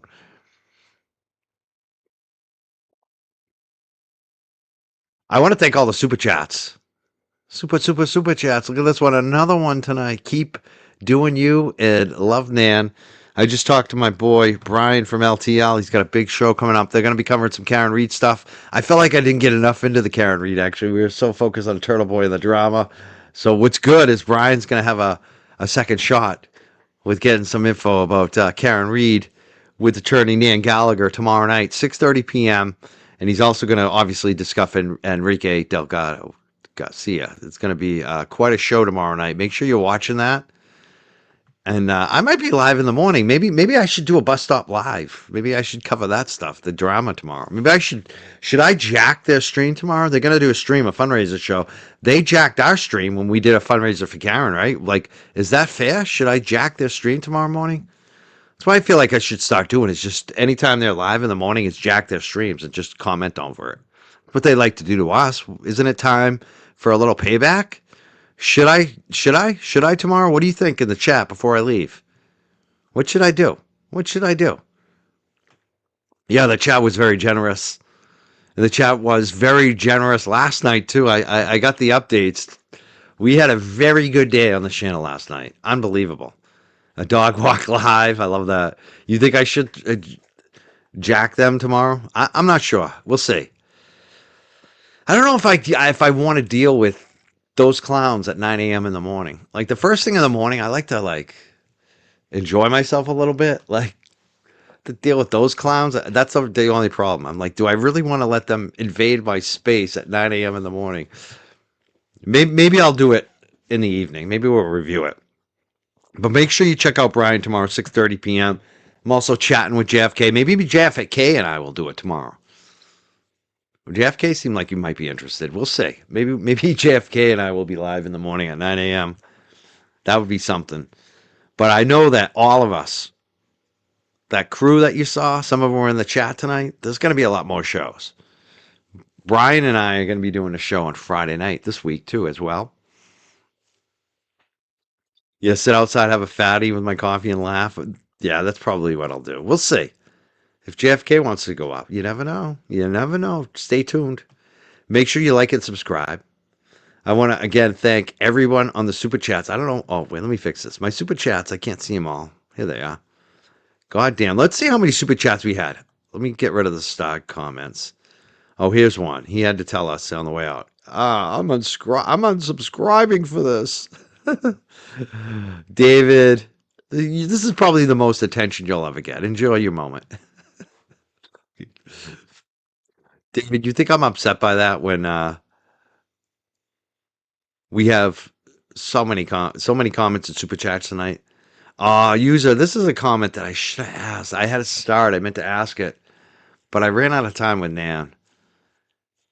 Yeah, because my question on the Gallagher is what happens if they do call the Gallagher as a witness for Turtle Boy, and then they put up the video? Are they going to put up the video of him bashing on Turtle and calling him a cult leader and an abuser? Like that would probably be the follow-up question I would like to ask Nan. I should have asked it tonight. I'm sorry I didn't ask it, user. Maybe next time. Like I said, it was so good to see the dudes tonight. Thank you, Wrecking Ball. Appreciate that comment. I'm just getting rid of all the starred comments because I want to see. It will give me a tally if I get rid of the starred comments over here. Holy shit. This is unbelievable. This might be even a better night than the last two nights, which have been really good for us. Yeah, we had 57 super chats tonight. Let's go through them. Bergen County, thank you. Merlot says, keep doing you and love Nan. Thank you so much. And then we got the gold coin, the 10 gems from It's Always Tea Time. Thank you so much. And Megan, Not the Stallion. She came through a few times tonight. She's always here. Thank you, Megan, Not the Stallion. And Chimmy, we love Chimmy. Chimmy Speaks, thank you. And What the Duck coming through. She's very dependable. Thank you for helping us reach our goals always. We got 80 gems. That's a big one from Nurse of Interest. She says, clock it. We're clocking. That's 80 gems. That's amazing. Thank you so much.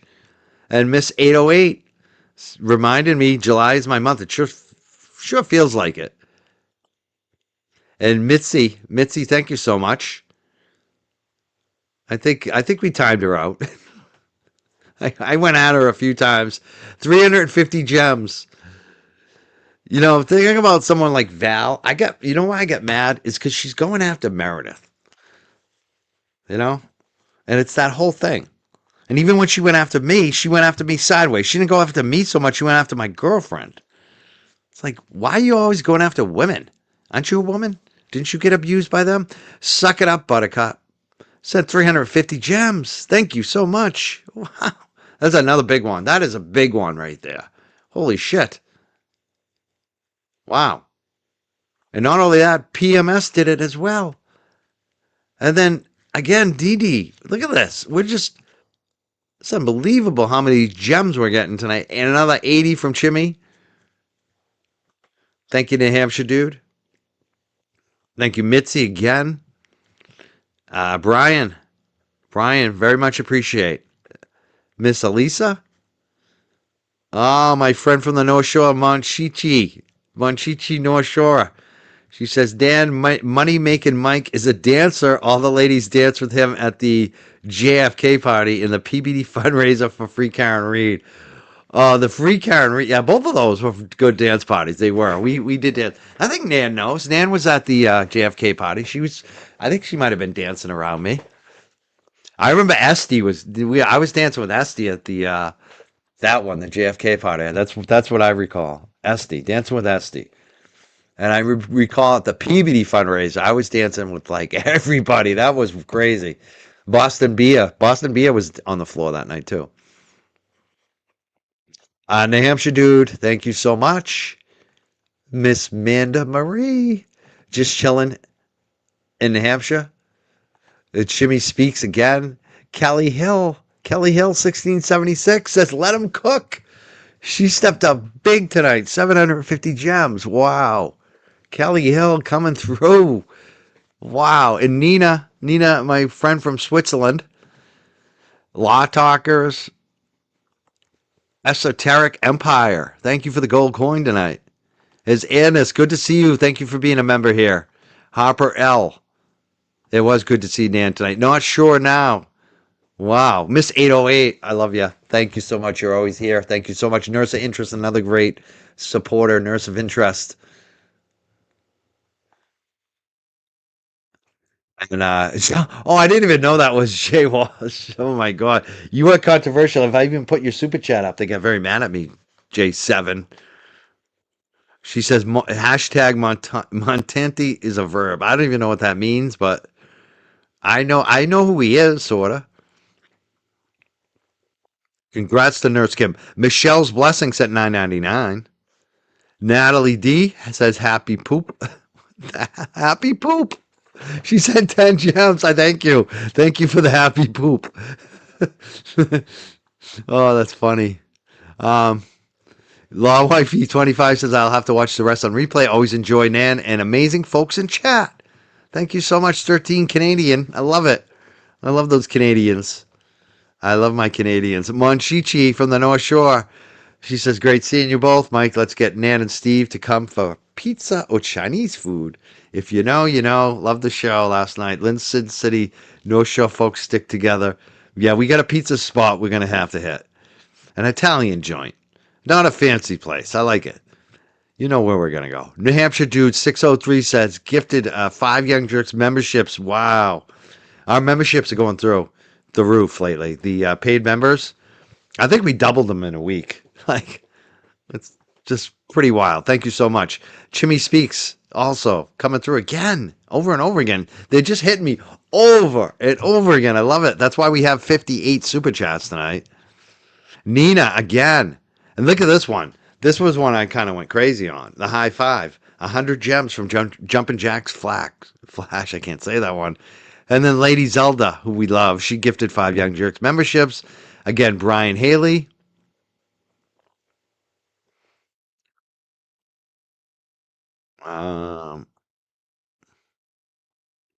What else? Oh, here's one. JFK was right. I started this one. So maybe it is a little less than 50 something because I did find a couple of comments in here. Let's unstar those. Let's deal with a troll too that came through today. They said, Salty Millennial said, you rode Turtle Boy and Bettero's jocks for years. Now that they don't like you, you cry. Good luck getting jacked again. What does jacked mean? I don't even know what he's talking about, but do I look like I'm crying tonight, Salty Millennial? It looks like you're crying. You're born in 1985 and you're crying about what I'm doing on YouTube. That's interesting, bro. That's like, or a lady. You must be a lady, I'm guessing. But do I look like I'm crying? I look like I'm pretty fucking happy, actually. I look like I'm having Chinese food. Look like I get up when I want to tomorrow. I decide if I want to work tomorrow. Like doing what I love. I'm happy. Are you happy though? Maybe Salty Millennial. You should. I'm just wondering, Salty Millennial. Do you think whether or not you're happy, whether this makes you feel good? Are you sleeping well at night? Did you eat a good meal tonight? Did you talk to a friend today or a loved one? Did anyone tell you they love you?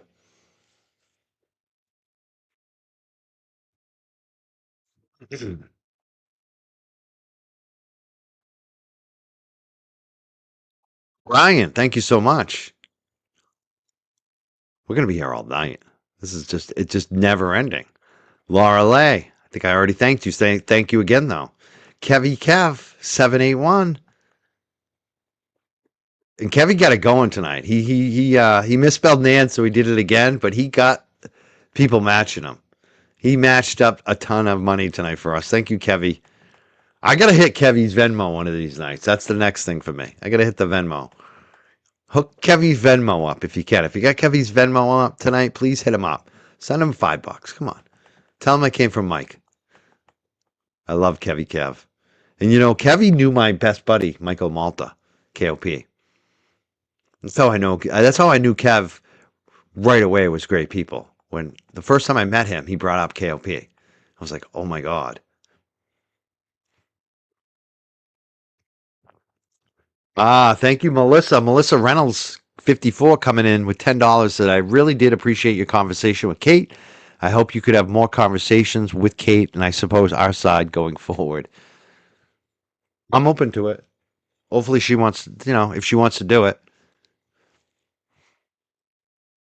And maybe some other folks. Who knows? I'm open to interviewing any side at this point on this, honestly. So we'll see. We'll see what happens. I'll tell you what, on this channel, I would not be surprised with surprises. And I think we showed that last night.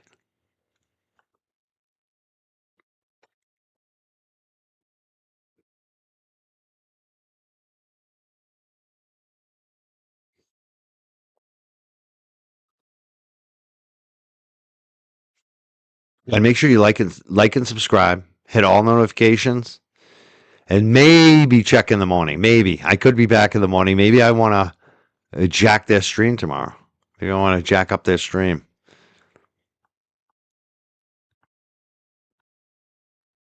See, I don't dislike all millennials. I like Sarah. Sarah's one of my favorite millennials.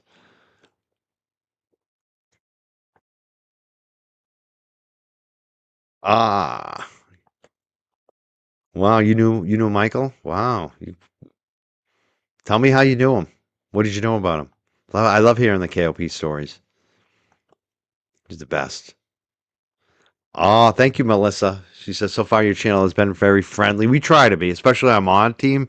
Sometimes we have some trolls in here on both sides. Sometimes people get a little nasty. The only thing we try to do is try to keep people civil. And opinions are all right. And sometimes I get a little snippy. If I see a comment I don't like, sometimes I will put people in timeout or call them out on the screen. I'm a spaz sometimes. I'm trying not to be such a boomer. I'm not a boomer, but I act like a boomer sometimes. Oh, yeah, and Grace, of course. Grace is a millennial. She's another one of my favorite millennials. Trust me, I have a lot of millennials in my life. I like millennials. I like young people in general. Not that Grace is that young. Millennials aren't even that young. They're like almost Gen X, basically. Oh, Turtle Boy has 4,000 people watching. I'm glad you're counting. And I have less than 300. Aw, does that mean my life is over, Mary? How many people you have watching you, Mary, on Facebook? How many people do you think are going to watch your show tonight? Now, there are people that have like 50,000 people watching them on YouTube. Does that mean Turtle Boy should hang it up because he's only got 4,000? You do realize there are bigger channels, and no matter who you are.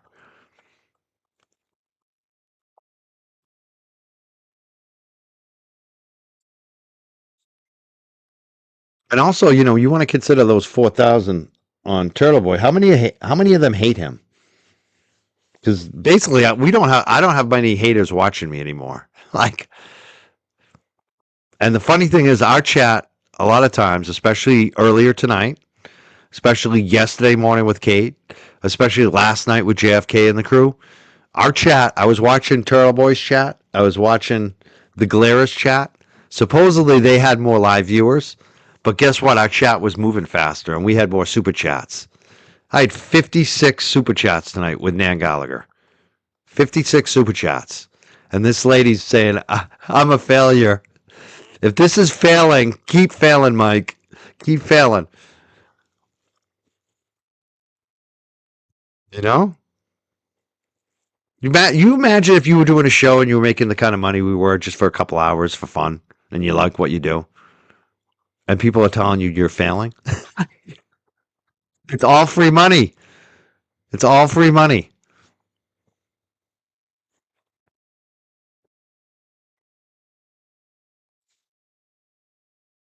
You want to raid them right now and harass them? Nah, we don't give them any numbers. Don't even. They're just gonna block you. They're a bunch of babies over there. Oh, I got another one from Melissa. Thank you, Melissa. See, they just keep coming in. I mean, look at this. Did I get? I missed another one from. Oh, I did. Here's another one from Melissa. I did post that. I posted both of Melissas. I did. I posted this one too. I think I did.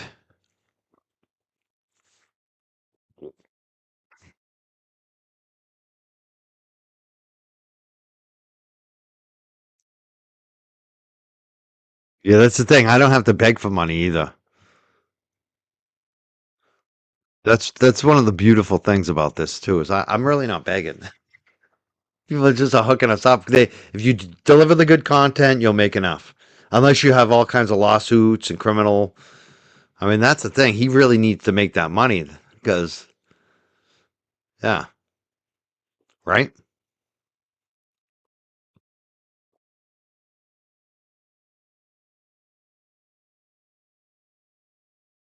Oh boy, are we getting more super chats? I think more came through. God damn, you won't let me leave.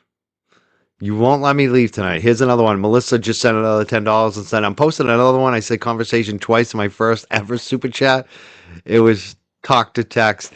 Well, you don't have to correct. Melissa, I really like you a lot. This is great. Thank you for being here tonight, Melissa.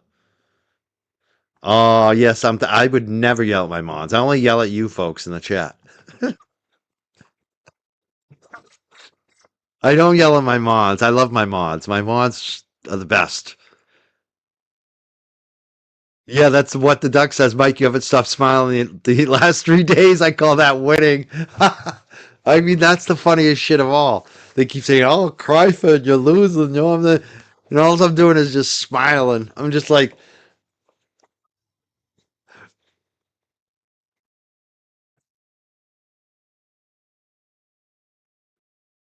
"Oh, here we go, another 9.99." I'm just sitting here collecting money, people. I love it. You guys, oh my god. Ah, thank you, Bergen County. Unbelievable. I hope you give some of this love to LTL tomorrow too. He needs. Let's boost him tomorrow too. I love this one. Who are these hayseeds dropping $10? I love it. You shit me. Please keep sending me $10, hayseeds. I even like the $2 ones. I don't discriminate. I know there's certain YouTubers are like, if it's not above $5, I'm not reading it. Come on. I read comments from people that don't even give a donation. I don't even care about that, but just the fact that anyone would value it enough to even send $2, that's really what it is for us. Like, for me anyways. I just like the fact that you guys care enough, that you value it enough, and that it means that much to you that you would actually go on your phone and friggin' fill out the password and send the 5, 10, $20, whatever it is, $2 to me. It means a lot. It really, like, that's another reason why I'm smiling so much even more tonight, because here's another one. Our side is fun. I'm just saying. Well, that's the thing. There's a crew over there. Like, they're free Karen Reed and they're free Turtle Boy, but their boat is sinking. There's water on the boat. There's a crime spree on the boat. There's like all kinds of bad people. There's people on the boat that have committed felony attempted murders. There's all kinds of allegations against the chef, the pizza cook. He's got allegations he abused this kid. That you're on that boat and the boat's leaking water and it's tipping over. And there's another boat right over here that I'm on. I'm on this bigger boat. It's a nicer boat. And the staff is wicked professional and the place is clean and it's open bar and the buffet's free and it's really good. And the people are really nice over here. You guys should jump on this boat.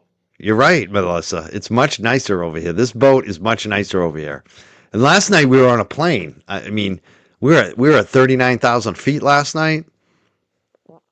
We're in luxury now. If you're questioning whether you should jump ship off a free Turtle Boy, come on over. It's a lot nicer over here. People are a lot nicer too.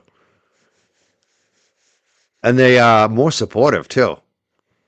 And sometimes less is more. Exposing yourself to less of these clowns and have a smaller audience that loves you more and that is much nicer and nicer people and supportive. It's much nicer over here. I'm telling you. You guys should check it out if you're not. If you're just checking it out right now and you're not sure which boat to go on, don't go on the boat that's taking on water. Mishi just sent $19.99. Ah, there we go. Melissa said she's not free Karen Reed though. Well, you can. Yeah, that's okay. That's fine too. I'm guessing you're anti-Turtle Boy already though. That's good. We do have some anti-Karen Reed folks now that support me because I'm fair. That's cool too. That is the new funny thing that I forget that we do have a lot of anti-Karen Reed people here.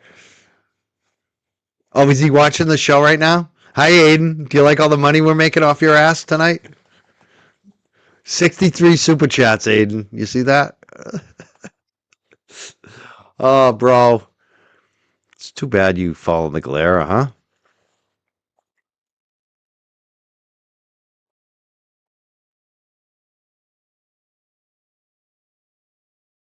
You wonder why the same person keeps sending you money and you say TB has super chats? Well, you think you think Melissa's me? Is that really what you think's going on? And let me ask you this. Do you think that oh, where did they all go? What happened? Hold on. Do you also think this one's fake? Do you think Bergen County's fake too? Do you think Mitchie's fake? Do you think like how far does this go? Do you think What the Duck is fake? Do you think she's a fake person too? How far does this conspiracy go? What about Merlot? Is that one a fake one? Is it always tea time? Is that a fake one? How about Megan the Stallion? Is not the Stallion. Megan, not the Stallion. Is she fake too? Is Chimmy that's been on our show, is she fake? How about Nurse of Interest? She's around a lot. Is she fake? How about Miss 808? Are these all fake? Am I logging in and out and giving myself money so I lose money? So I get taxed on it? You really think that? Mitzi, is she fake? How about Suck It Up Buttercup? Or PMS? Is that one a fake one too? Or DDD? How much more do you want of this? New Hampshire Dude, is that a fake one? Is Mitzi Lucius, is she fake? Is Brian Haley fake? Miss Alessa? How about my friend on the North Shore, Monchichi, who I know, is she fake too? How about New Hampshire Dude, Nan's boyfriend, is he fake? How about just chilling in New Hampshire, are they fake? Or Kelly? How about Kelly here? Is she fake? How about Nina, who hosted the space tonight? Is she fake? And Law Talkers? Another one fake one. How about Esoteric and His Airness? And Harper? Are all of these fake? Not sure. Are they all fake? That's the difference. You get to see them here. Miss 808, Nurse of Interest. Am I actually making all these fake accounts so I can pay our taxes and lose money? Lose 50% of the money to YouTube and then pay 30% tax? Do you really think that's going on? Are you that dumb? Jay Walsh, is she fake too? Michelle Blessings, Natalie D, Law Wifey. How many more you want to see? And I'm not even showing the duplicates. Brian, is he fake too? How about Jumpin' Jack? Are they fake? Oh, Lady Zelda, she's got a YouTube channel. Is that a fake YouTube channel? I love you people. Logic isn't really a big thing for you folks. How about Kevy Kev? Is he a real person? I think he's real. I think I think I've seen Kevy on some shows. Kevy's got the dance moves. How about Laura Lay? Is she fake too?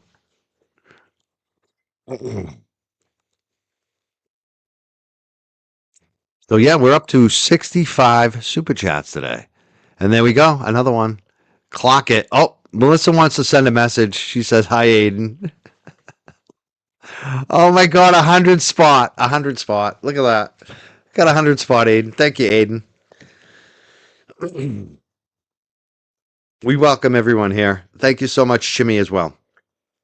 I think I gotta go. I got 65 super chats. If I keep this up, I'll be up all night. You guys won't let you ladies won't let me go. I love this. This was a big night for us.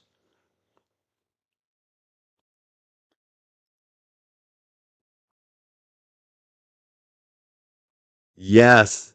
Yeah, there you go. There you go. And there's Taz. Taz is going after my girlfriend because he's a pussy. Why don't you challenge me to a fight, bro?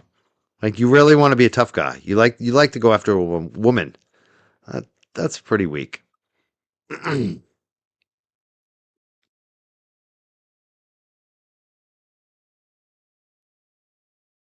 I love this. D Nuts ask a question that isn't based on reality. Let's read this for a second.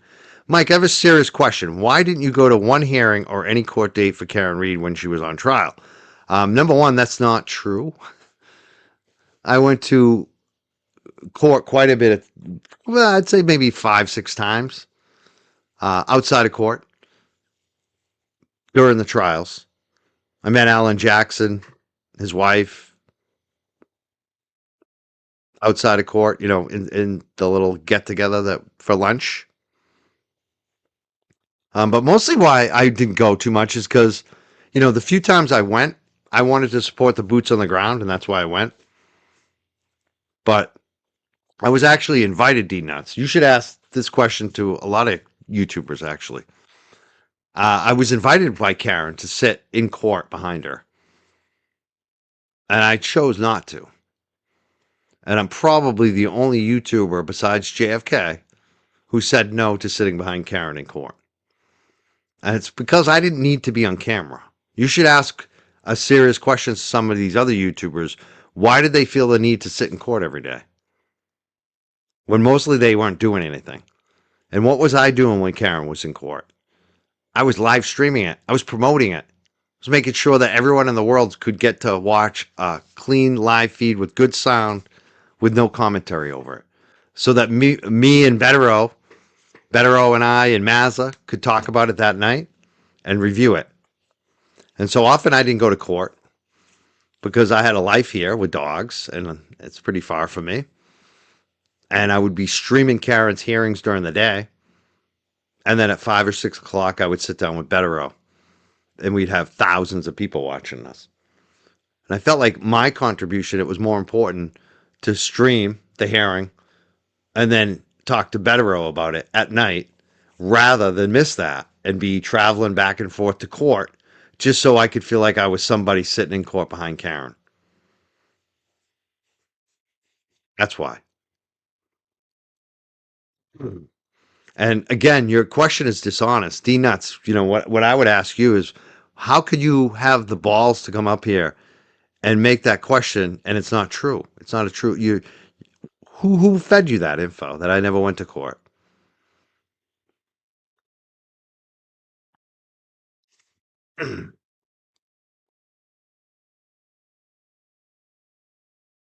If I didn't help Karen, why did Karen invite me to sit behind her in court?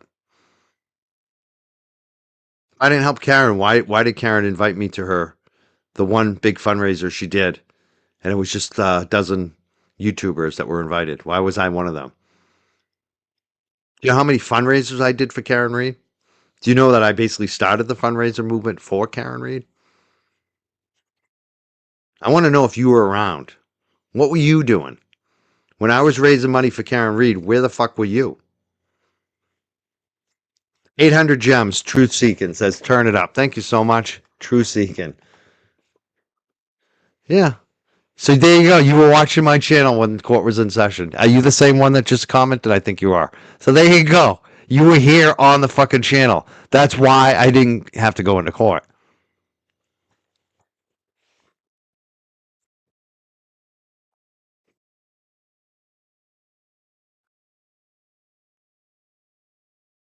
Big Billy says, why did Kathy Carr dump you for Tom Shattuck to fill in on Howie Carr Radio Network? Did she dump me? How do you know that? Did you talk to Kathy Carr?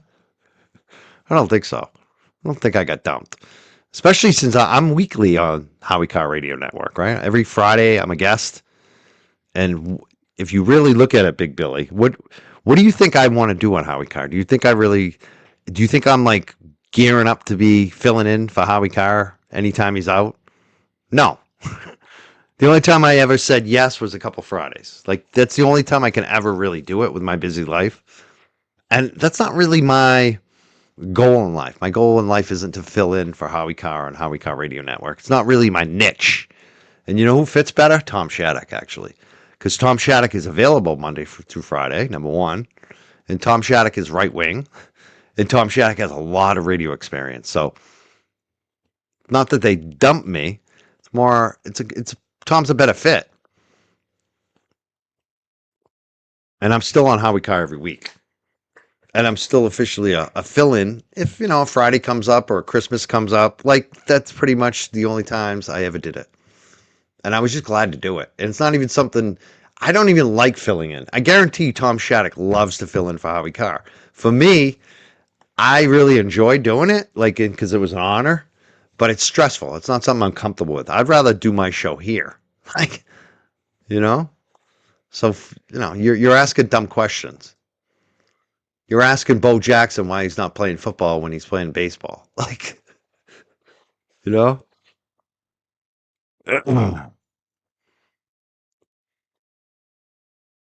Here's a good one. I love these ones. Janice D, 1980 says, why are you platforming and accepting money from people who want Karen in jail and think she's guilty? Guys, I need to do a quiz from now on. Anyone that contributes to me, before you give me a super chat, I need to know whether you support Karen or not. Do you know how stupid that sounds? Janice, are you like, do you not know how the world works? And platforming, were you okay when she went on Jess Machado's show back then? I bet you were.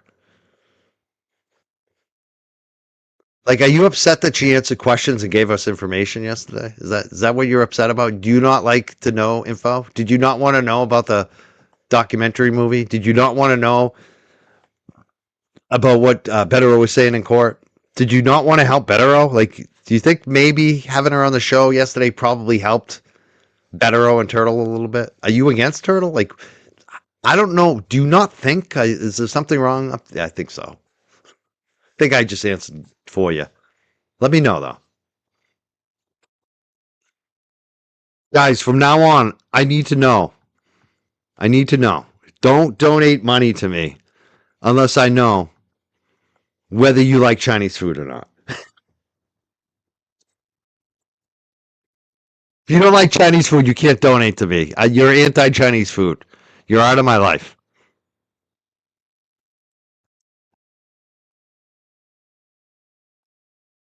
Yeah, exactly. If you're not voting for Juna Perkins, I don't want you.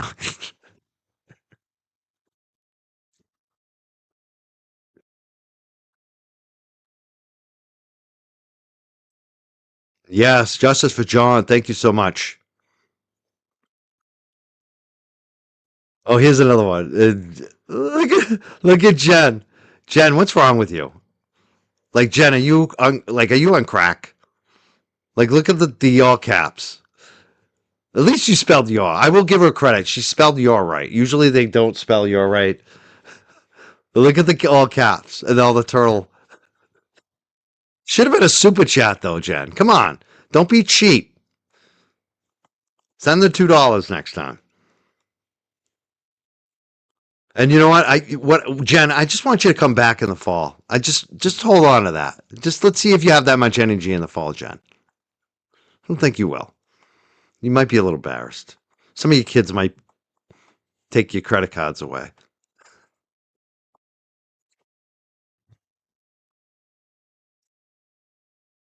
Oh, I'm so crushed, Teresa. This is Teresa. I'm crying right now. I don't know if I can handle it. Look at I don't support you anymore. I met you outside the courthouse, but you're trash. You threw my 3Ms and Young Jerk stickers in the trash. Good luck to you. I hope you get some stickers from the Turtle Boy. He'll never give you anything for free. I did though, because I'm a good guy, didn't I? I was nice to you too, wasn't I? Dorfer M, I gave you some stickers, didn't I? And how do you repay? You got really weird on me. You got weird. Thank you, Dorfer M. 67 super chats. I'm actually having fun now because there's a few trolls in here, and I'm just kind of enjoying laughing at them. Oh my god. Yeah, like the 5-year-old with all the emo. I mean, this is. She must be from Mississippi. Oh, she's a little mad. She's in her feelings. You know what the thing is? Some of these people, they really invested in me. That's the problem. They can't let go. They're like bad ex-girlfriends, and I don't even remember them. I don't even like we we didn't even have a night that I would remember. It's like she's like, I met you at the. I'm like, oh, okay. What is it? I don't even know what a quisling is. What are we talking about? What, are you a quisling? What's that mean? Tell me. Tell me what that means.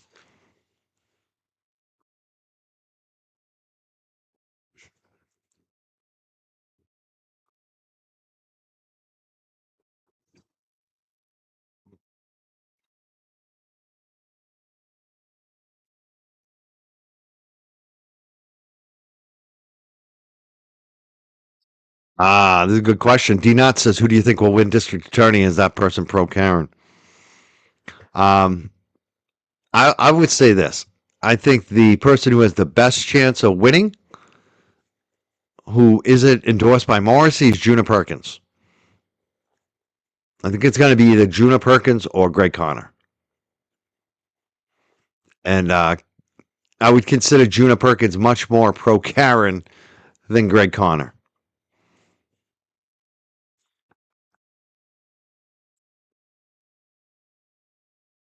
Did they use it today? Yeah, they spelled "you're" right. Oh my God, is that true? He's live and they're over here. I love that for them. Maybe I should stay live a little longer. Then is he live right now? Well, that's the reason I don't like Dice. She won't come on here and answer any questions. Been hiding from me. Someone says no, Mike is not a quisling. I gotta look up quisling now. I don't even know what the hell they're talking about. What is a quisling? Thought it was like a little bird or some shit. Oh, it's a puppet government of Norway. Oh, they call me now. Oh my God, are they on the conspiracy shit? Is that what it is? Am I part of the deep state? Actually, guys, I'm a Vatican assassin, Illuminati. I've been hanging out on the North Shore my whole life so I could join the Turtle Boy movement and undermine it.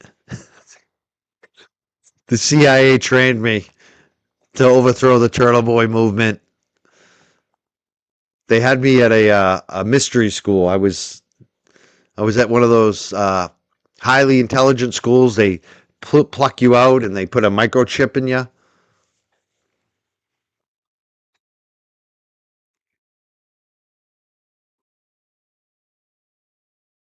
Was he streaming to me, Ted? I have no idea. Oh yeah, I'm a traitor. That's the other one. Not the deep state. I'm a traitor. I'm a traitor. What am I a traitor to? Asking questions, trying to get closer to the truth of what's actually going on, hearing from both sides. Oh, I went from Bettero to Krusty. Did I go from Bettero to Krusty? What does that even mean? You mean I interviewed Bettero and then I had Krusty? Is that what happened? Is that so? You want to control who I interview? Is that what it is, Therese? Teresa, you want to control who I interview on my show? There were corporations that came in when I was doing the cannabis stuff. They wanted to write me $100,000 checks to control what I said did on my show, and I said no to them. So why would I let you, somebody I've never met before, who's not offering me any money, control who I have on my show?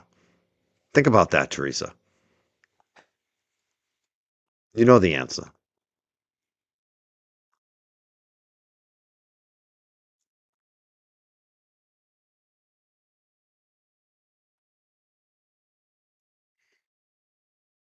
And the deep state of YouTube, exactly.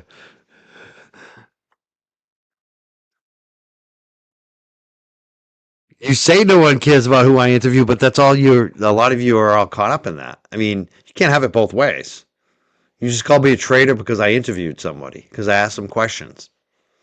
Questions that could actually help your fucking little cult leader.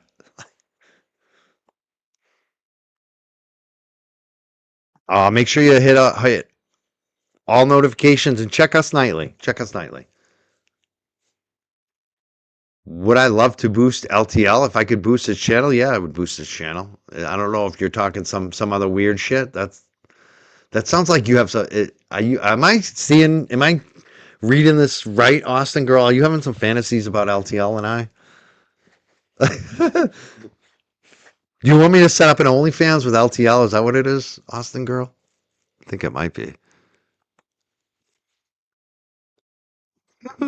Some people are smoking that weed. I know.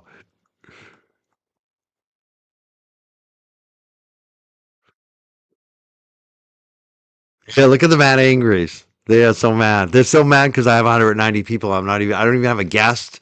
We've gone through everything. The show's over. I had 67 freaking super chats. The last one of them was $100 one. I probably last night was one of the best nights, the best earning, the best subscribers, the best for me in many months. And I was already on an upswing, and today's probably even better.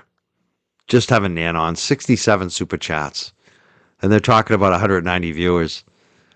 Look, if I only have 190 viewers and there's this many super chats and people chatting, and those other shows with so many thousands don't actually get that many super chats, you kind of have to wonder what's actually going on.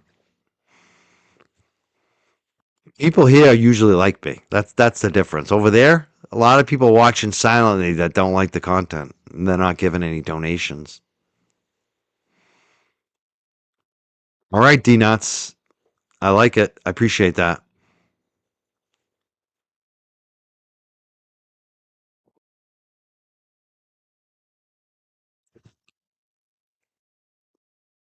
So you know what I'm seeing from Victory Act right now is that you are a Quisling.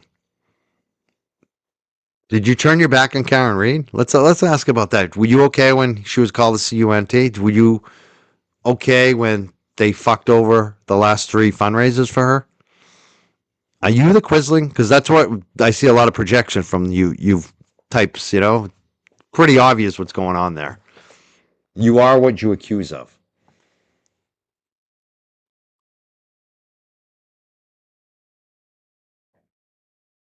Did he put the video members only? Of course he did. He's crashing out. I already ate. I was eating the Chinese food on camera. I showed people what the little steak bits were, and I do have another bag up there. I gotta go eat some more crab rangoon. Yeah, I may just sit here and start smoking up weed in the house now. That's the thing. I gotta go smoke some weed.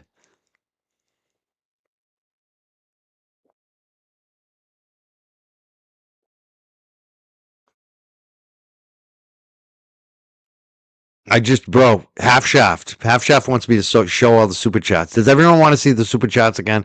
I just went through them. There's 67 of them, bro. And I just went through every single one of them. So I hope you get very upset about that. Are you upset? 67 people donated tonight. Hmm. Yeah, we did. We had a lot of fun last night.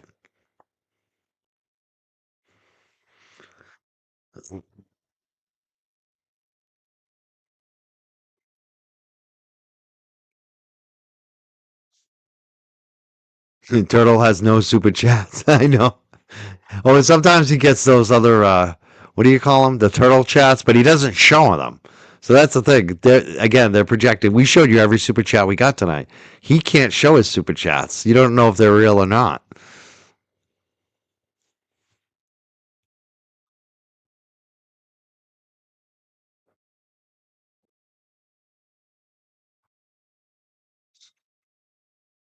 All right, I think I'm gonna head out. I want to thank everybody for sticking with me. This has been a long goodbye. But again, I want to go through since these trolls. I want to really piss them off on the way out. Look at all these super chats, people. Look at all this money I'm getting. Holy shit, Mike's getting rich. The market went up today. Oil stocks went up again. He made a killing selling Micron earlier this year. He made like 600%. And now his super chats are back. His audience is coming back. The money. They're raining the money on it. Look at all this money coming in tonight. What are we gonna do? We better do another petty stream on him. We better go after him tomorrow morning at 9 a.m. We better get the glare after him. Reposted all his old tweets from 2 years ago. That will do it. That will stop the super chats. That's really gonna stop. You know what we'll do? We'll replay Mike interviewing K Peters. That will stop all the super chats with Nan. Oh wait, I guess that didn't work. I don't know. What are we gonna do now, guys? We better have a meeting in the morning, 8 a.m. Let's figure it out. We'll get the glare up. Somebody will wake up. Let's send someone over to the glare's house and wake him up at 8 a.m.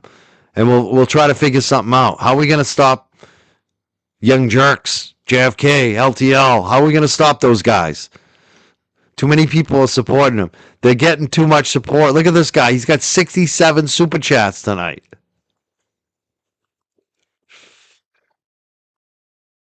They are so mad. I love it.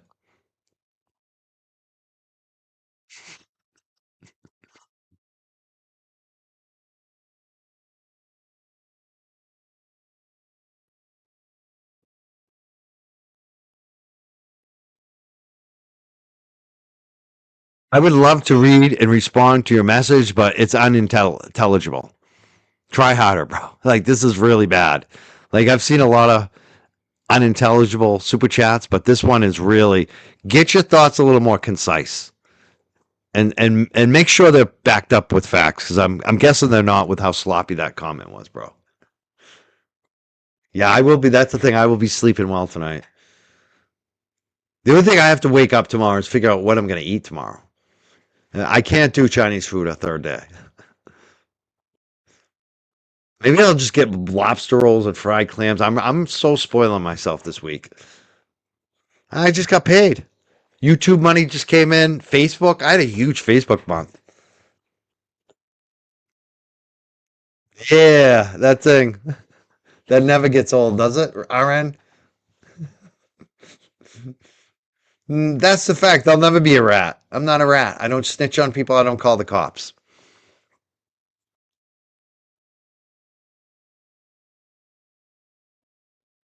You think he's going to take the stand? Oh, man. I hope so. That would be good for my money. That'll be good for this channel. Please take the stand, Turtle Boy. Please. It'll be so good for everybody. We'll have content for months.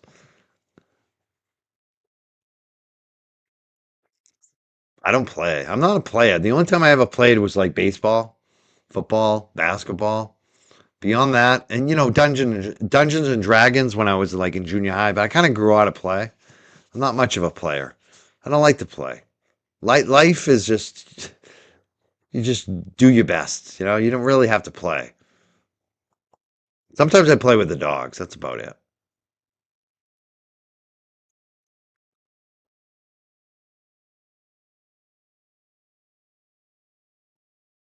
What does he say, Bettero? Oh, Bettero wants him to testify? That's a gamble. I don't know. Maybe Bettero sees something. I don't know. The thing about Bettero, I think, Bettero's got some experience. Let's put it that way. He was a prosecutor. He's had a lot of cases. So maybe he sees an angle that works. I don't know. I don't know what the strategy on that one is, but I'd welcome it just because it'd be good entertainment. Like I said, I'm covering this shit. Sometimes it's a little personal because all the shit they threw at us, and we comment back. But at the same time, I'm covering this shit like I'm at the zoo. That's the way I cover this shit now. It's like I'm on the safari, I'm on the truck, I'm watching the elephant fight the rhino, and I'm just giving you commentary. I don't give a fuck who wins, because either way, I'm gonna go home and eat Chinese food. Like, no matter what, I'm still gonna be eating good. Oh, stop that, Allie! Stop that! Stop it. We have her here because people like to listen and watch her. If you don't, you don't have to say that.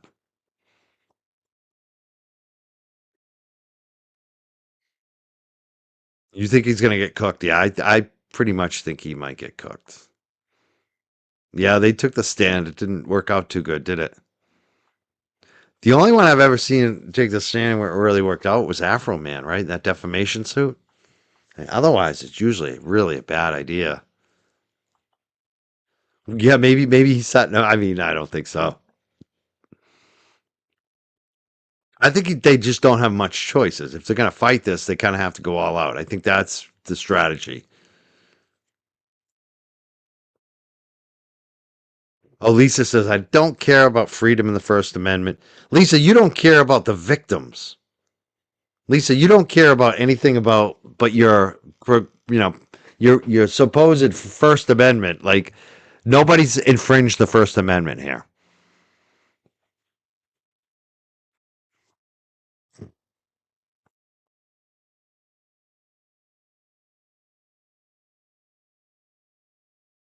I didn't give my address. He probably did. Did he give my address out again?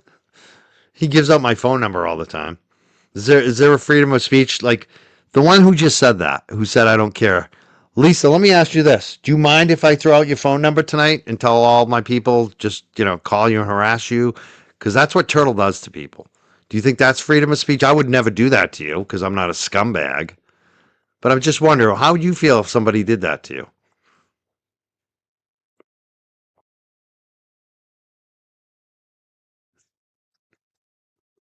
You really should. I'm looking forward to it. That would be a good day for us when he testifies. Be very entertaining. All right, I do have to go. You guys stop super chatting me, so that's a good time to move on.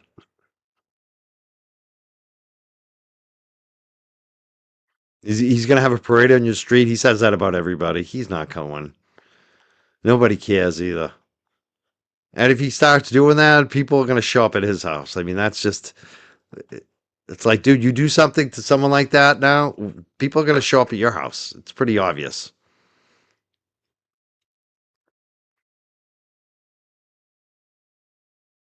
So, how many times have you been to Massachusetts? Like, you're talking the whole state is full of sheep. The rich sheep, huh? How did we get so rich? Have you ever been to Massachusetts? What do you actually know about Massachusetts? Have you blocked on X? What's your account? Let me know.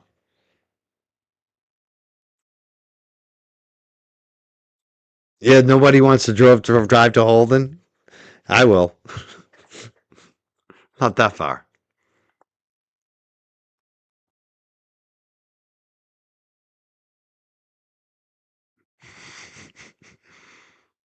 Yeah, we're full of sheep and we're highly educated and well paid.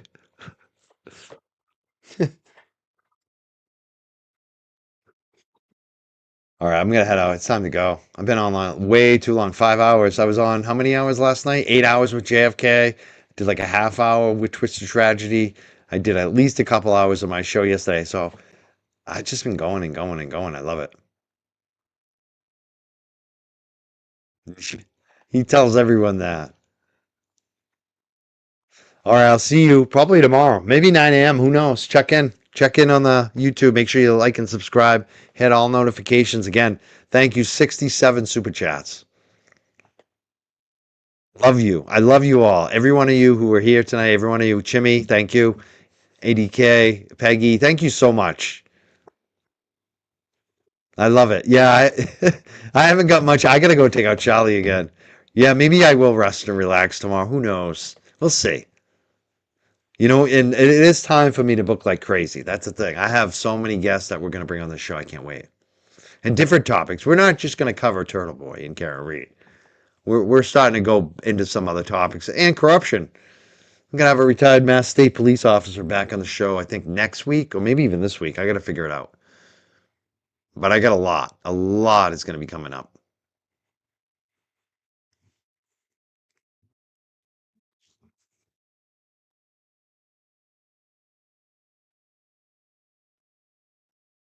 Oh, I like this one. This one, Ronald's going to tell me what's a big interview. Ronald, if it moves the needle, it's a big interview here. You talk about KP and Nan. How about Rachel Rollins? How about Afro Man?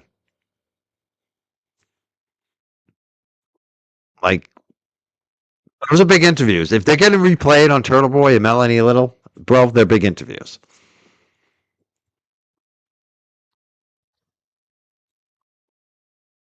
You're getting a couple 100,000 views between your show and the replays on other channels. It's a big interview, bro. A couple 100,000 people see your live stream. I consider a pretty big interview.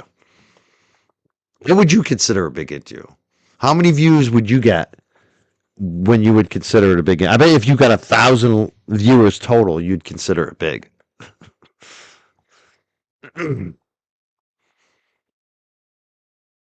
Yeah, Judge Erskine, the FBI agents that we've had on. We can keep going.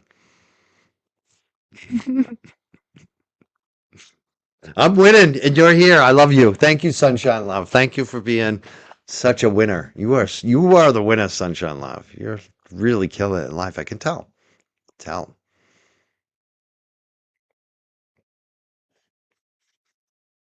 Okay, I appreciate that, Ronald. I think it's big just because of KP. Number one, because we're finding out news. Melanie Little played it on her show. Turtle Boy played it on his show. How many channels played that on their show? That's a big interview. I'm sorry. It is. Especially considering it was like 2 years in the making. KP and I were at war. That's a big interview. And Nan coming back for the first time in a while, she lit up the chat. 67 super chats on my channel. It's a big show for me. So you can think it's not. I think differently. It's about what I think, not what you think. I feel like it's big for me. I like it. Oh, you just came to tell me you're a loser? But you came back again. You had to say it again. Oh, you're going back to Turtle? You're a bad girl. You are a bad girl. You should be punished. Somebody, hey, are there any Turtle Riders who can snitch Sunshine Love out? She's cheating on Turtle Boy right now. She's going to have a demerit. She's going to lose some points. She's going to go down in the scale.